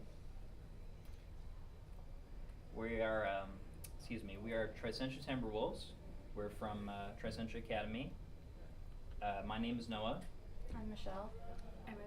And so Tricentra Academy, where is that? Arnold's-Cove. Arnold's-Cove. All right, so this is your first year? Second year. Second year? Our second year, his first. Okay, so you're here for the first time, so how do you like it the second time? Good. Yeah? It's my last year. Your last year, so how did you find that run? That was our best run. Yeah? So far. So that was your second run of the day? How'd the first one go? Not good. We didn't get any extra points because we couldn't get the bot to go up, and so we couldn't really maneuver anything. We kind of got to go work on some of that. What was keeping it from going up? We think it's these motors not really being powerful enough to bring it up when it's in such deep water, and we think it might have to do with this foam here, which gets compressed at the high pressure, and so we're going to it go down removes to the the other buoyancy from it. tank and do some buoyancy work. Yeah, that's for our next run. That's the thing with teams. How do you test at 4 meters, right? So a lot of teams run into these issues when they come in here and actually go down to the 4 meter depth, that it changes some of the things that you're testing at your schools. So a lot of work gone into this, I guess. When did you start? Not until January. January? Yeah. It's good to put it together since January. It's fully remade this year as well, so very From short scratch. timeframe. So a lot of time. Your mentors, they spend a lot of time with you? Yes. Yeah. Too much? Sometimes. They basically live at the school with you? And I guess leading up to the competition, then you're there a lot longer hours? Yeah. Yeah, that's, again, like the teams, every team that's come in here today has had something that they wanted to improve on, and they're talking about mentors, how much they put into the team. Yeah, absolutely. It's hard to get the time when you're studying, especially in grade 12, thinking about post-secondary next year probably, right? So spending all that time after school working on this got to be a big commitment. Probably some days you don't want to be at it. Well, quite a few. Quite a few days. Yeah, so tell me about the vehicle. What was your approach with the design? It's cost efficient. Cost efficient? That's good. When we were researching designs for the frame and for the placement of the thrusters, we found that this square shape with the little bar in the middle was used by a lot of different ones. A lot of ones worldwide. Yeah. We ended up using that design. When you look at the ROVs that we have here, so we have some small inspection class ROVs, and if you took all of the fancy stuff off them, that's basically... It's just a big PVC pipe. Yeah, the skeleton of it looks similar to that. So your tasks that you just did, any task that you were happy that you completed, or was... Really happy that Very, we very actually, happy. that we got the pin. We done it all by headbutting it with like the We shoulder. Our frame, our motors here are high So- enough that when we could hook the bar, like the end of the bar, and go, if we went to the right, we pulled the bar completely out, and then Yep. we just hooked the pin with the bottom gripper and gave it a pull. So that was probably Pure- got really excited in that moment. Yeah. It's very funny watching from tether as well, and with the judges.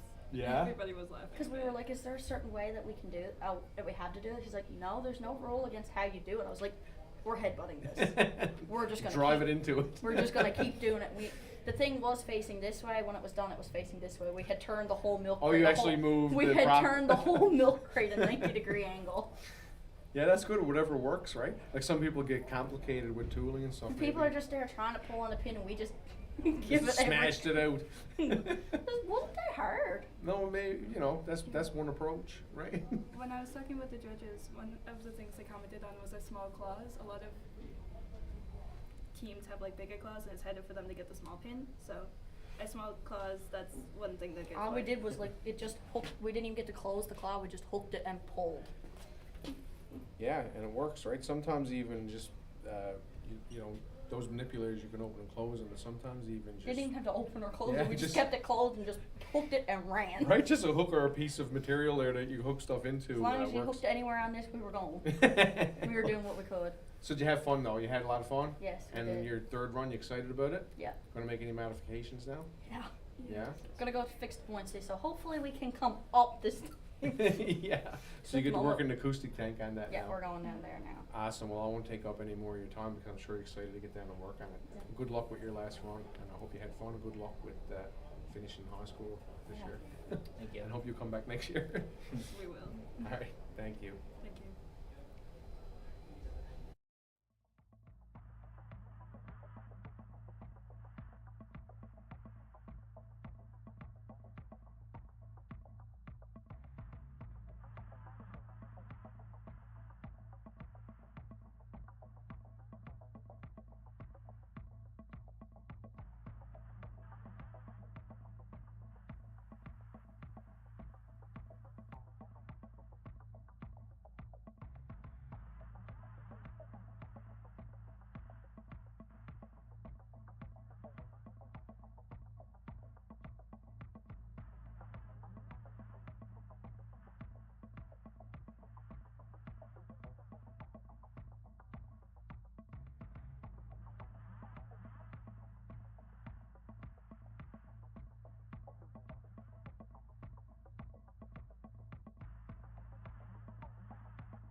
All right, so tell us what school you're from, your team name.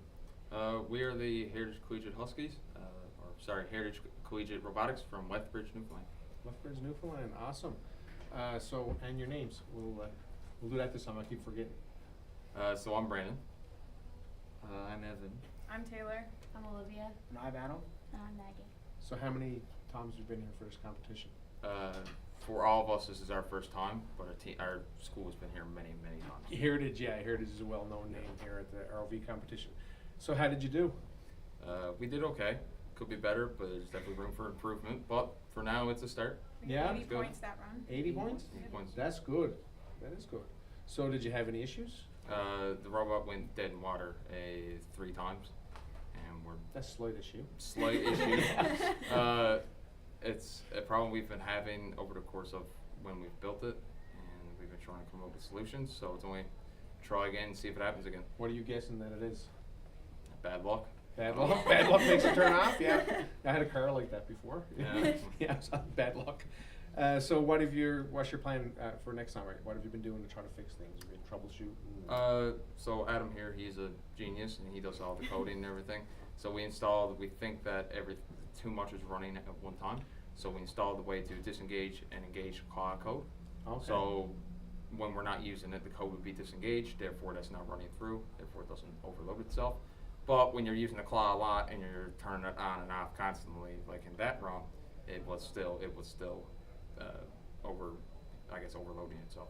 Okay, so that's pretty cool. So you adjusted the code on the fly so you could disengage the claw from the whole system and not draw current. Yep, and to turn it on, it's just pressing the buttons on the controller. Really? Yep. And you programmed that? Yep. Awesome. We programmed, I shouldn't say we, like Adam programmed this entire thing. Programmed this entire thing himself, started from scratch. Yeah, one of the things that blows my mind looking at the fact that you're in high school and how much you know about coding and electronics like that. I wasn't like that when I was in school. No. I couldn't do that, no. So tell me about the design. This is pretty cool. You got carry handles on it. Yeah, it's easy to carry. We went with aluminum and 3D printed resin for most of it, and there's a bit of plastic here and there. Standard cube shape just for easy to maneuver and easy to mount stuff to it. On top, it's pretty hard to miss. We have our big electronic tank that's waterproof. Yeah. It's good. It's pretty strong, and it's good too, up to 500 meters. So I think we're good in this pool. 500 meters. 500 meters. Yeah, well, that's good. And all around, it's just a good little robot. Looks like you have a nice 3D printer too. That's some detail on the works. Manual rig, and we 3D printed the engine covers on that, so that's why our robot is so speedy in the water. And you got fingers from gloves on the manipulator Yep. for grip. That's a good idea too. So was this CNC milled? Well, the frame we have was a leftover from previous years, so I'm not 100% You can say sure. yes. They don't. Yes, say it was. There's people's initials and stuff. What was the question? It was a CNC mill? Yeah. It was CNC It was mill. CNC mill. Yeah. And you spent long hours designing and stuff like that? Thousands of hours. You measured your fingers, make sure they go in the right place. I started when I was 8 years old. This person had 5 fingers though. Yeah. Well, you see, that's 4-finger Jimmy now, right? So he had 5 fingers now. He only got 4? Yeah, that's 4-finger Jimmy. So one team had a clear can and you could see water in it, so don't open that up till after. No, we're not. It's kind of fingers crossed while we're using it. So I saw you carrying up this black piece of pipe here. Can someone talk about that? I guess that's my job. You want it? You want to hold it up for the camera and show everybody? I'm afraid to touch it. It might leak a I little, won't break but it. that's okay. That's okay. We put this down. We had a fancy name, and I can never remember, so I call it the pipe. You take this. Talk into that. Okay. This is our lovely pipe. We place it down by the reef, and then I go in with my phone, and I take a picture of our camera. I put that in my computer. I measure the pixels of this thing, and I do a big old math equation to find like the pixel to centimeter ratio, and then I use that ratio to measure the reef and try and get points. So that's something you came up Keyword is try. Try. Yeah, and that's I'm sure that there's people watching this, like parents and stuff, and like for me, if I was looking and watching, you're blowing their minds what you're talking about, right? It seems easy to you because you spend a lot of time around it, but definitely you're blowing people's minds with how much you know about this stuff. So your time that you put into this, I got to remember to give shout outs to mentors. Who's your mentor? So our mentor is our principal, Stuart Churchill. One of our teachers, Vince Mulrooney. His dad, a long time. Used to. His used, dad? Used to You be. want to come in? You're getting further off camera. Look, you come there in. we go. There we go. His dad, which used to be a teacher, Lyndon Williams, and April Churchill. You got a April full team. Churchill. Yeah. While we're doing shoutouts, I want to give a shout out to Matthew. He helped me with the code. It was not all me. Sorry. Like people made it seem Oh. like Matthew did help me with the code. Sorry, Not just Matthew. me. I thought it was all him. My goodness. Uh-oh. Yeah, well, that's it. People don't realize how much goes into a team, like behind the scenes and staying after school and helping you with things. That people you go to and talk to even about some design problems and stuff, right? There's a lot goes into one of these teams. And plan on coming back next year? Oh, Anybody? definitely. You're coming back? I am, definitely. 100%. You got the Yeah. sweater now. I do. Well, you see me in there next year. I got a new sweater, new everything. New sweater, new everything? Yes. Are you team captain or are you team captain now? I'm pilot, but he's CEO. Your pilot is? Okay, you'll be CEO. All right, well, I hope you have fun with the rest of the day and good luck on the next run. Perfect. Hopefully you get a ton of points and are really happy, and I hope this thing works well. Perfect. Thank you very much, sir. Thank you, and good luck with fixing up for the next round. All right, thank you. Thank you.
The launch is incredibly unique for a number of different reasons, one of which is its location. So we're located in the town of Holyrood. The Marine Institute has a fantastic partnership with the town. We're actually located at the most southerly point of the Labrador Current, so that provides near Arctic conditions, which are fairly unique, but in a safe, sheltered environment. So a living lab environment, a real-world environment to conduct at-sea training, technology development, and research and development. The launch is for everyone, and that's a key aspect of what the Marine Institute has built here. In the very design of this facility and its ability to bring together, multiple different initiatives, multiple sectors, multiple clients, what that creates is an opportunity for collaboration. That's what really sets the Marine Institute apart, is that experiential learning component of all of our programs. For organizations that are interested in working here at the launch, please just reach out. Reach out to myself, reach out to the Marine Institute. We have a tremendous team and are able to support as much collaboration, innovative thinking, and problem solving as we can under this one roof and in this one location.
check in when they first arrive at the competition.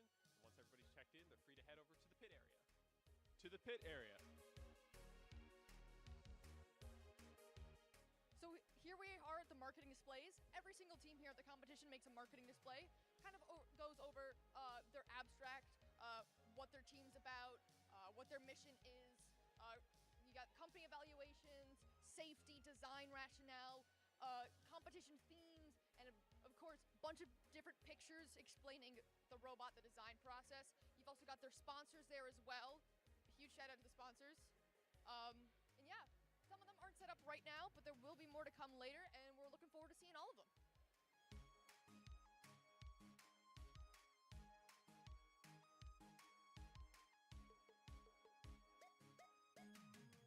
This part of the flume tank is known as the Q area. This is where teams come up with their bots and they get ready for their turn in the water.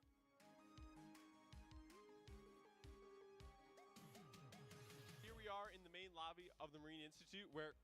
Oh my, is that Eric Goulding and Caitlin Healy, co-hosts of the 2024 Mate Regionals? Yes, it is.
And we are back for the final leg of the 2024 Newfoundland Labrador Mate ROV competition here at the Marine Institute. Currently, we've got on deck, we've got Roncalli Cardinal, Cougar Robotics, Concord Robotics, and HHM ROV. Now, this is the final run, so all of these teams are competing for the last time. They've had 2 runs already, and this is their 3rd and final run. And I believe setup time, they're halfway through their 5-minute setup time. And then they will get in the water and do their best for the last run. Yeah, a lot of teams have had good runs already today, and they are looking to improve upon those past runs and get an even better score in the pool with their final attempt of the day. The confidence grows throughout the day. Your ability to keep going forward, to persevere, improve. You've all felt the emotions that you're already feeling on the deck, so you are just ready to go. You're in the zone, and you are ready to power through. Yeah, here we can see Cougar Robotics seems to be set up pretty well. They got their camera feed hooked up. Their bot is sitting at the side of the pool. They have what looks like a very nice tether. I don't know where they... yeah, I think they have a tether casing. That would be...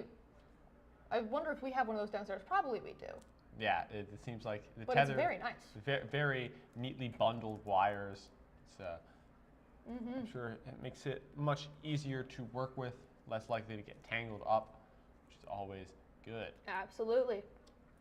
And now over here we've got Concord Robotics. They are preparing.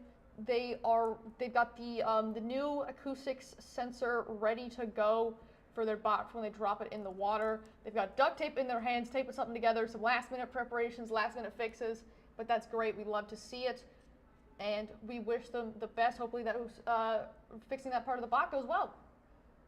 Yeah, and finally over here on the far left we have Holy Heart of Mary ROV getting their stuff together, also looks to be attaching the new acoustic sensor to their bot, which is great. Love to see teams coming in with a game plan, helps them strategize and do much better in the pool.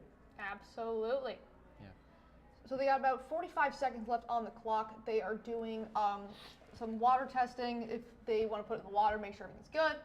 Make sure if they attach anything to their bot, it's just all held in place. Cougar Robotics currently got their bot in the water. Roncalli Cardinals as well.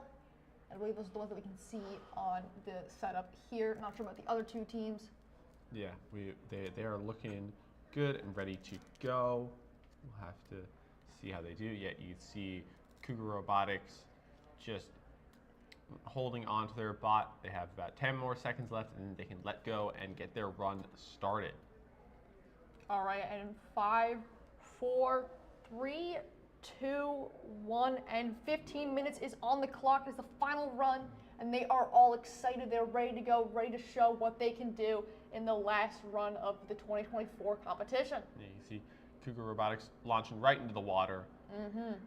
They've got something happening in front of them now. Not too sure what that is, because we were talking about that last one. We're not too sure what that is. Yeah, potentially a prop. I'm not entirely sure, but they seem to be moving just fine irregardless. Absolutely. They were going straight for the first pin, knocking it out slightly. Gonna be a little invasive and hopefully they can get it in and all set up again. Yeah. Don't mind the camera flashing. Now they are moving towards the first pin. And they keep going. They're trying to do their best to hook it out. And they do it immediately. Wow. Look at that. Push that stupid pin over. Very nicely done. And so... no, it's okay. I want to see if we can see all 4 teams currently. You'll take that. Okay. It's failed, by the way, too. You see Cougar Robotics still flying around. They're having some flashes on their camera. Not sure if that's a us problem or a them problem. But hopefully it's not affecting them too much. You see them moving around now from the top down, making their way maybe towards that second pin, trying to get down and get a good angle on it. Did a great job with that first pin. One of the fastest removals we've seen. And the second pin out right then there. Wow. Look at that. Oh, wow. Impressive. Yeah, great job there by Cougar Robotics. We can Robotics. get the all-team view so we can see what's going on currently. Yeah, super fast. Although even though they've got the pin removed, oh, I see. The first pin Oh, right it's holding here down the string. is holding down the string. Oh. Super unfortunate turn of events right there. Yikes. Hopefully they can just nudge that flotation device out a little bit. Yeah, just give it a little tap, and then it should come free. It doesn't look like it's held on All right, super so well. we got all teams here. Now you can see Roncalli Cardinals. It appears that they have the smart wire task on the go. You can see the path being traced of the wire is along here. Yeah.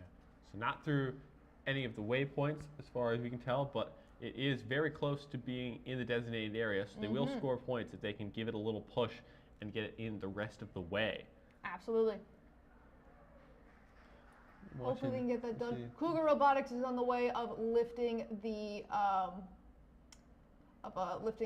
flotation device to the surface and bringing it to the deck. Yeah. Okay. See Roncalli very close to pushing that connector in. They give it a little tap, almost there. Holy Heart going for the old acoustics receiver. All of these teams have got their plans made perfectly. Seems like Cougar Robotics managed to get their flotation device out and just brought it up to the surface. And they've got their vertical profiler out as well. Nice, nice. Very efficient. And look at that, you can see the rotating hand that they have there. This is a very interesting design. It's worked super well for them. Yeah. Yeah. And they're attaching what I believe is their coral holder. I Yeah. really like their modular design they've got going on. Yeah, super nice. They got that little knob for quickly tightening and attaching their tool. A very good design. Creative. And they've got their vertical profiler attached on. They weren't taking it out, they were putting it back down. Yeah, looking to deploy it past the little designated marker. You can see now Concord Robotics working on the pins for the Coastal Pioneer array. They are starting to pull on that top pin. They've made a little progress. Absolutely. They had it hooked, and I think it's come unhooked. So they're trying to reattach. Here's Concord Robotics from the deck. Cougar You Robotics can see has that- placed. Oh, sorry, go ahead. Yeah, you can see Concord is currently working on that. Cougar Robotics seems to have placed their new. Actually, it seems to be. It's about 90% of the way in, but one of the feet is still resting on the. You see that there, folks? On the. Just a marker. little tap in will get them all sorted out, but they have been going very fast, very efficient, getting the bull coral now picked up. I'm pretty sure they're almost there. Yeah, not wasting any time, getting right back to a next task. Okay. I believe the Roncalli Cardinals still have their smart cable We're back on connector the other side now. attached to their bot as they are Where'd going that guy? into the middle, I want to say. I'm not sure. Yeah, I see what you mean. Possible that is one of the connectors. Yeah. 10 minutes remaining left on the clock. Cougar Robotics currently picking up their new piece of coral. Holy Heart seems to be doing something. I don't know if they're bringing down their profiler or whatnot. Like they've got a handle on something. Yeah, I can't quite tell. You can see something. Oh, not there. You see something kind of up here, something going on up there. Yeah, they're. Oh, it looks like it could be It looks that. like the smart wire. Yeah, the smart repeater. They're Potentially trying trying to to- make it their way down. Potentially trying to do an aerial angle so they can avoid another altercation with the waypoints as they had last time. Yes. These waypoints and that wire is causing a lot of trouble for teams. Holy Heart trying to avoid suffering the same fate. Not only today, but also yesterday as well in the scout competition. Cougar Robotics has placed both pieces of coral now onto the coral reef. Yeah, you can see Holy Heart and Mary Tether trying to manage things. Yeah, Cougar Robotics making their way swiftly onto another task faster than we can even cut to them. Absolutely, and Roncalli has placed their piece of brain coral as well. Yeah, very nicely done by Roncalli. Meanwhile, we see Holy Heart and Mary seems to have made it all the way down to the smart repeater area. Trying to decide how to go about placing the smart repeater, trying to see if they can get through any of the waypoints. They're very close. I think it might be through the the closest one. It's hard to tell with their bot in the way. But Yeah. once they have the repeater I think placed, it we'll be able might to be see. tangled. Ooh, Roncalli slightly tangled up in the smart repeater. You can see where it's wrapped around here and up here. Yeah, That that could- pesky wire. That could pose a good bit of problems, and especially, this is one of the reasons why motor guards are so important in this competition, and especially in the real world as well. You don't want your motors to get tangled up with wires or kelp or debris or any of those things. Yeah. Because they can destroy your motors and damage your bot. And whether it's here with a several $100 motor or in the real world with a several $1,000 motor, you don't want to cause those damages, so you want to avoid those with the best you can. Yeah, Roncalli has grabbed onto their old Acoustic sensor. Yeah, old acoustic sensor. Thank you. You're and welcome. they are on the way to bringing it back up. Hopefully, the tangle in that wire doesn't impede their progress. Mm-hmm. They seem to be okay, though. It doesn't look like they're too tangled up in it. No, I don't know if they're still connected, but it might be wrapped around part of their frame. They have to double check. Yeah. Cougar Robotics has brought up, I believe it was their, maybe that piece was their vertical profiler, actually. Potentially. They are currently heading back down With coral irrigation system. Yeah, looking to place that in its spot. Once again, a very heavy prop, but they seem to be handling it very well right now. Mm-hmm. Steadily making their way towards the area. Absolutely. And they have placed it in. Yeah, just need to get detached without knocking it out.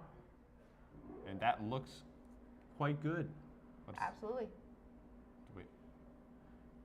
Now they are looking to hook on this little loop. This is probably the clearest shot we've got of it. This loop of plastic that is attached to the irrigation system.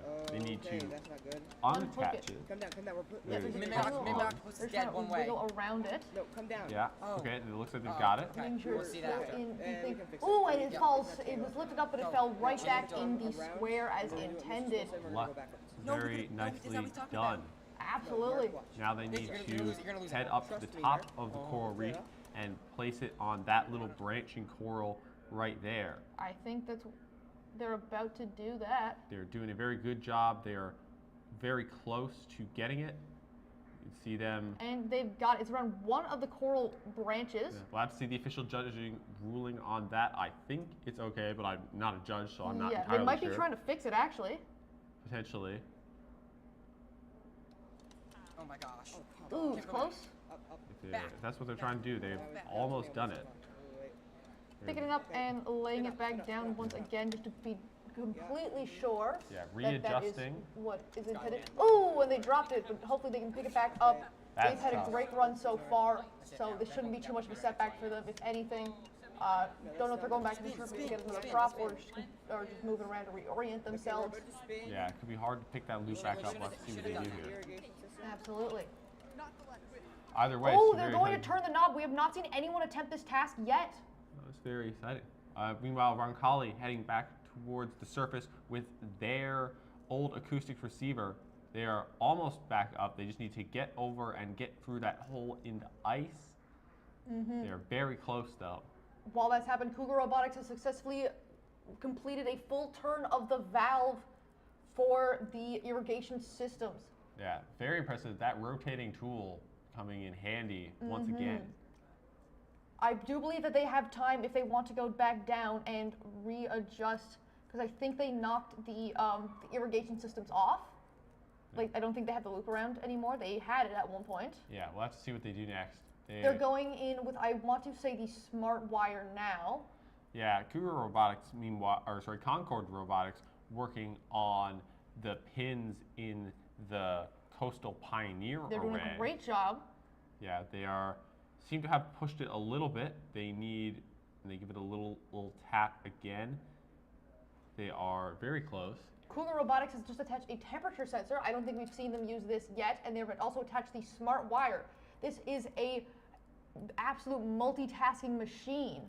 Yeah, meanwhile, see Roncalli seems to have delivered the old acoustic sensor from what I can tell. I don't see it on the bot anymore, so I believe it's been retrieved properly. Yeah, and they pull the bot back out of the water. There we go. They've untangled themselves now. Yeah, and they looks like they gotten themselves unstuck. Look at that.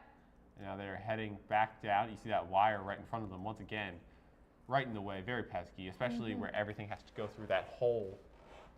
Things get a little close for comfort. Absolutely. Cougar Robotics laying down the smart wire into the intended deposit area. Looks like they got it through potentially some of the waypoints. It's hard to tell. I think they got it through 2 of them. Yeah, it's hard to tell. We'll have to see the judge's official ruling. Absolutely. Meanwhile, the temperature sensor, which you see on the right, another part of this competition, where they have to get a temperature reading from the area where they deposited that smart receiver. So you can see they did that as well. A very conveniently placed one at that, right in the view, easy to show to the judge. Cougar Robotics going to tap the acoustic sensor back into the proper deposit area. They are very, very close. And look at that. Seems like they got it because they're moving on. There's about 2 minutes left now in this group of runs. HHM, Concord, and Cougar are all in the water. Holy Heart is doing the brain coral depositing. They are very close to depositing it. They just need to move it a little bit. They seem to be partially on top of their tether. Yeah, I think they're a little bit. I think they're currently experiencing the wrong axis, or the not intended axis. Yeah, that's a struggle with that tether, trying to get on the other side of the coral reef. There may be less stuff in your way, but Cougar Robotics has just deposited the connector from the origin into the smart connector area. Yeah. You can see here it's got the wire, goes along here and connects onto here. And I do believe that it's connected to one of the waypoints like this. Yeah, I believe moving the repeater is partial points, but not all points. So that is good progress. Still in this competition, points are points. Oh, and they're going and they are redoing the wire. Oh, wow. Oh my gosh, look at that. Wow. Oh, trying to get everything they can. Yeah, they are going crazy. Super impressive there. They are very close. And we've got 1 minute left on the clock, folks, for the last run for these incredible students. They worked super hard, and the fact that you guys are all out here supporting this today means a lot to not only us, but to also them. It's incredible what we can do here at Mate ROV with the creativity of these students and the passion that these students have. So we thank you for your support. And I believe Concord Robotics is almost at knocking the pin out. Yeah, they got about 30 seconds left. They are about 90% of the way to having that pin removed. They just need to give it the last little push, and they will get the points for that. Absolutely. It's very intense, very edge of your seat moments here, folks. You can see their deck crew intently watching what is happening, trying to see if they can get these last couple points. Cougar Robotics just waved to the people in the audience using its claw, which is really cool. Oh, that is very interesting 4, to see. 3, you can see the crowd in the background. 1, and that is time. Congratulations to all the teams that have participated in this leg of the competition. This kid thumbs up. giving us a thumbs up. We love to see it. But they all did great. You guys are all champions, and it is incredible the work you have done, from teams who have never participated in this before to seasoned veterans. Everyone who has participated in this leg of the competition is incredible, and we hope you guys continue your robotics journey, and we hope to see you again here next year. And if you're going to post-secondary, well, we hope to see you on Eastern Edge if you go to post-secondary in this province. Yeah, absolutely. Some great showing from every team in this run. The fantastic 3 runs for them throughout the day, and later in the evening we will get to see the results of their hard work at the award ceremony. But for now, they will, they will celebrate what they have accomplished, and they will get their stuff cleaned up and talk with the judges one last time. Absolutely. And in a few minutes, we will be bringing you the next group of runs, which will be Swarmbotics, the CBRH Titans, Husky Marine, and OD4D. That will be coming your way at 4 p.m. So we will be back in a few minutes to bring you that run.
right, so tell us where you're from, what school, and give us your first names.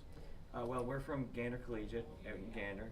This is a first year Makes team. sense, it is in Gander, yes. right? Yeah. So we are a first year team, so we're all new to all this. But I'm Evan Ralph, and over here is Andrew. We're co-CEOs Okay. of our Gander Concords Robotics. So dual bosses. Exactly. So what's your name? Ryan Pinhorn, I was safety manager. Oliver, and I'm an exchange student, so I'm happy to be here. Oh, awesome. Where are you from? I'm from Germany. Awesome. So How you it's liking also my Newfoundland? first time. It's really nice here. Yeah, did you really get to, nice people. were you here for the winter? Oh, I was here all year. Yeah. So Awesome. a long time. How about you? Jalen Harris. Marshall Hancock, time management. Awesome.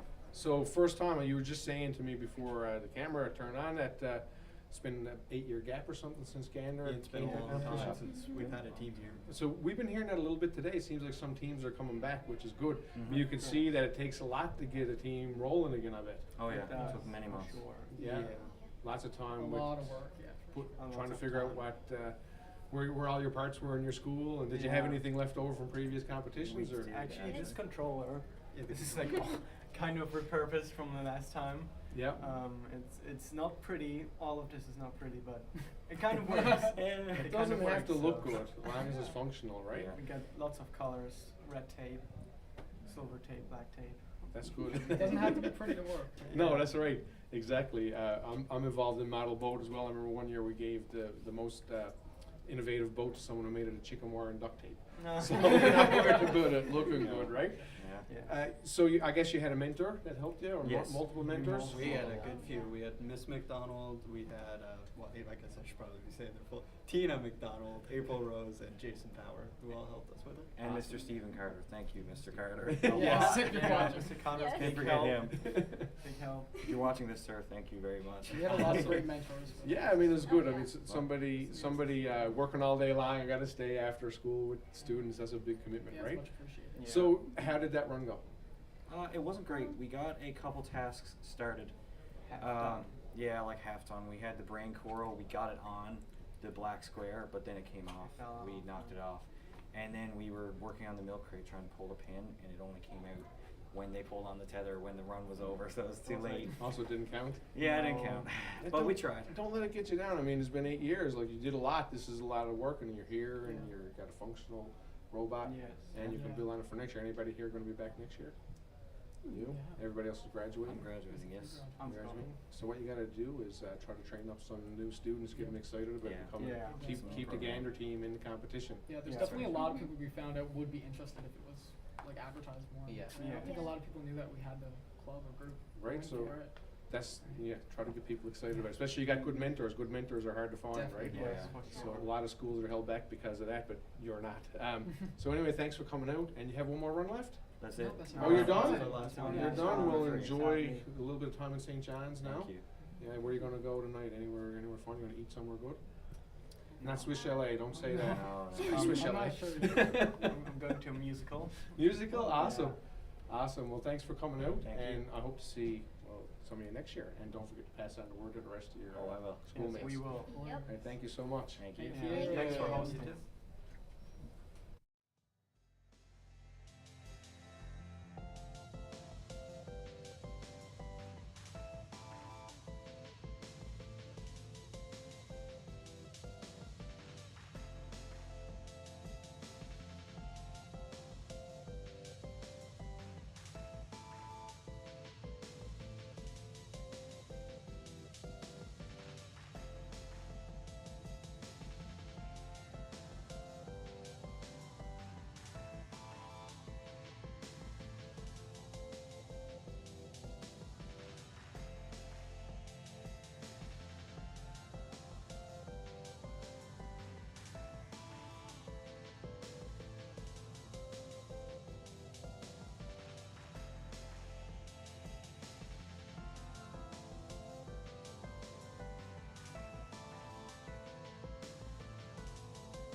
And we are back, folks, with the final leg of the competition. We are back with the third round of competing in this leg. So for this part on deck, we've got Station 1, we got Swarmbotics from Valmont Academy. Station 2, we got the CBRH Titans from Corner Brook Regional High School. Station 3, we've got Husky Marine from Mount Pearl Senior High. And last but not least, Station 4, we got OD4D from O'Donnell High School. Now these teams have about a minute left on the setup timer. They are working hard, getting ready for their last chance in the flume tank, their last chance to score, to show people what their bots are doing. They can show the people what they are ready to do. And we are excited to see what they got in store for us. Yeah, I mean, hopefully these teams have a good run here. This group has been especially unlucky. I feel a little snake bitten maybe, but we are looking forward to seeing what they can do now. I know I've heard that they've been hard at work fixing issues in between runs, so I can't wait to see what they can do here. They got about 20 seconds left before they can get in the water, and we will see just what they can do. Husky Marine making some final adjustments. OD, 4D with their signature hard hats on. Just give a high five. Yeah. So they're ready to go. 5 seconds left for setup time. And we are on. We are ready to go. These teams are diving straight in, no hesitation. Yeah. They are ready to show what they can do. Yeah, you see the lights there on Odie's electrical system glowing brightly. Once again, Odie with its RV Ice, they're 10 members. They spent 75 hours working on this bot. They've done a great job, obviously. Now, we can't wait to see what they can do in their final run of the day. Absolutely. All these teams have been hard at work, especially those who have had big setbacks. But they are still here. They're not giving up. They're not throwing in the towel yet. They are going down. They're not going down without a fight, and we love to see that. The resilience and strength is what we love to see here. Yeah, teams starting to make their way down.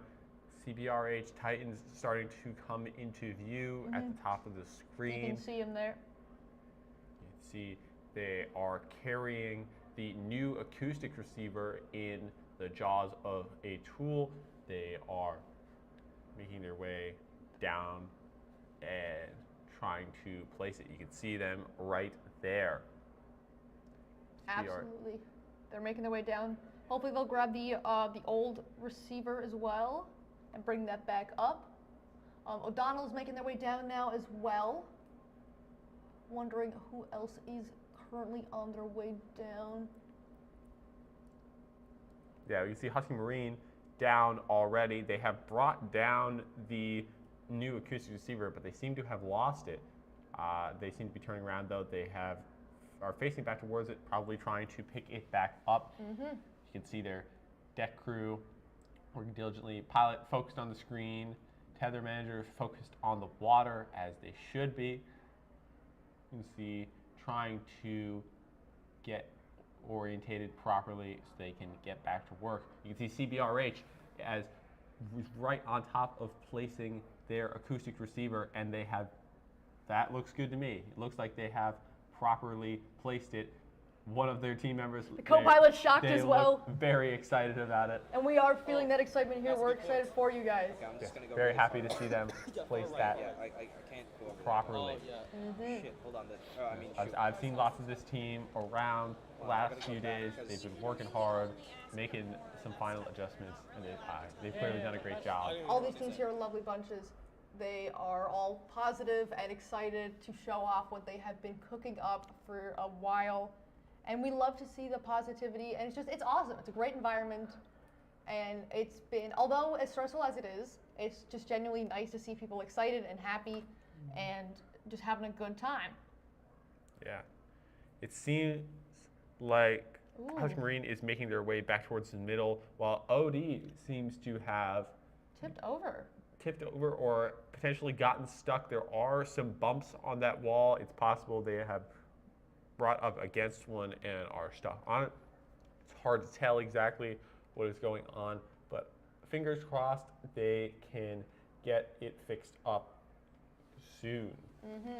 But, you know, Odie's been going through a few struggles throughout the day, but we are hoping that they can put on a good show in the last 11 and a half minutes of run 3. Swarmbotics is getting ready. Looks like they're tightening up their enclosure, making sure there's no water getting in there, or they're trying to take it apart, actually. Oh! Oh, that's just unfortunate. That's really unfortunate to see right there. Oh. Hopefully, I'm not sure. I haven't worked with Swarmbotics. I'm not sure what exactly is in that tube that they just opened up.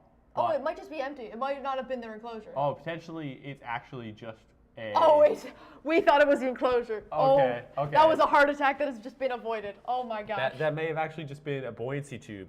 Potentially they were too buoyant and needed to open it up to let some water in it weighing down. Flashbacks to Gonzaga last year. I was very scared there for a second, but they seem to be, yes, we can see them now coming into there frame. There we go, they're coming back down doing there much now. Better. Sorry for giving everyone in the audience a heart attack. Okay, we're good, they're good. And they are chilling. We have been told, actually, about Swarmbotics that they did extend their tether because they were having tether length issues at the start. It's really impressive that they extended their tether, because doing that, especially on the fly with materials, like they might not have had the right wire, they might not have had all this and that, but they have extended their tether, we've been told, and that is awesome. Yeah, we heard that they're with the flume tank being so deep, they were having issues with not having enough tether to reach some of the obstacles. So it's good to see that they managed to get that sorted out. O'Donnell being pulled back up to the surface, hopefully trying to alleviate some of the issues that they have been facing. Yeah, they have pulled their bot back up to the surface. There are still lights on in the enclosure, which is a positive sign. At least, hopefully, whatever is maybe just a minor issue, and they can do a quick reboot and get back at it. They seem to be conversing with the team right now. Discussing things. Trying to figure out what to do next. Cornerbrook lining up for the Coastal Pioneer Array. Looking at the pins out from that one. Yeah. Trying to line up, lining up the shot in golf. Trying to make sure that you got it all lined up, ready to go so you don't miss it and bump into anything. Even though that happens, they keep going. They're a good bunch. See, they're trying to give it a little tap right there. They just Slightly barely under. missed. Gonna try again. There you go, They fellas. make a little progress. So much easier. Trying to scooch up a little do it tiny again. bit. This thing is impossible to move it. Because you can see here, it looks like they've got it good on the normal angle here, but from the pilot's angle, you can see that it's very much not. That's very much not the case, actually. Yeah, they are. It's a very narrow section to try and hit that pin with. So they have the pilot doing a good job though. Hits it again, making steady progress. Absolutely.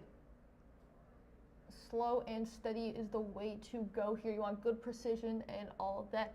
Husky Marine looks like they're on the way to the old acoustics receiver. Either that or they're going to do a 180 and try to untangle themselves. Yeah, they've got a pretty bad twist rep. in their tether right there, which could be pulling on the ROV, making it hard to drive. So they're trying to fix that. Odie seems to still be working through some technical issues on the sideline, trying to figure out what's happening. There seem to be some smiles on their faces, though. Hopefully it's not too bad. Yeah, seems like a good sign that they are at least still in high spirits. Now, Swarmbotics is right on top of the old acoustic receiver, potentially trying to pick that up. So I have to see if they can manage to do that. I'm not sure exactly what tools Swarmbotics has on their ROV, but they are very, very close. So hopefully they can grab onto it or hook it or whatever method they choose. They're currently at the bottom of the pool trying to grab a hold of that. So hopefully that goes well for them. Cornerbrook trying to get the bottom metal pin there. They've latched in behind it. Hopefully they can grab a good hold of it, and there they go. Ooh, it looks like they had so it. Close. So. See, you can see why the the work the pilot's got to do, because they've got to make sure it's all lined up. Because it looks like they had it there, but they didn't. Okay. Yeah, I that- think that was almost that there just a second ago. That metal pin, so tough. Come on. It's so small. Come on. Especially, Why didn't we think it's it also was, like, hard to grab onto if you're underwater. Yeah, exactly. Delays a They're little bit. doing their best here, folks. Like, oh yeah, there's Mm-hmm. It's very, very close. You see that a great camera angle right here. just smack into it. See There the we go. pilot's perspective. And maybe, oh, it just slips off again. That was just.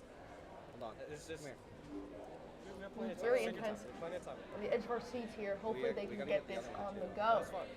Yeah, they're very, very This- close. How much time? Like, why did I plug it?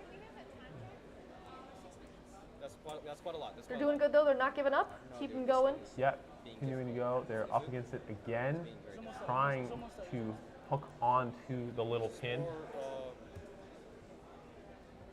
Mm-hmm. Just go up. Doing their best though. Yeah.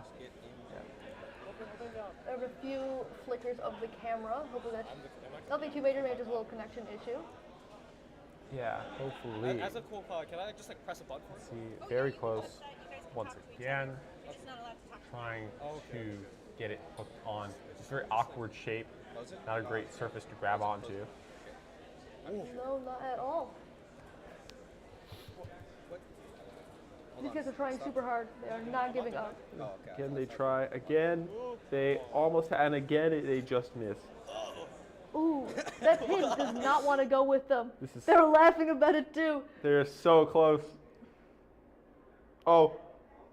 Okay, they make some progress. They get it out partially. That's so much They have time. 5 minutes left. Let's see what they can do. If they can keep making progress on pulling this pin out. They are How did we very get that? close. Right when we were gonna like leave, it was like come back. They are moving the pin around a Maybe lot. we had a better, like, Hopefully they don't push it back in at all. I feel like if they get this pin, it's going to be such a massive triumph. Yeah, they are very, very close. They've pulled the pin out about halfway. They're close to hooking it back on. Meanwhile, Swarmbotics is looking to get back into the water. Yeah, the smart cable connector, or the smart cable, smart cable connector bringing down to the water. If not, I think, were they going to bring it down? Or does that guy just have it on deck? I don't know. I'm not too sure either. Mm-hmm.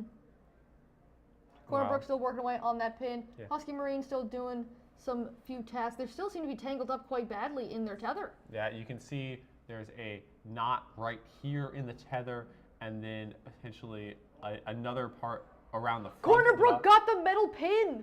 Oh, did they actually? They did! They got the metal pin! Oh, this is great. Look at them. They just have to get that the plastic one out there now. A great job by Cornerbrook sticking with it. They are not giving up, not going down without a fight. Yes, you love to see it. They are fighting tooth and nail, or should I say claw prong 1 and claw prong 2 to get that pin out. Yeah, a fantastic job by Cornerbrook. That pin is their greatest rival, and they are not going to let it win. Yeah. Now they work on the second pin. See what they can do here. We're all waiting here in anticipation to see if they decide or if they can go for this pin. Yeah. They got 3 minutes left on the clock, folks. We're trying to see what these teams can accomplish in this time.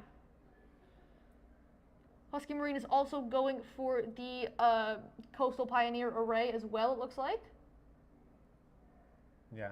They seem to be maybe a little bit stuck. They're kind of up on an angle right now. Yeah, you can see here the loop in their tether has gotten quite a bit worse. Yeah, you can see the tether managers working to try and fix this issue. We can see here, and another one down here. Yeah, very difficult to work with. Tether is likely pulling on the bot, making it very difficult to maneuver. Almost about 2 minutes left on the clock. Emotions are running high, stress is running high, but so is the adrenaline and so is the excitement. Hopefully, Cornerbrook can get that the second pin out as well, so they can get that flotation device out. Yeah. They are making some good progress on it, though. Yeah, they are close to tap. Their claw is not.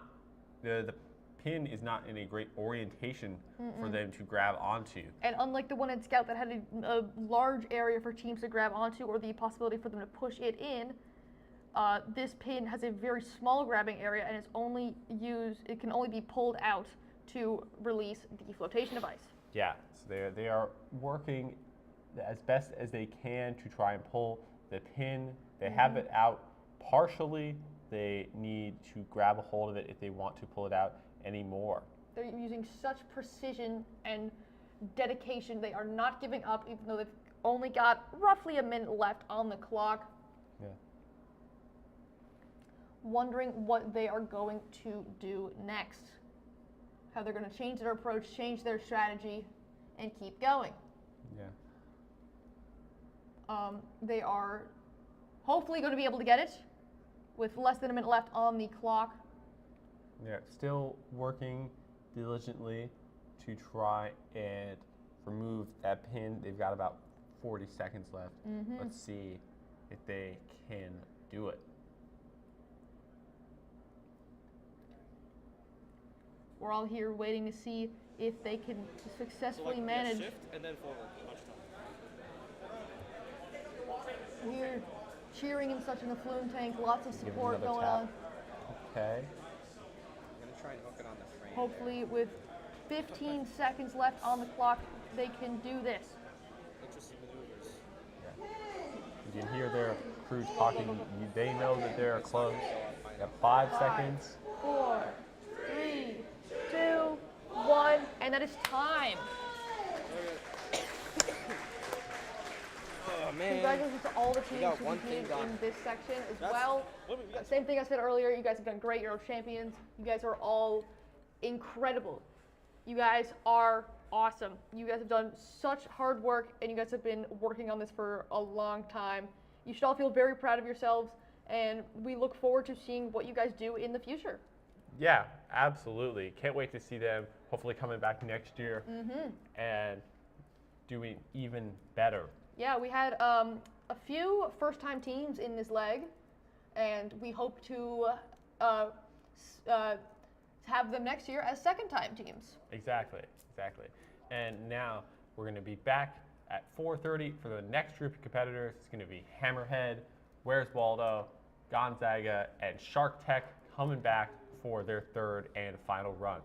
So we will be back with you in a few minutes for their runs at 4:30.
Okay, so you just finished your last one of the day. You want to tell everybody what team you are, what school you're from? Yeah, we are the Husky Marine team from Maple Senior High.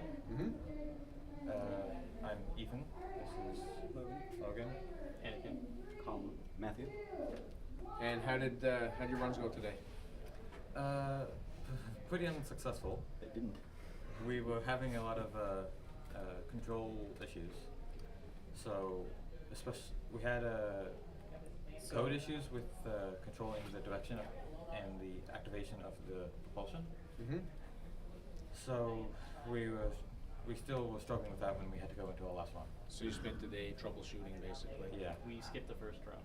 Yeah. And then the second run, we were just doing 360s. Yeah. And the last run, we were kind of moving, kind of going up a little bit, but we didn't. I know it's disappointing sometimes, but that's part of it too, right?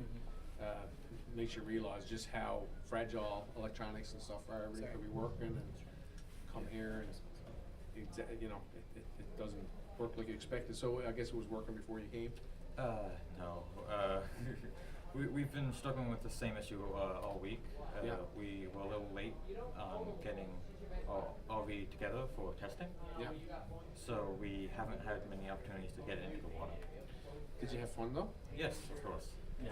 Being here and being around the other teams itself is fun in itself, right? I mean, I know it's nice to have a vehicle that comes in and works exactly as you expect, but nobody here today came in and was interviewed and said, oh, everything worked exactly as expected. Every team had troubles of some kind, right? So, are any of you coming back for next year? Oh, I definitely am. You are? You are? I might on the MUN team. Might on the MUN team, so you're going to graduate this year? Yeah, so that's another thing, so you can take that and build off it, right? So I know Christian was asking about these thrusters.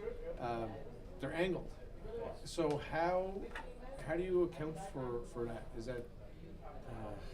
well, I mean, they were all supposed to fire at the same time with the same amount of power.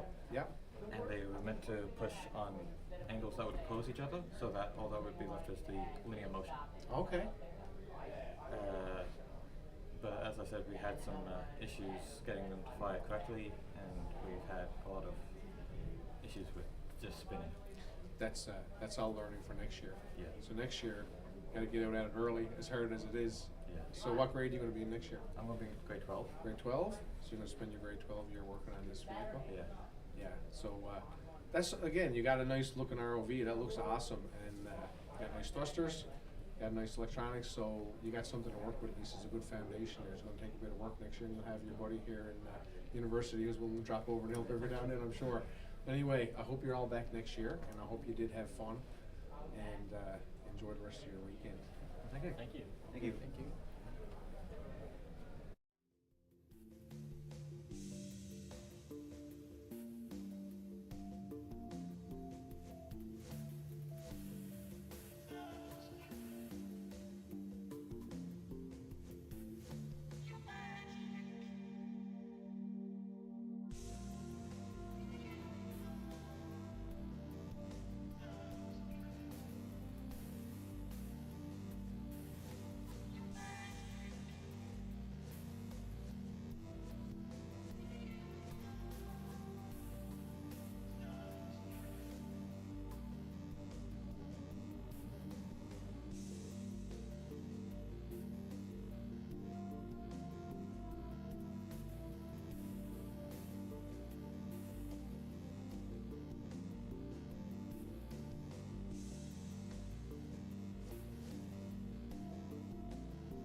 Welcome back, everyone.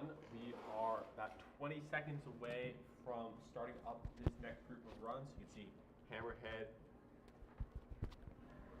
Welcome back, everybody. We are just coming back from a break. We are just about to start this next run. So you see Hammerhead ROV has placed their ROV in the water. There goes Where's Waldo. The 15 minutes have started.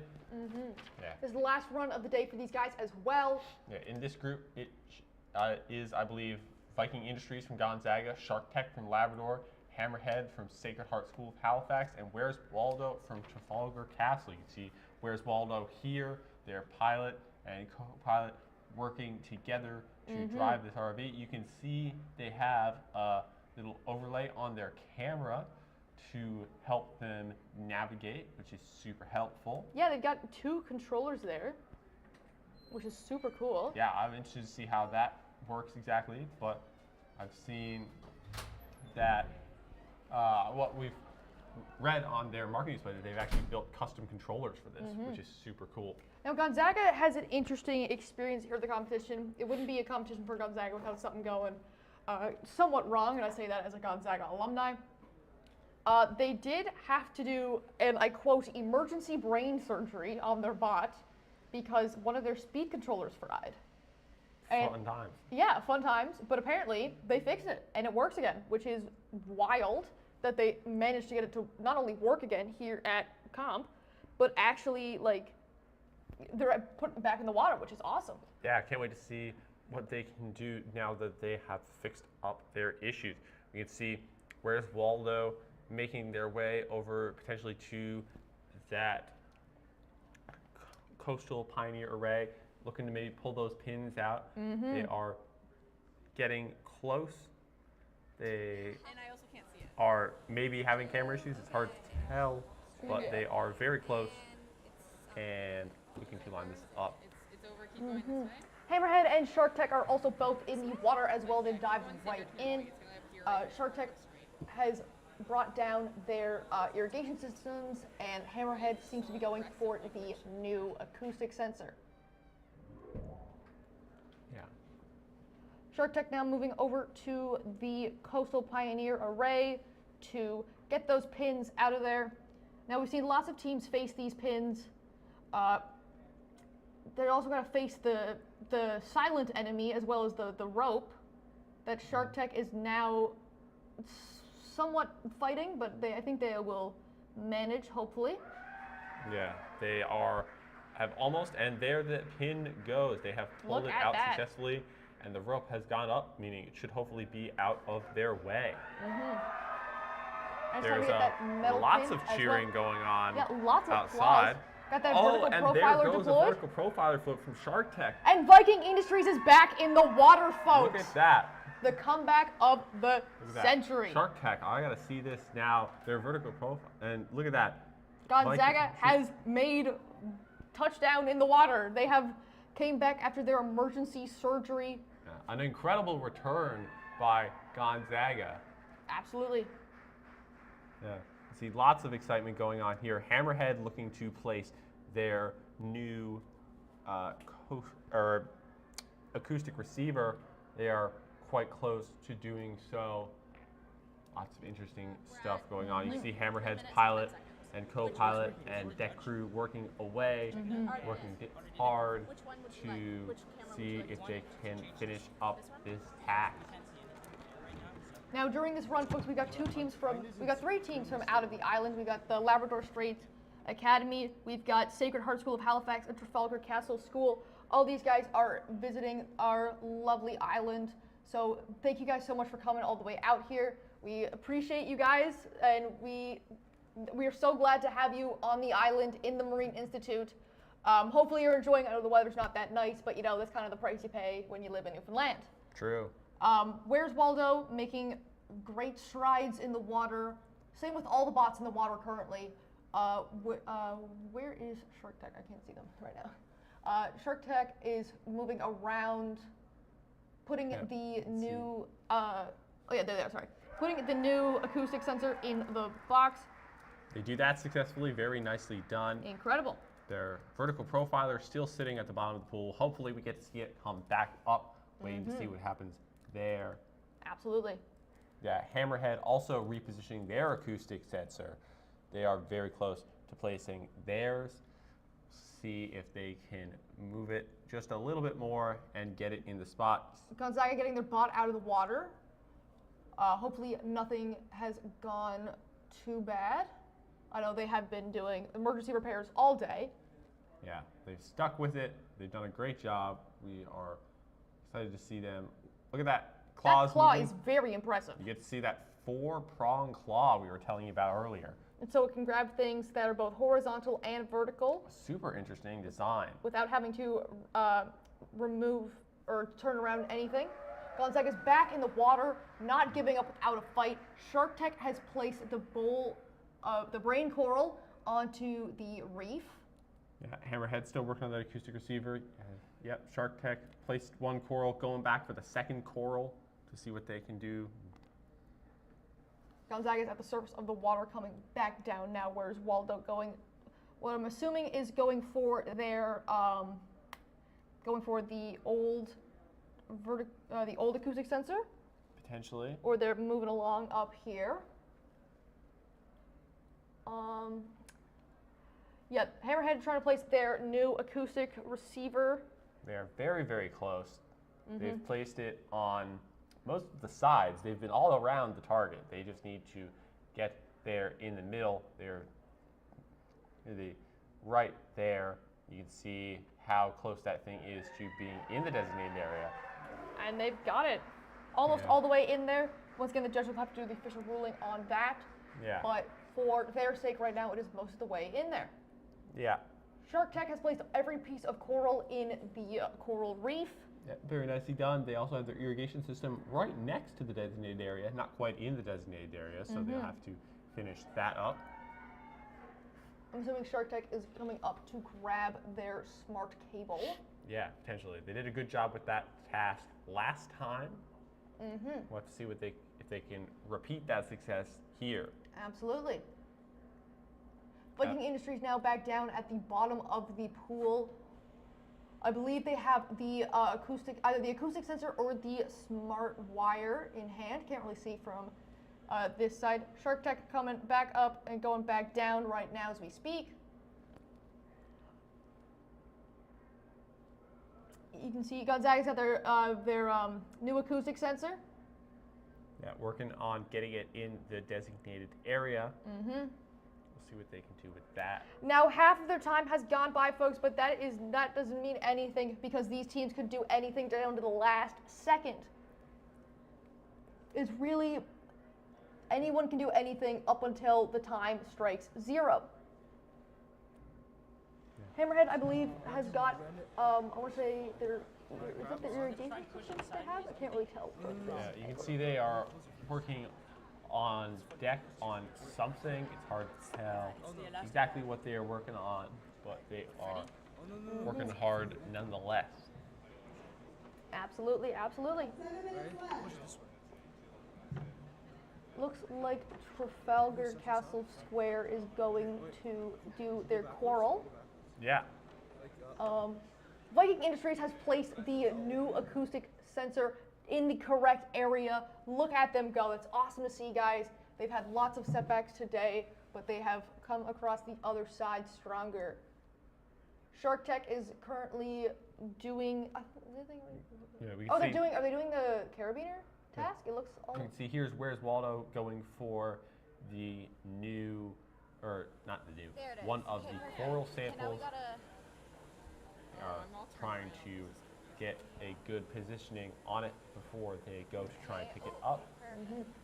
Viking Industries now making strides towards the Coastal Pioneer array as well, trying to conquer the pins that have bothered so many today and will probably continue to bother many more, especially at Nationals. Yeah.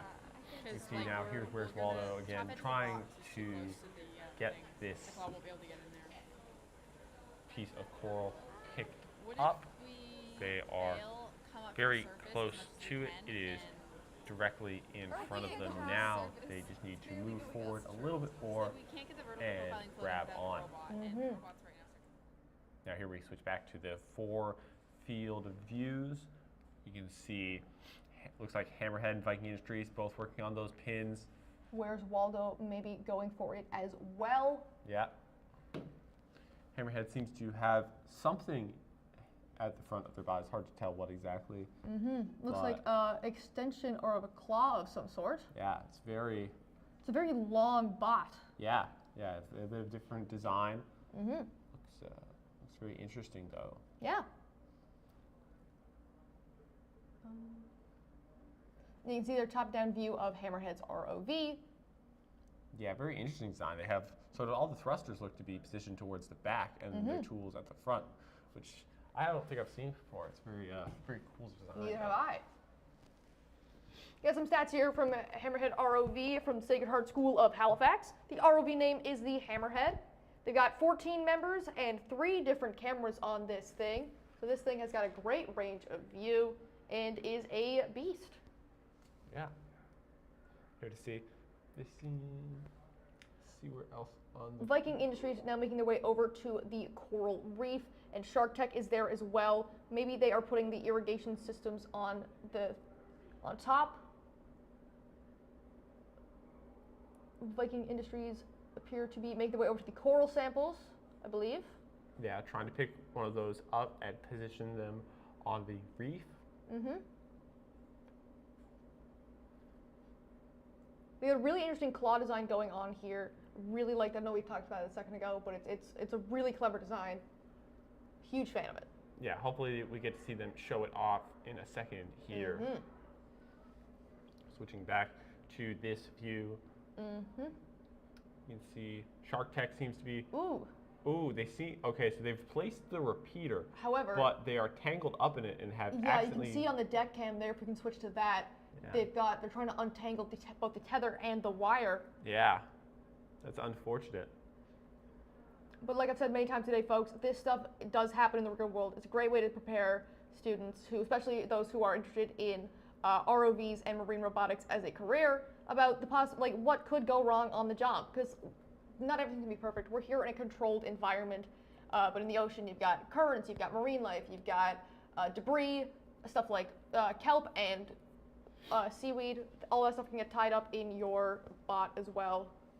So seeing how you bounce back from that and keep going even when that happens is a great lesson.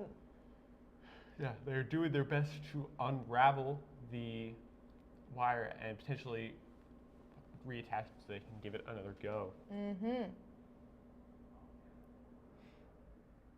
You see how Viking Industries has moved up a little bit, trying to make their way towards the old acoustic receiver, whereas Waldo has moved over to the other side, looking like they could potentially be going for the smart repeater connector, or maybe they're making their way around back to try and get a better angle. All right, these kids have 2 minutes left to do everything that they want to do in this run of the competition. Wow, I don't know about you. It feels like this run is going by super fast. Yeah. These 15 minutes can go by in the blink of an eye. It can either feel like the fastest 15 minutes, feel like 30 seconds, or it can feel like 15 hours. Yeah, depending on how it's going. Yeah, definitely. Yeah. You see though, where's Waldo trying to make their way over to the smart connector? They are very close to it right now. You got about a minute and a half left. See what Shark Tech is do. Placing their smart connector as well. They seem to be, I'm not sure how many of the waypoints that they have landed their wire across. Yeah, you can see now, here's Hammerhead ROV bringing their bot back up to the surface to make a last minute adjustment before they get back in the water for the final part of their final run of the day. And we've got 1 minute left, 60 seconds on the clock. Wondering what these teams can possibly do in those 60 seconds? Well, that is a great question because there is a lot they can do. Shark Tech has placed the smart connector in the designated area. However, they seem to be still tangled up in the cord. Unfortunate. You can see here, you can see that although the wire is very lightly colored, it is tied up around the tether, it appears. Shark Tech is still trying, though, to get the metal pin out to free the flotation device. Yeah, just some unfortunate luck there with that wire. It's very inconvenient to work with. Hopefully they can make the rest of the way. And look at that, they got that Shark pin Tech out. has managed to pull out the flotation device. Very well done. On Like we their said, part. the minute hasn't ended and they're still doing some stuff. And 3, 2, 1, and that is time. Excellent job from everyone on the deck and in the water today. Bots did great, the teams did great. You should all be very proud of yourselves. You all did wonderfully. Yeah, I'll echo what Caitlin said. It was another great group of runs there as we take the bots out of the water and start to clean up. We will see these teams again later at the awards ceremony, I'm sure. And yeah, hopefully, like Caitlin said, we have a lot of out-of-towns teams here for this run. Hopefully they come back into town next year and compete again. Yeah, these teams all done great. They're all a wonderful bunch of people, all very hardworking. Their bots are all works of art in and of it themselves. They are incredible machines. Some made entirely from scratch. Some have been working on this since September. Some have been working on this even since the competition ended last year, and some have been working on this for about less than 2 months. But these teams have worked very hard, and they are all awesome, and they are great. Yeah, so next up we're going to have, I believe, our final run of the day. Exciting. Yeah, it's crazy how fast it's all gone by. We have, in our final run, it will be Heritage Collegiate Robotics and the Tri-Central Timberwolves. So we will be back at around in a few minutes for that final run, and then we will be off to the award ceremonies after that, and the judges have tallied up all the points. So we will be back with you in just a few minutes for that run.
interview starting.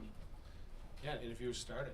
So, you're back for the second time. That's something special. Yeah. So, actually, the live stream crew noticed something about your run. So this is Corner Brook. How's Corner Brook Regional High? Is it? Yes. Yeah. That's the right way to say it. Yeah. So anyway, they noticed something about your run when you were pulling the pin. So you want to talk about it?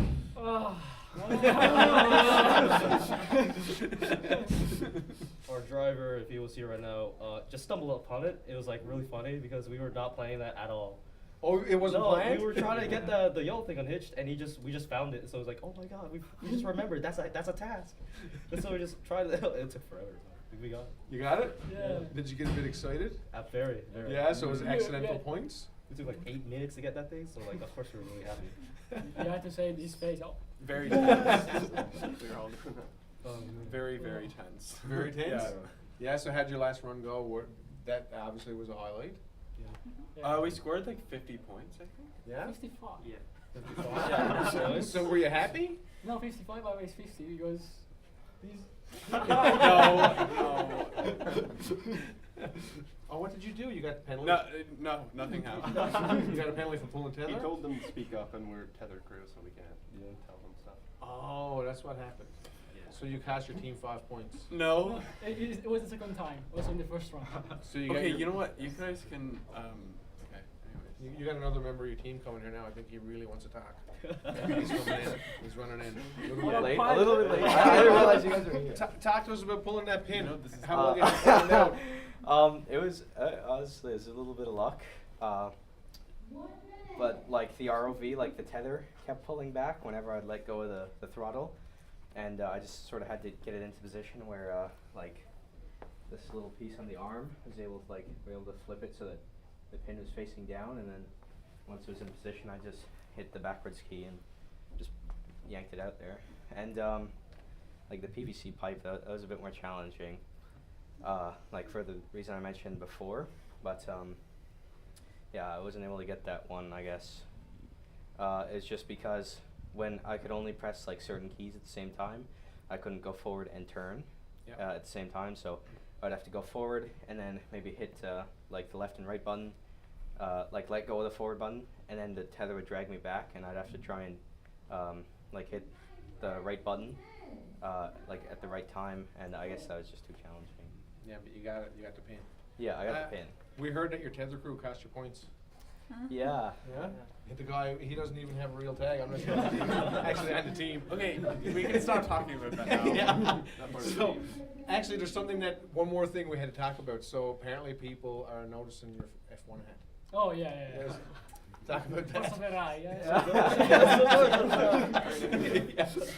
So you're here from Italy, right? Yeah. Yeah, so that makes sense why you like F1. Yeah. Yes.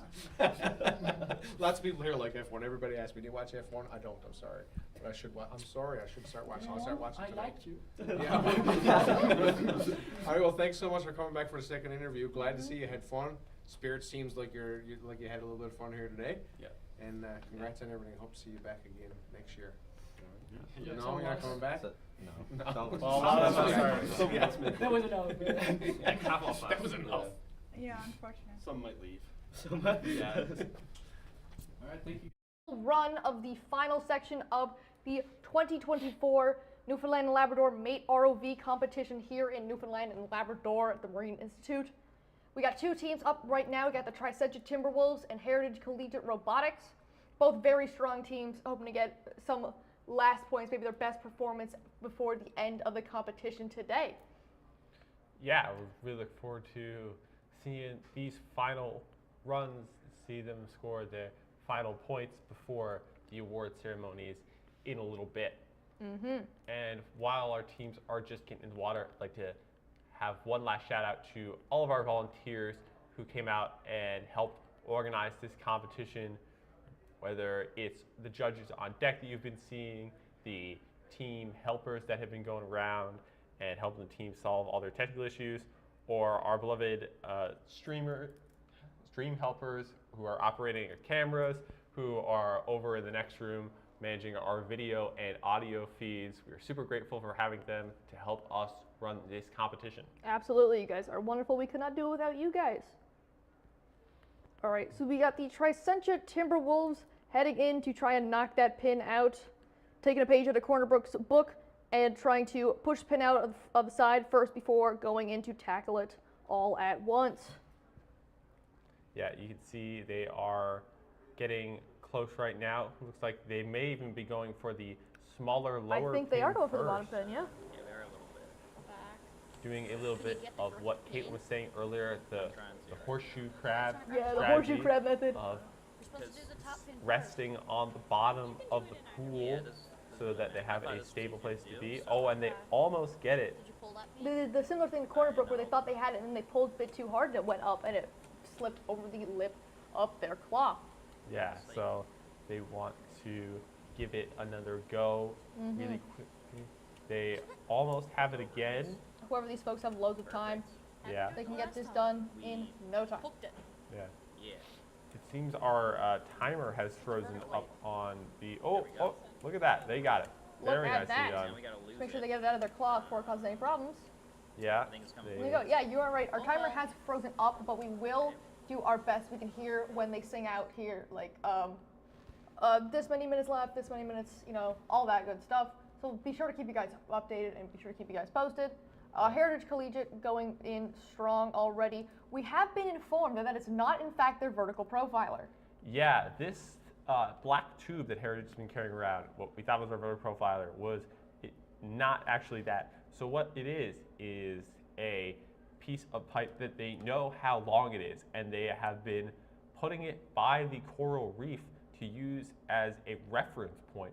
So when they go and get a picture of what the coral looks like, they will have something of known size that they can compare the reef to, because they're trying to measure the reef and get points for that. This is a very smart strategy. Yeah, we thought it was a vertical profiler, but turns out it's a reference object, which is so cool. The creativity that these kids have and their ingenuity is incredible. Yeah, you see they're pushing it in now, trying to get it lined up. As close as they can there. Yeah, very nicely done there. They're gonna back up so they can get a nice picture of it, which is super cool. If we could maybe see their camera. Oh, I don't know if we don't see have their camera feed. But that is what they're doing right now. They're getting a picture of the thing, and then they will be able to use this to figure out the size of the reef. Tricentia Timberwolves are currently, I believe they are looking at where the irrigation system is, working on the Coastal Pioneer array as well. They managed to get that metal pin out, but that plastic pin still poses a problem for them. Yeah. Hopefully they're able to get that out and secure themselves some points. We can see their POV here. Trying to maneuver and get around to the pin here. Absolutely. Going in for some tapping, try and get that out of there. Yeah, they are quite close.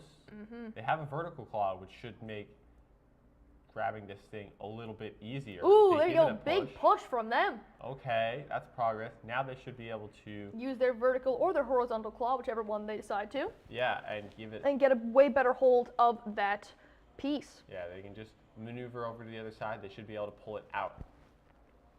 Absolutely.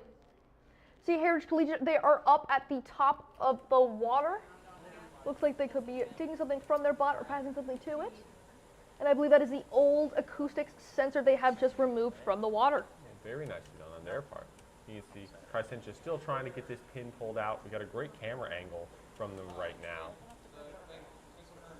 I wonder if they're going to use that vertical claw, try and use it to push into that hole, or going to extend it and then close it back on itself.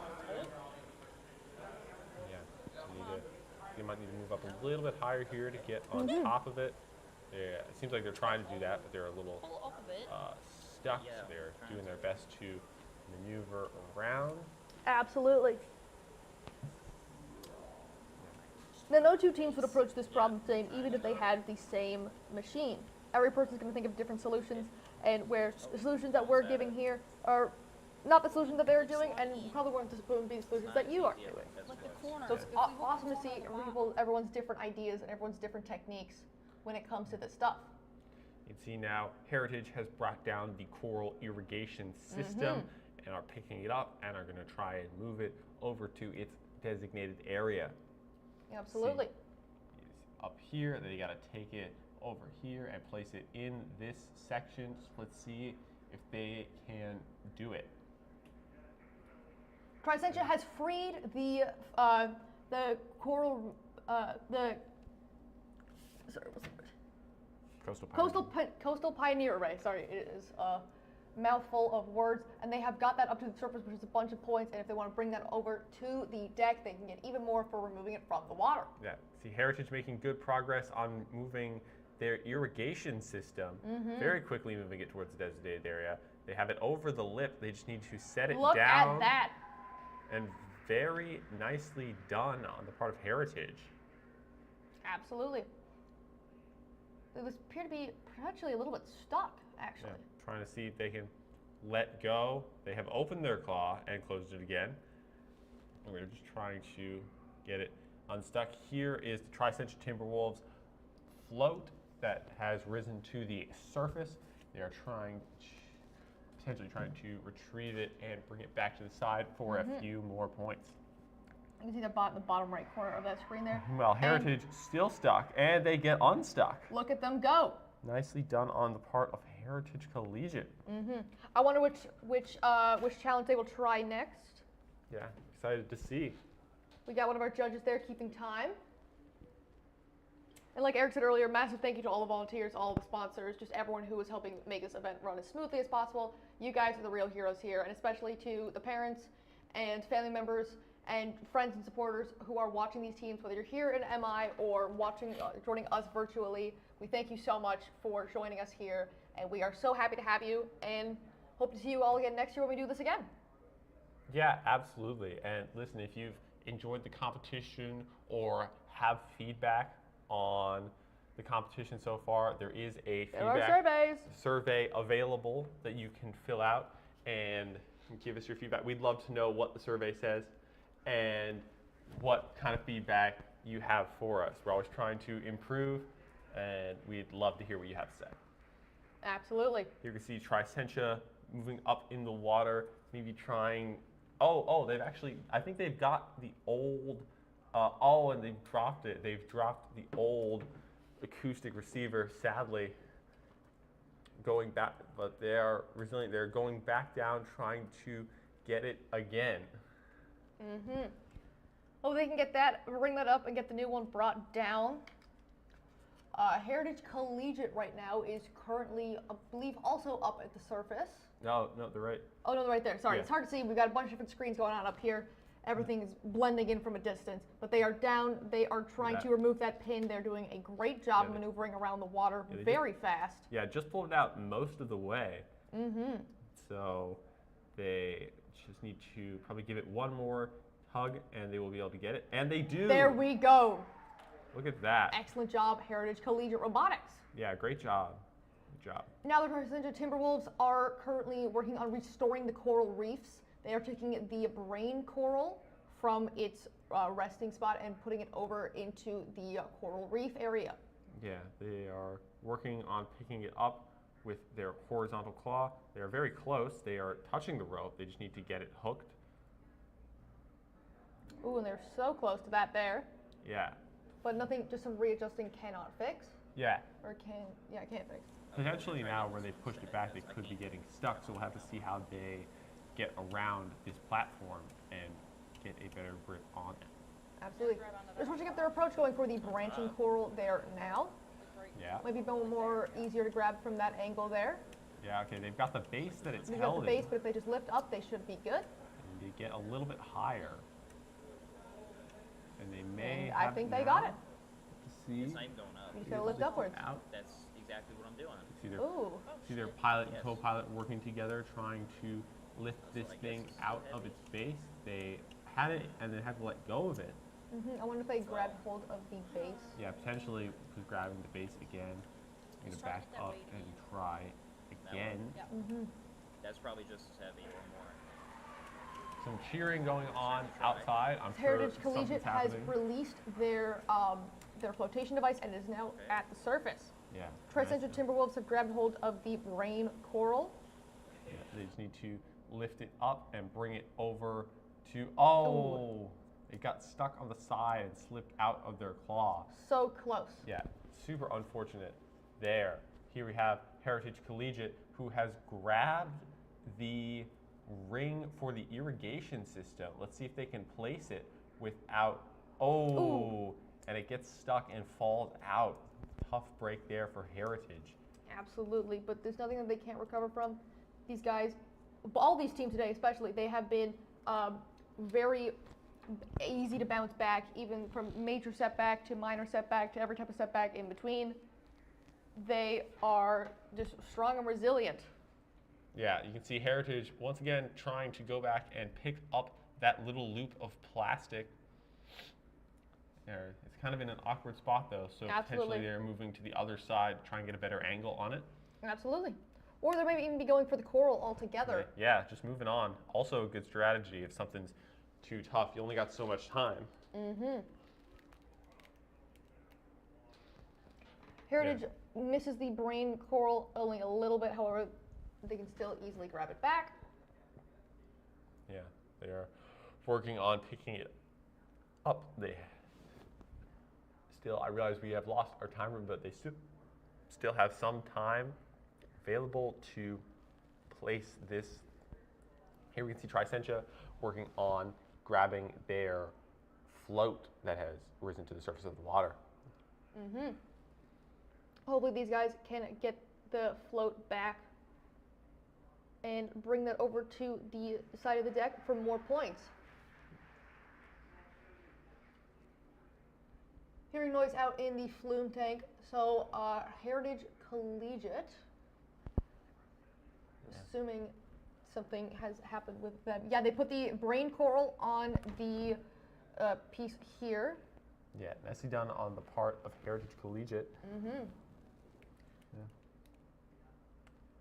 Showing from the deck camera there now, Heritage Collegiate is moving out and around. They've got their reference item for their 3D modeling, which is once again a very creative approach, and we're very fond of that idea here. Yeah, and in case you're wondering, this does count as debris, which is why they are bringing it back right now, so they don't take the penalty.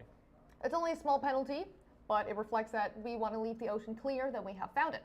Yeah, absolutely. They're also, currently making their Are way they back. also going for the flotation device as well? Potentially. We'll see what they do here. Ooh, hopefully they don't get tangled up in the tether. Yeah, it seems like that They might have to wait on that one. yeah, that tube could be weighing them down a little bit and making it a little harder on the pilot. They've popped out of the water, but a little bit to the left of that red square where they have to surface through. So they are making their way back over and almost in. Swimming their way over, and there they go. Yeah, they got hands on the ROV, as you can see in all its glory.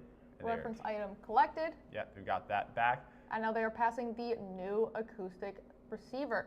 Very nice on the part of Heritage as they go to bring down another prop and get some more points.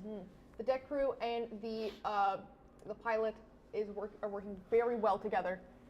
Even though they can't exactly communicate, they know what to do and know when to do it, know the best way to do it, like passing the props, tether, and all that stuff. Tri-Central is still working on collecting the flotation device from above. Yeah, you can see Heritage. Oh, they dropped the Ooh, yikes. new acoustic receiver, but it conveniently lands upright, meaning they can definitely grab it and try again. Yeah, you want to see Tri-Central working on potentially adjusting their camera view, maybe while they're up at the surface, and then maybe looking to get back in the.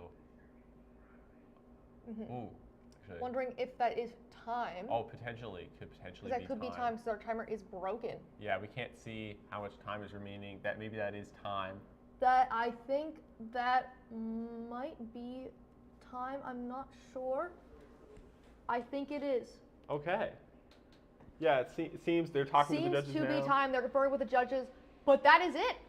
that is the final run, I do believe, of the 2024 Newfoundland Labrador Mate ROV competition. Yeah, great. Yeah, you can see now teams pulling their ROVs out of the water. A great job by all 14 teams we've gotten to see here today. Yes, 14. There's an incredible amount of teams here today. Maybe we'll get even more next year, but especially to the teams who it's their first time competing, you guys did a great job. It's not easy jumping into this, especially when it's your first time doing it, but you guys showed up, you gave it your all, and that is awesome. So pat yourselves in the back, congratulate yourselves, because you guys deserve it. Yeah, absolutely. And now, as you can see, we will be coming up soon with our closing ceremonies at 6 p.m. We will be bringing you those live so you can see who wins awards, and we will get to see all the teams once again. But for now, this is Caitlin and Eric. We are signing off, and we will see you guys. We'll talk to you guys later today, I do believe. Yeah. And hopefully we will see you all again next year. Thank you guys so much. Yeah. Absolutely. It was a great show.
Is incredibly unique for a number of different reasons, one of which is its location. So we're located in the town of Holyrood. The Marine Institute has a fantastic partnership with the town. We're actually located at the most southerly point of the Labrador Current, so that provides near Arctic conditions, which are fairly unique, but in a safe, sheltered environment. So a living lab environment, a real-world environment to conduct at-sea training, technology development, and research and development. The launch is for everyone, and that's a key aspect of what the Marine Institute has built here. In the very design of this facility and its ability to bring together multiple different initiatives, multiple sectors, multiple clients, what that creates is an opportunity for collaboration. That's what really sets the Marine Institute apart, is that experiential learning component of all of our programs. For organizations that are interested in working here at the launch, please just reach out. Reach out to myself, reach out to the Marine Institute. We have a tremendous team and are able to support as much collaboration, innovative thinking, and problem solving as we can under this one roof and in this one location.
Welcome to the 2024 Newfoundland Labrador Mate Competition.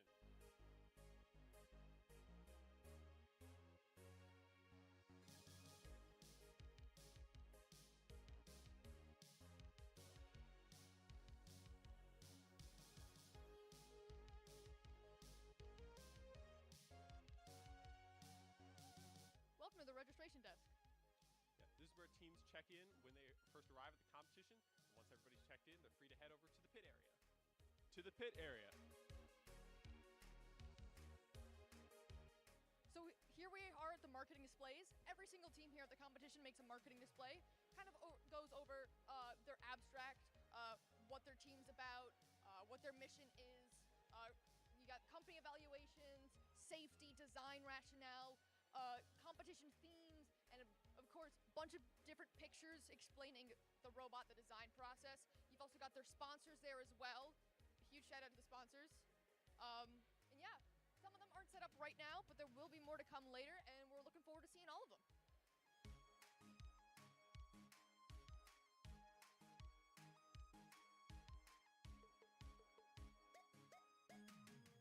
This part of the flume tank is known as the Q area. This is where teams come up with their bots and they get ready for their turn in the water.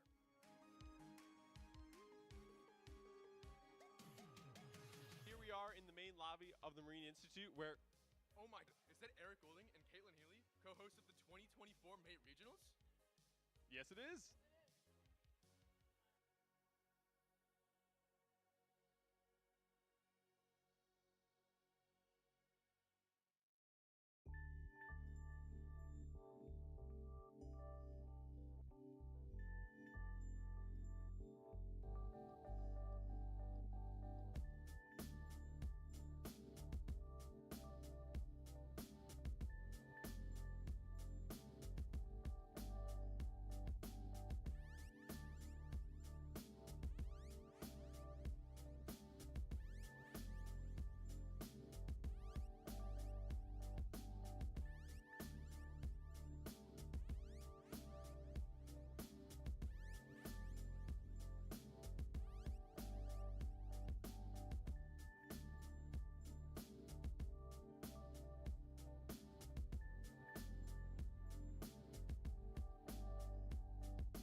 The launch is incredibly unique for a number of different reasons, one of which is its location. So we're located in the town of Holyrood.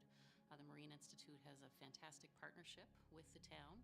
We're actually located at the most southerly point of the Labrador Current, so that provides near Arctic conditions, which are fairly unique, but in a safe, sheltered environment. So a living lab environment, a real-world environment to conduct at-sea training, technology development, and research and development. The launch is for everyone, and that's a key aspect of what the Marine Institute has built here. In the very design of this facility and its ability to bring together multiple different initiatives, multiple sectors, multiple clients, what that creates is an opportunity for collaboration. That's what really sets the Marine Institute apart, is that experiential learning component of all of our programs. For organizations that are interested in working here at the launch, please just reach out. Reach out to myself, reach out to the Marine Institute. We have a tremendous team and are able to support as much collaboration, innovative thinking, and problem solving as we can under this one roof and in this one location.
check in when they first arrive at the competition.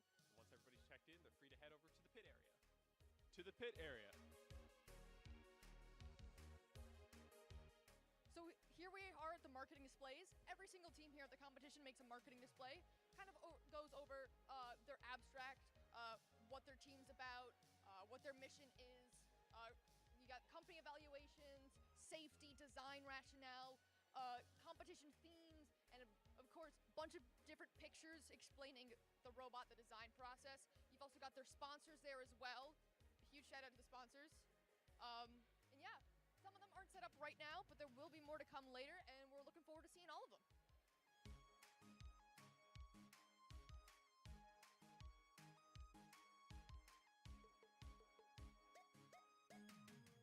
This part of the flume tank is known as the queue area. This is where teams come up with their bots and they get ready for their turn in the water.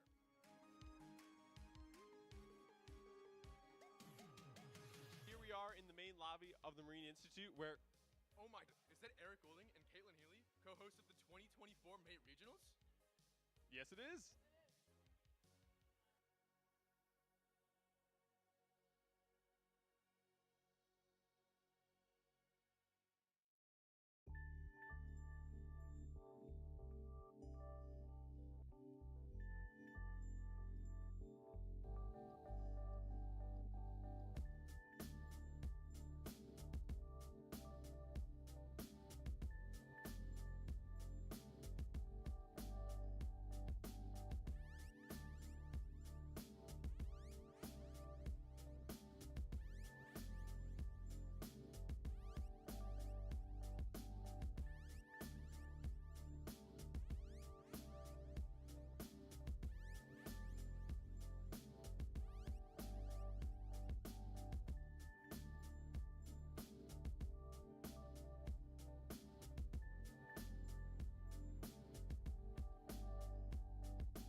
The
launch is incredibly unique for a number of different reasons, one of which is its location. So we're located in the town of Holyrood. The Marine Institute has a fantastic partnership with the town. We're actually located at the most southerly point of the Labrador Current, so that provides near Arctic conditions, which are fairly unique, but in a safe, sheltered environment. So a living lab environment, a real-world environment to conduct at-sea training, technology development, and research and development. The launch is for everyone, and that's a key aspect of what the Marine Institute has built here. In the very design of this facility and its ability to bring together, multiple different initiatives, multiple sectors, multiple clients, what that creates is an opportunity for collaboration. That's what really sets the Marine Institute apart, is that experiential learning component of all of our programs. For organizations that are interested in working here at the launch, please just reach out. Reach out to myself, reach out to the Marine Institute. We have a tremendous team and are able to support as much collaboration, innovative thinking, and problem solving as we can under this one roof and in this one location.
2024 Newfoundland Labrador mate competition.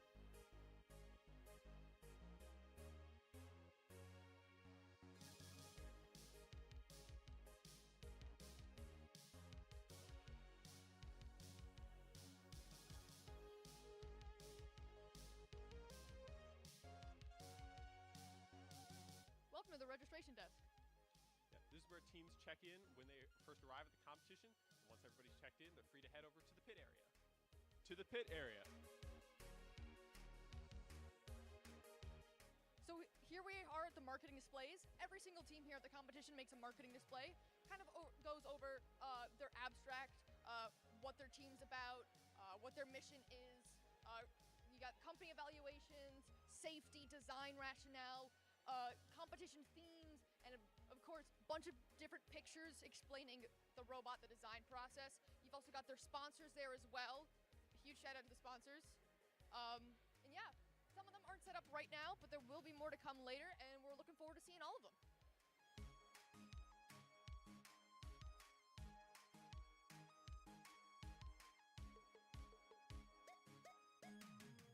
This part of the flume tank is known as the Q area. This is where teams come up with their bots and they get ready for their turn in the water.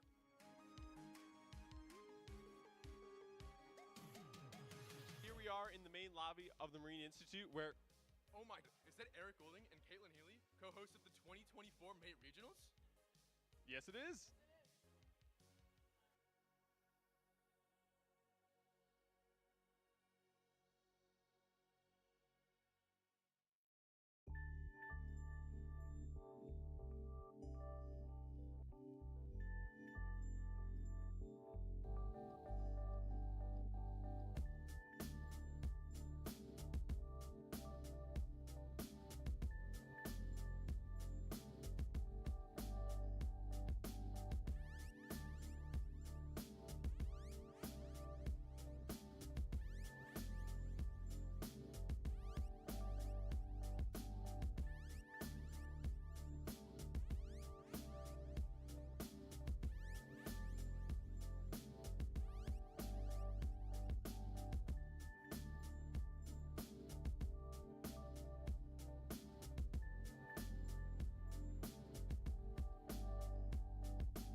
launch is incredibly unique for a number of different reasons, one of which is its location. So we're located in the town of Holyrood.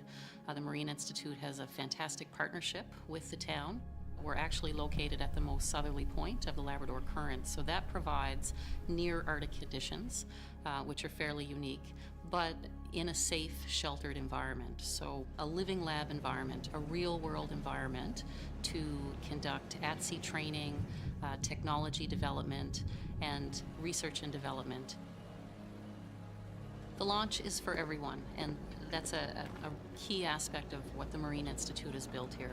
In the very design of this facility and its ability to bring together, multiple different initiatives, multiple sectors, multiple clients, what that creates is an opportunity for collaboration.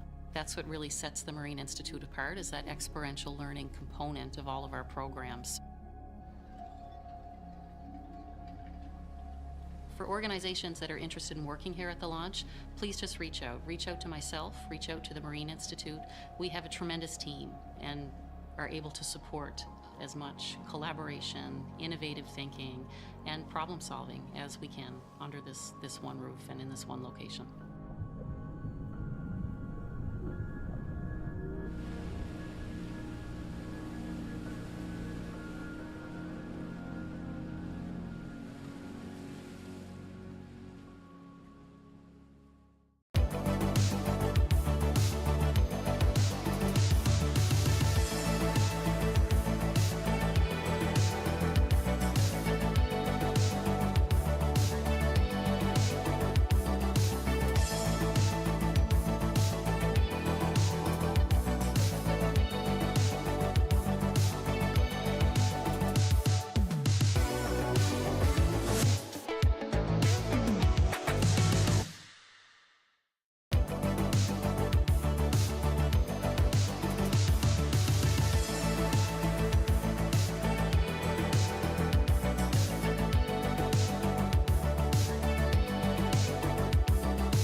Welcome to the 2024 Newfoundland Labrador Mate Competition.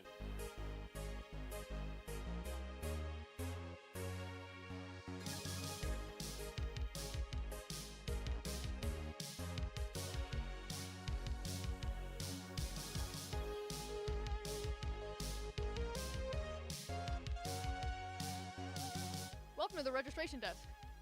Yeah, this is where teams check in when they first arrive at the competition. Once everybody's checked in, they're free to head over to the pit area. To the pit area. So here we are at the marketing displays. Every single team here at the competition makes a marketing display. Kind of goes over their abstract, what their team's about, what their mission is. You got company evaluations, safety, design rationale, competition themes, and of course, a bunch of different pictures explaining the robot, the design process. You've also got their sponsors there as well. A huge shout out to the sponsors. And yeah, some of them aren't set up right now, but there will be more to come later, and we're looking forward to seeing all of them.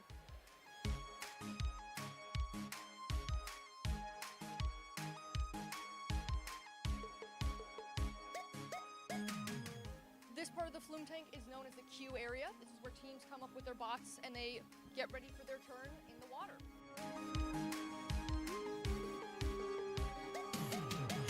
Here we are in the main lobby of the Marine Institute where... Oh my god, is that Eric Golding and Caitlin Healy, co-hosts of the 2024 Mate Regionals? Yes, it is.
The launch is incredibly unique for a number of different reasons, one of which is its location. So we're located in the town of Holyrood.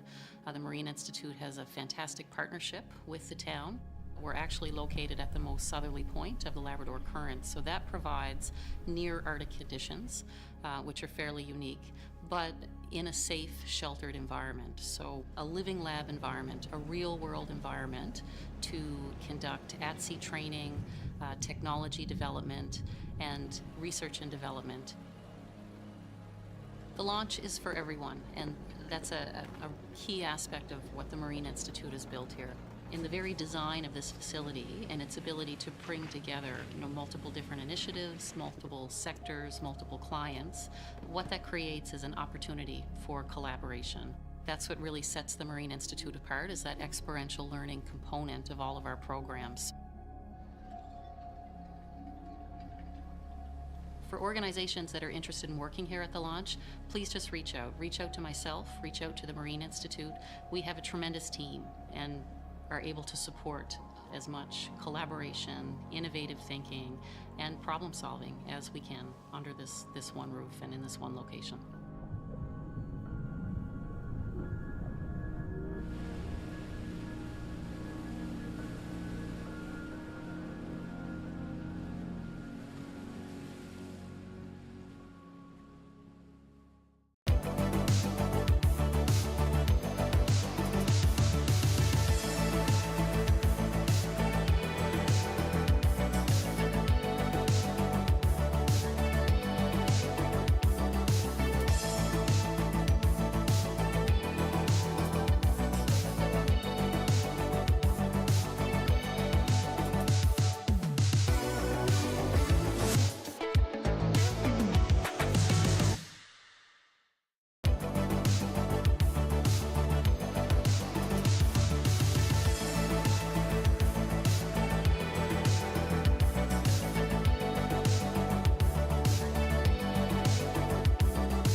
the 2024 Newfoundland Labrador mate competition.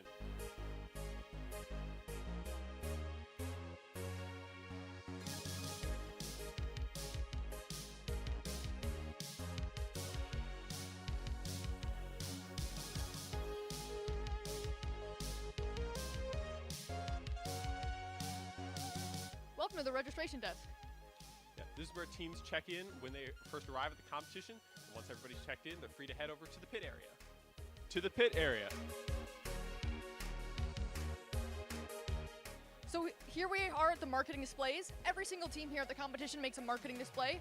Kind of goes over their abstract, what their team's about, what their mission is. You got company evaluations, safety, design rationale, competition themes, and of course, a bunch of different pictures explaining the robot, the design process. You've also got their sponsors there as well. A huge shout out to the sponsors. And yeah, some of them aren't set up right now, but there will be more to come later, and we're looking forward to seeing all of them.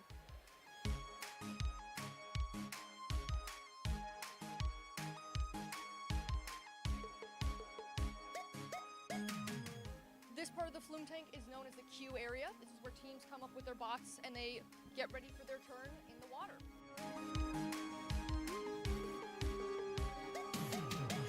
Here we are in the main lobby of the Marine Institute where... Oh my god, is that Eric Golding and Caitlin Healy, co-hosts of the 2024 Mate Regionals? Yes, it is.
The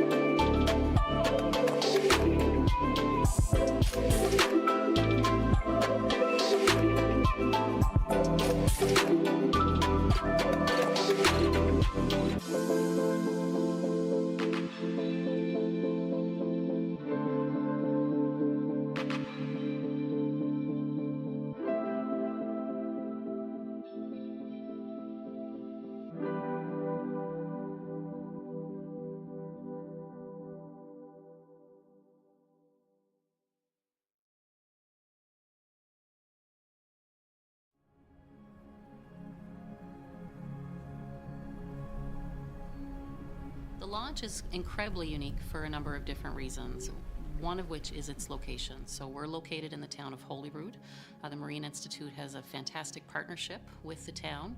We're actually located at the most southerly point of the Labrador Current, so that provides near Arctic conditions, which are fairly unique, but in a safe, sheltered environment. So a living lab environment, a real-world environment to conduct at-sea training, technology development, and research and development. The launch is for everyone, and that's a key aspect of what the Marine Institute has built here. In the very design of this facility and its ability to bring together, multiple different initiatives, multiple sectors, multiple clients, what that creates is an opportunity for collaboration. That's what really sets the Marine Institute apart, is that experiential learning component of all of our programs. For organizations that are interested in working here at the launch, please just reach out. Reach out to myself, reach out to the Marine Institute. We have a tremendous team and are able to support as much collaboration, innovative thinking, and problem solving as we can under this one roof and in this one location.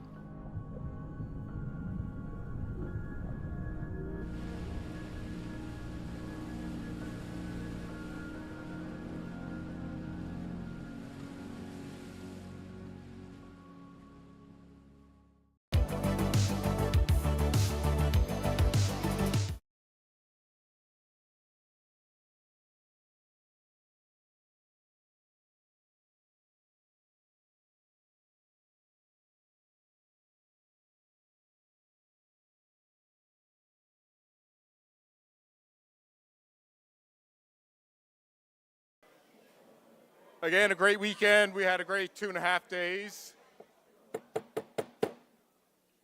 All right. We had a great 2.5 days. We had junior high schools in here Thursday night and all day Friday. Obviously, you guys showed up. Some early on Friday. Got a head start on things, safety checks and whatnot. And a great day in the pool today. A lot of victories, a few failures. Don't worry about the failures. The orange shirts back there, Eastern Edge Robotics, I've seen them at the World Championships. Dead robots in the water up till 3 o'clock in the morning, trying to make things work. That is all a part of the process. You don't plan for it. Hopefully it doesn't happen, but it's a fairly regular occurrence. So don't let those failures, if you had failures in the pool today or the pit or whatever, right, that's things to start working on next year and improving, and so you don't have those failures again next year. And bigger thrusters, bigger claws, all that good stuff. So, like I said, along with the victories, don't let the failures get you down. We definitely want to thank our sponsors who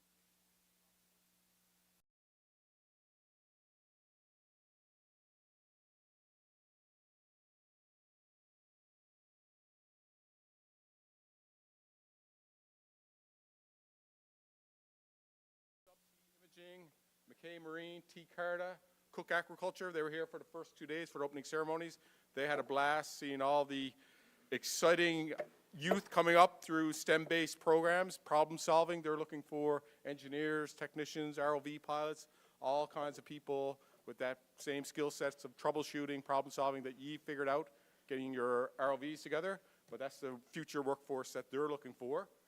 And Seymour Marine, you've probably seen their yellow ROV in the pool last night. Actually, they're all the way from the west coast of Canada. They're out in the Nanaimo, BC. They sent over one of their engineers to help with all the judging. They're a huge supporter of this program as well. So a big round of applause for the people that pay for all this good stuff.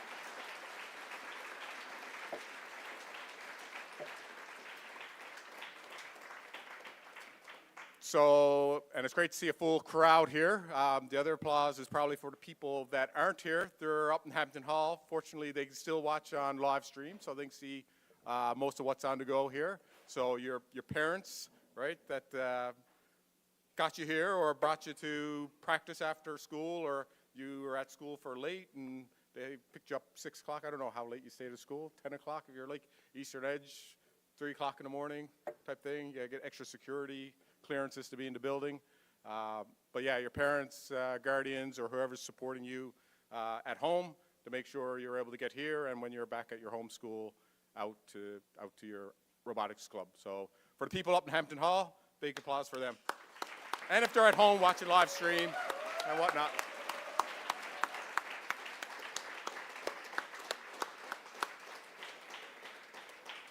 And then we managed, I think we're going to have to go to a bigger facility next year because we barely got everyone squeezed in here. Actually, there's like 15. Oh, here they all come. The deliberating judges, there's about 15 back there, but we are jam-packed here in the cafeteria, so we might have something bigger next year if we grow any bigger than we are now. But all the peach shirts, or most of them have peach shirts, or they have blue Eastern Edge shirts on, but they've been doing a lot of work. I think it was 75 volunteers this year to, from start to finish at some point, run this whole competition as smooth as we can, and doing stuff on the weekends and evenings and all that stuff. So for all the volunteers that helped run this event,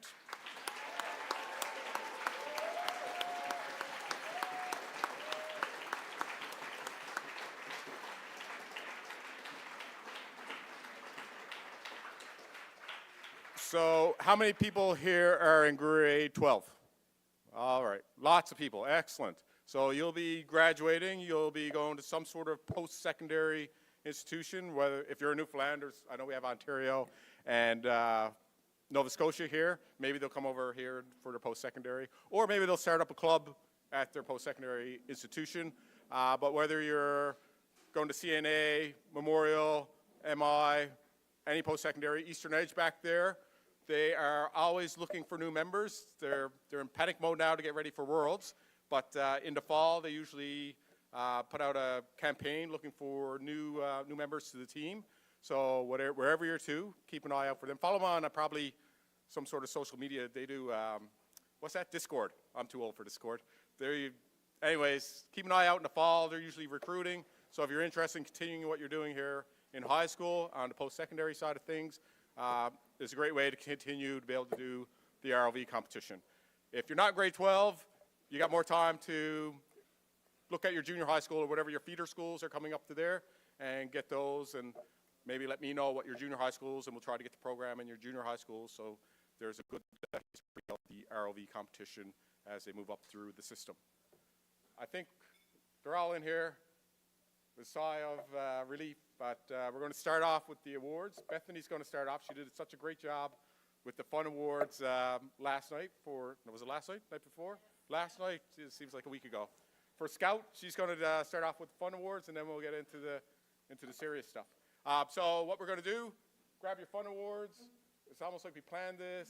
You go over there, get your picture. Jack, he changed his name since yesterday. It was Jake yesterday. Today it's Jack. Jack's going to get your picture over here, and we can do the same thing, shuffle around, and we'll get everyone a picture.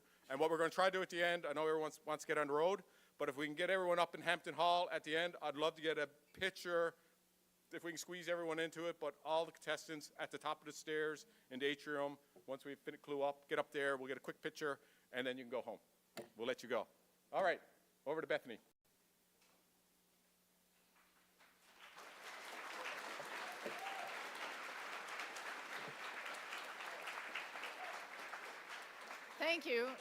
Thank you, but I haven't said anything yet. All right, so we're the only regional that does this. We give out awards based on commendable attributes of various creatures of the sea. So first up, we have the Orca Award for Best Teamwork. Orcas called the Wolves of the Sea for their excellent teamwork. This award goes to a team, probably one of the biggest teams, for being able to involve such a large team. Everyone had a role to play. The Orca Award goes to Holy Heart of Mary High School.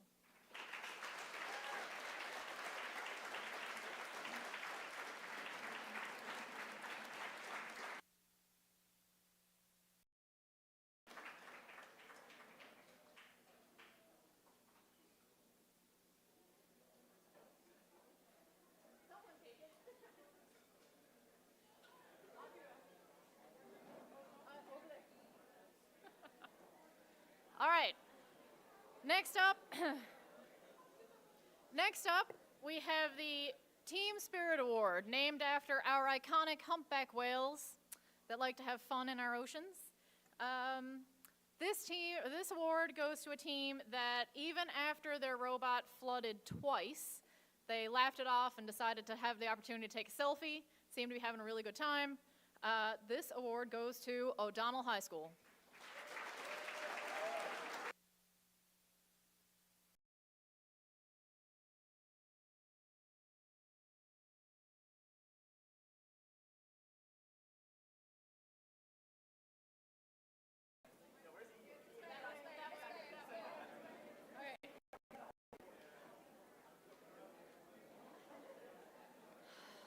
All right.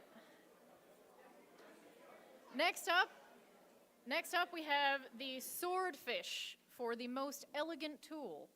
This award goes to a team that had a cool claw that used a stepper motor and a worm gear. This award, the Swordfish Award, goes to Gonzaga High School.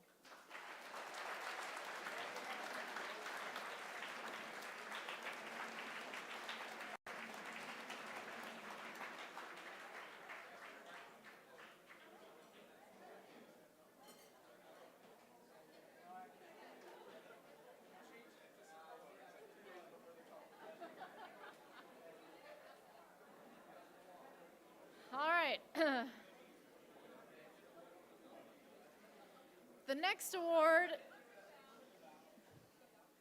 award is the Sea Otter Award for the most maneuverable ROV. This one goes to a team that didn't let getting tangled in a rope keep them from getting their best run. The Sea Otter Award goes to Ron Colley Central High.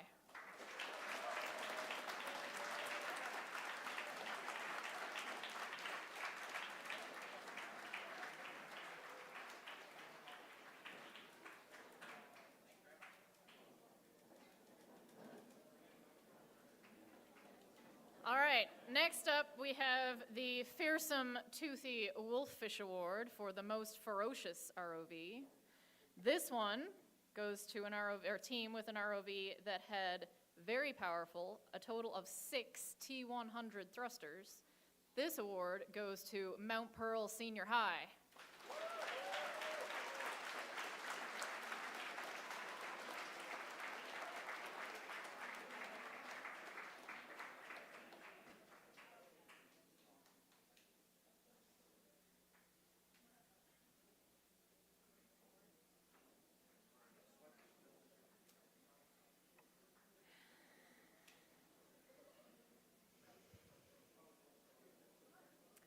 Next up, we have the Sailfish Award, named after the speediest fish in the sea. This award, so the judges commented you could blink and miss it crossing the tank. This award goes to Heritage Collegiate.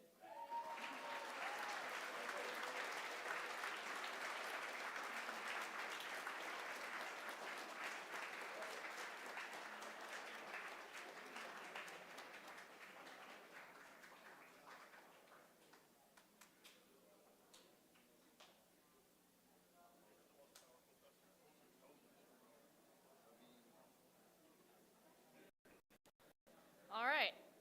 Next up, we have a new award this year. This is the Blue Whale Award for the biggest ROV. This ROV actually is the biggest one any of us judges have seen in years and years, and I've been doing this since like 2005, so way to go.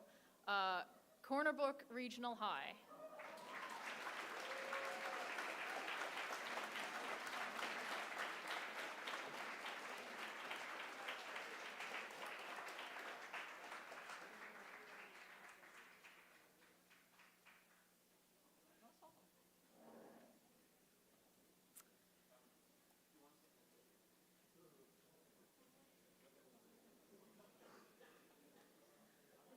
Next up, we have another new award. This is the Pistol Shrimp Award. Now, a pistol shrimp is only two inches long or so, but it can snap its claws fast enough. It sounds louder than a bullet, cavitates water, kills small fish, 2 centimeters long, or 2 inches long.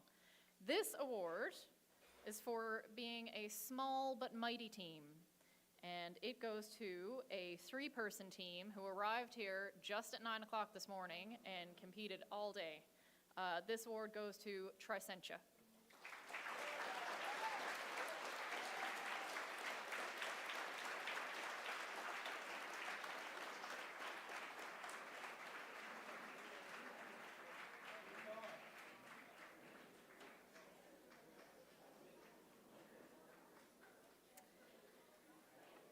Next up, we have a Colossal Squid Award. This award goes to a team that shows us something we've never seen before. And for this one, we have a team that used a whole scout kit just to power their claw. And it goes to Sacred Heart of Halifax.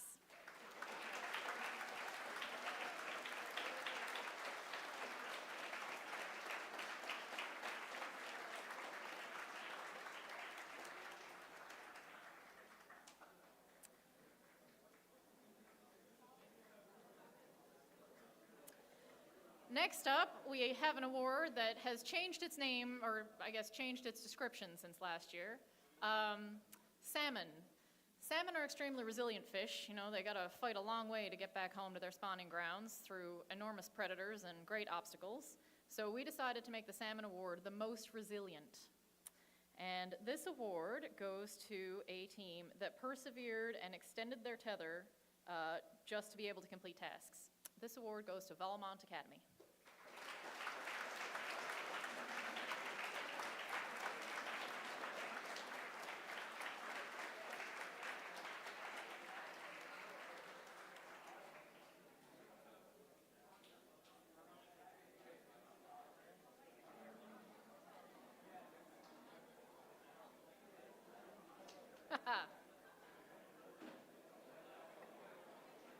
All right. Next up, we have the Angelfish Award for the best dressed team. Does anyone know where Waldo is?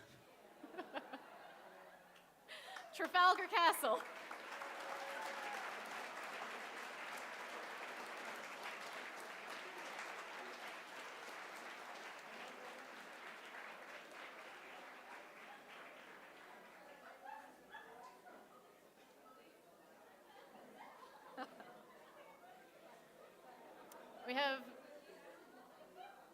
We have another new award this year, the Mantis Shrimp. The Mantis Shrimp has the most sophisticated eyes in the ocean. I do believe it has 7 cones and can see way more colors, way more things than anything else. So this award is for the most sophisticated camera system. And the note I have from the judges here, for the team who has almost as many cameras as our live stream, Labrador Straits.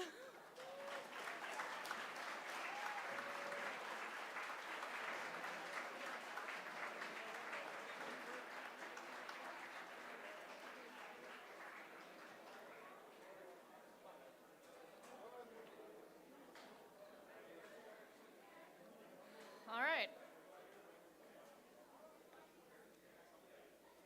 Next up, we have the Sunfish or Mola Mola Award. Does anyone know what a sunfish is? Yeah, a few of you? Okay. Look up Mola Mola. They're really cool. They're really unique critters, also very giant. This award goes to the most unique feature. This award goes to probably the only ROV I've ever seen that uses a triangular frame, Gander Collegiate.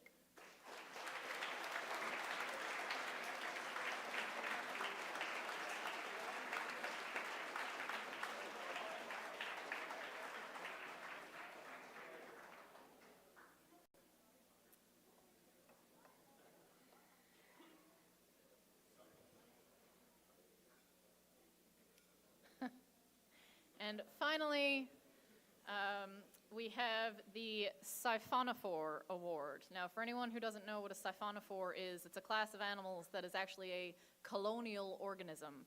One of the most iconic species, and the one that we feature on our certificate here, is the man-o-war. So even though it looks like a jellyfish, it's actually multiple organisms all functioning as one. This award goes to the most impressive control system. And the note I have is, for the nicest control box I've ever seen, said one of our safety inspectors. Clarenville High.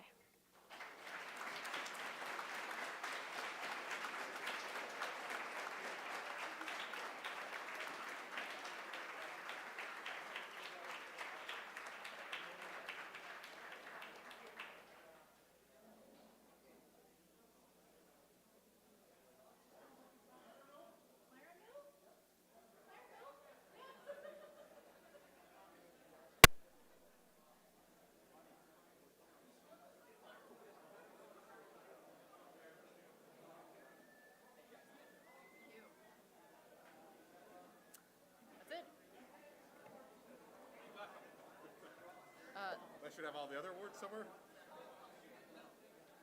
I don't. Where's Oh, he's Anthony? gonna win another laptop.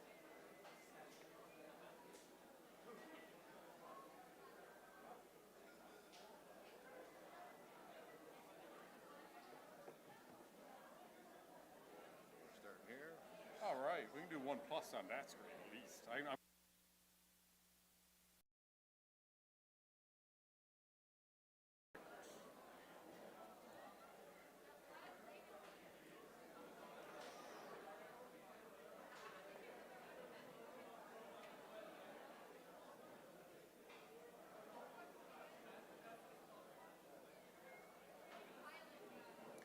All right, I'm gonna get 2 more people up to give out some awards. This is like the Masked Singer, but on the live stream, you've probably heard 2 voices all day long.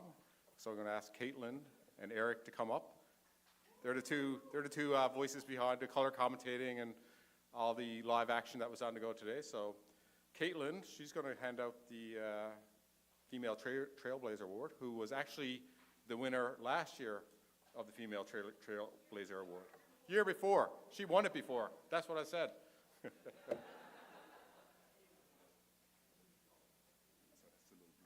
right. So, Female Trailblazer Award, as you said, I had won it in 2022, and this award recognizes women in STEM for their leadership and their skill. The winner of this award is Kate Aiken.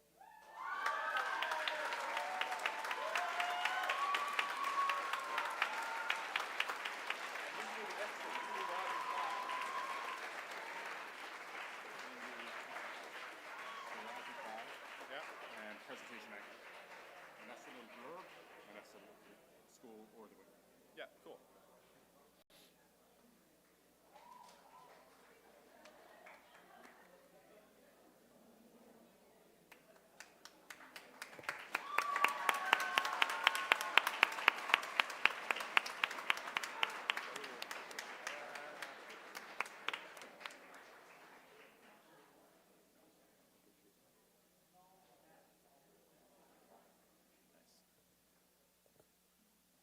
All right, next up we have the Rising Tide Award. This is given to a new team that shows great potential. We had a lot of new teams this year, which was very exciting for us. And we thought that one of the best ones was Sacred Heart of Halifax.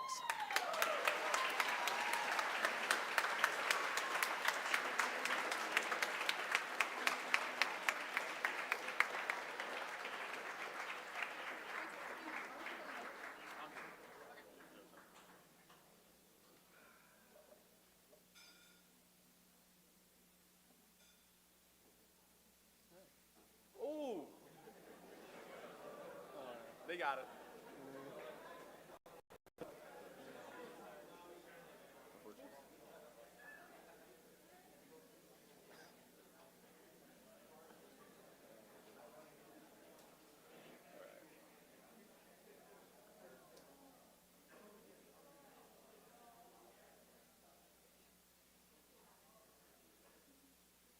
Nice job.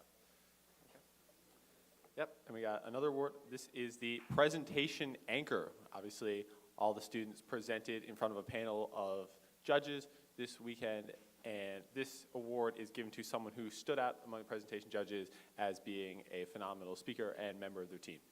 And this award is given to Liam Edison.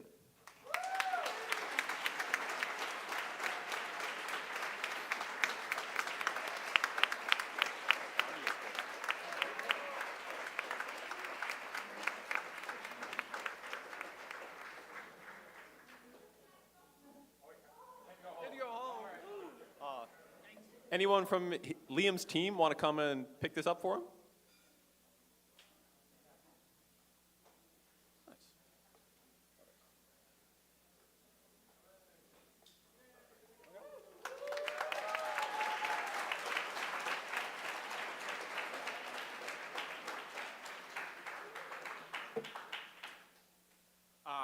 The next award we're going to give out is the Steve Brown Award, but as I read it out, I'm going to ask Alice, make sure I get this name, Jenna Blagden to come up. Jenna was a team member and a friend of Steve Brown, so Steve Brown unfortunately passed away, and his family started this tradition of a plaque and giving out this award, and his award for a student who brings out the best in their teammates through their passion and dedication and all-around leadership, and he was super passionate about the make competition.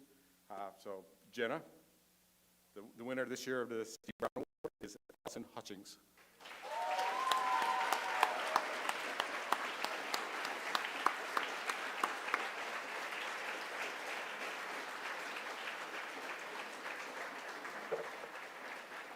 And that also comes with a small monetary award. We give, I think it's $150, so we'll be in touch after the competition, and we'll make sure you get that award as well.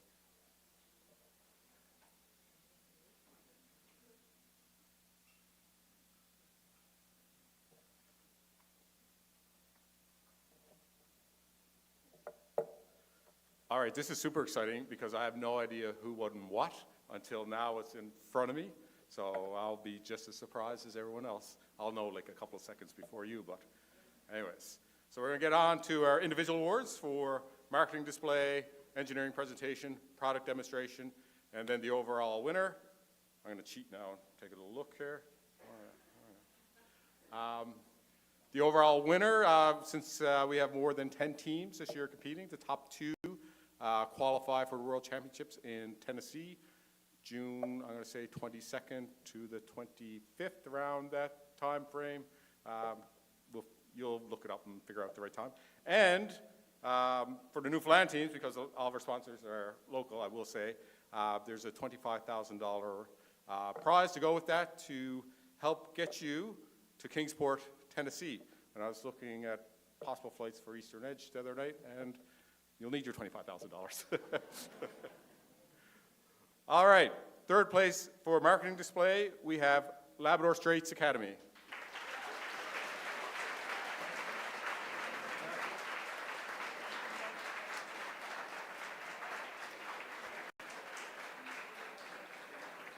And I will point out, if you remember last year, we didn't have our t-shirts yet, and we didn't have our plaques yet. We did get our t-shirts this year, but we didn't get our plaques. So if you do have an award that looks like this, it turns into a nice plaque. We'll get it emailed, not emailed. Yeah, we can email this as well. We will mail the plaque out to your school when we get them next week. All right, we have a tie for first place in marketing display. See, now I just saved money on printing a second place plaque, and I don't need it. I got to go and make sure they make 2 first place plaques. So a tie for first place in marketing display. So I'll have to read one name, and you're then going to have to hand off the piece of paper when I read the next name. So first place, Holy Heart of Mary.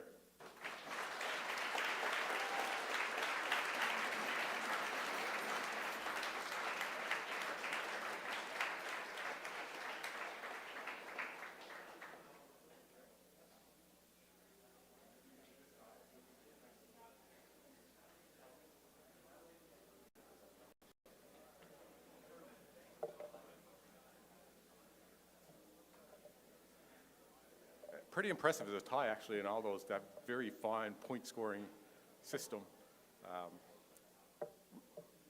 We'll audit all the scoring. We'll get Deloitte in to audit all scoring for tomorrow, just to make sure it's all good. The second team for the first place tie is Gander Collegiate for marketing display. And Anthony has your shared certificate.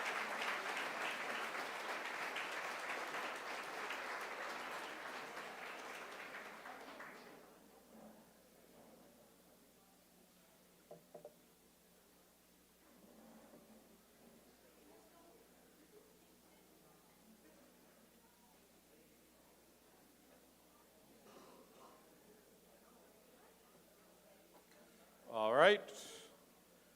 On to engineering presentation next. Third place, Gonzaga High School.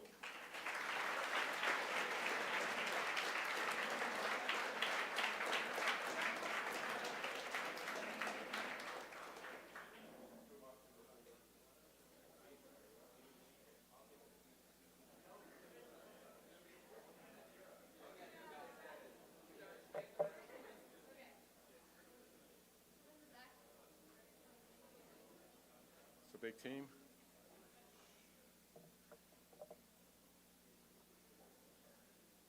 And second place for engineering presentation is Trafalgar Castle.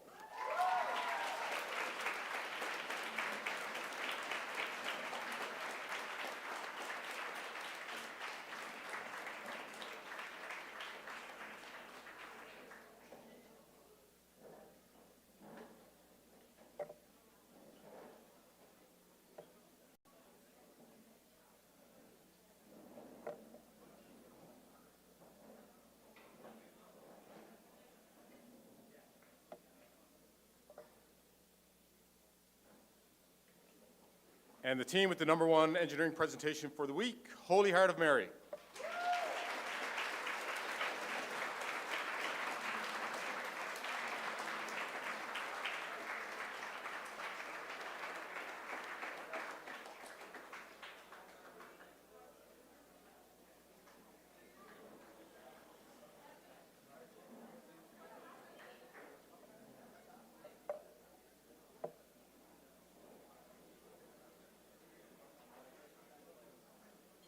So now on to the product demonstration. So how well your ROVs did in the pool, and at 125 points, third place finish by Heritage Collegiate.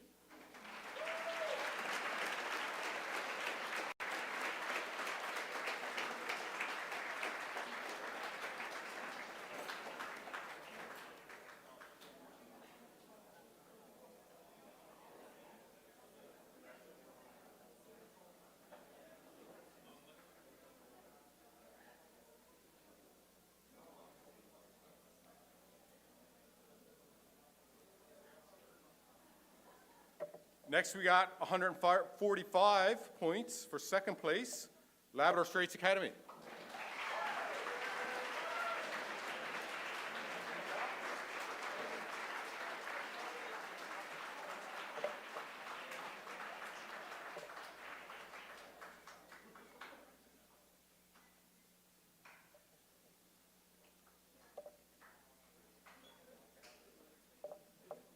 And with whopping 215 points in the pool, out of retirement, I hear, is Clarenville High.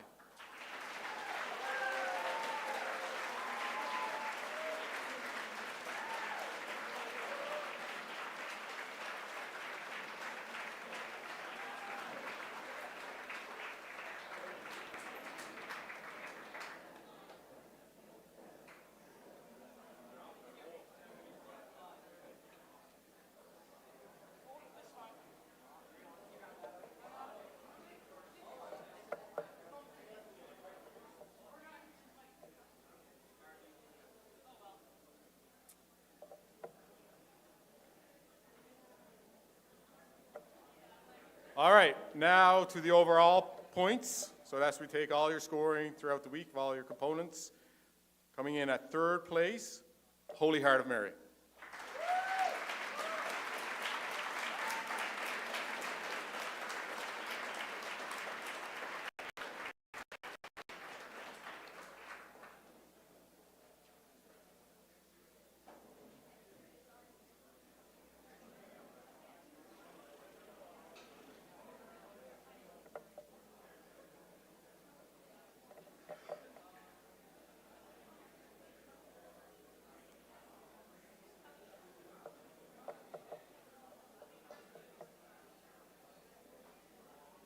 All right, so the two teams that are going to Tennessee, and I think I can probably say this, one thing you'll need for World Championships is you need to submit a technical report.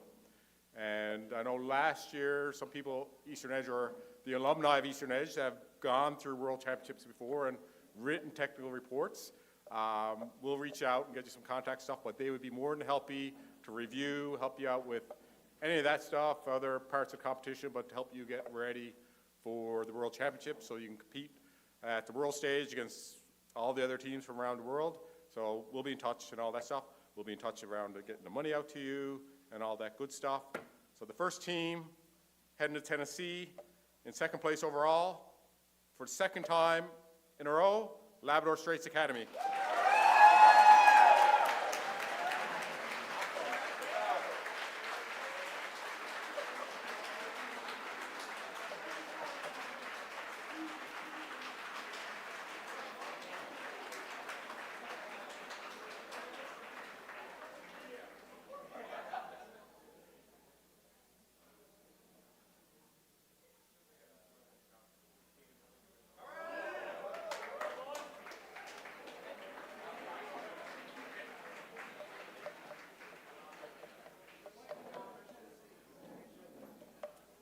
All right, now don't forget, it's going to get really noisy. It's pretty noisy now.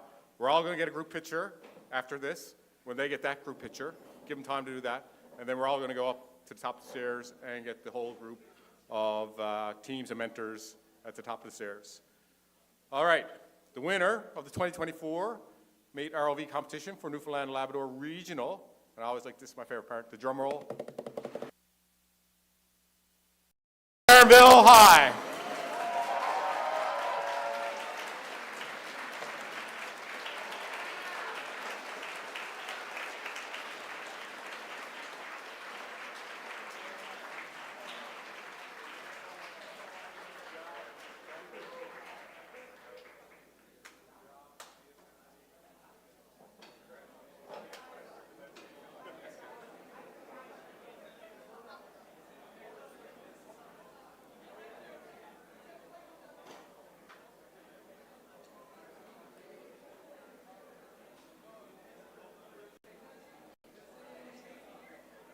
All right, everyone, thank you very much for your patience this evening, getting through the awards and all of that. Your participation is much appreciated. These volunteers, and we like seeing you here having fun just as much as you're having fun. Hopefully you're all back next year. Those that are graduating, hopefully we'll see you on Eastern Edge, and be ready in September to start building new ROVs. Good night.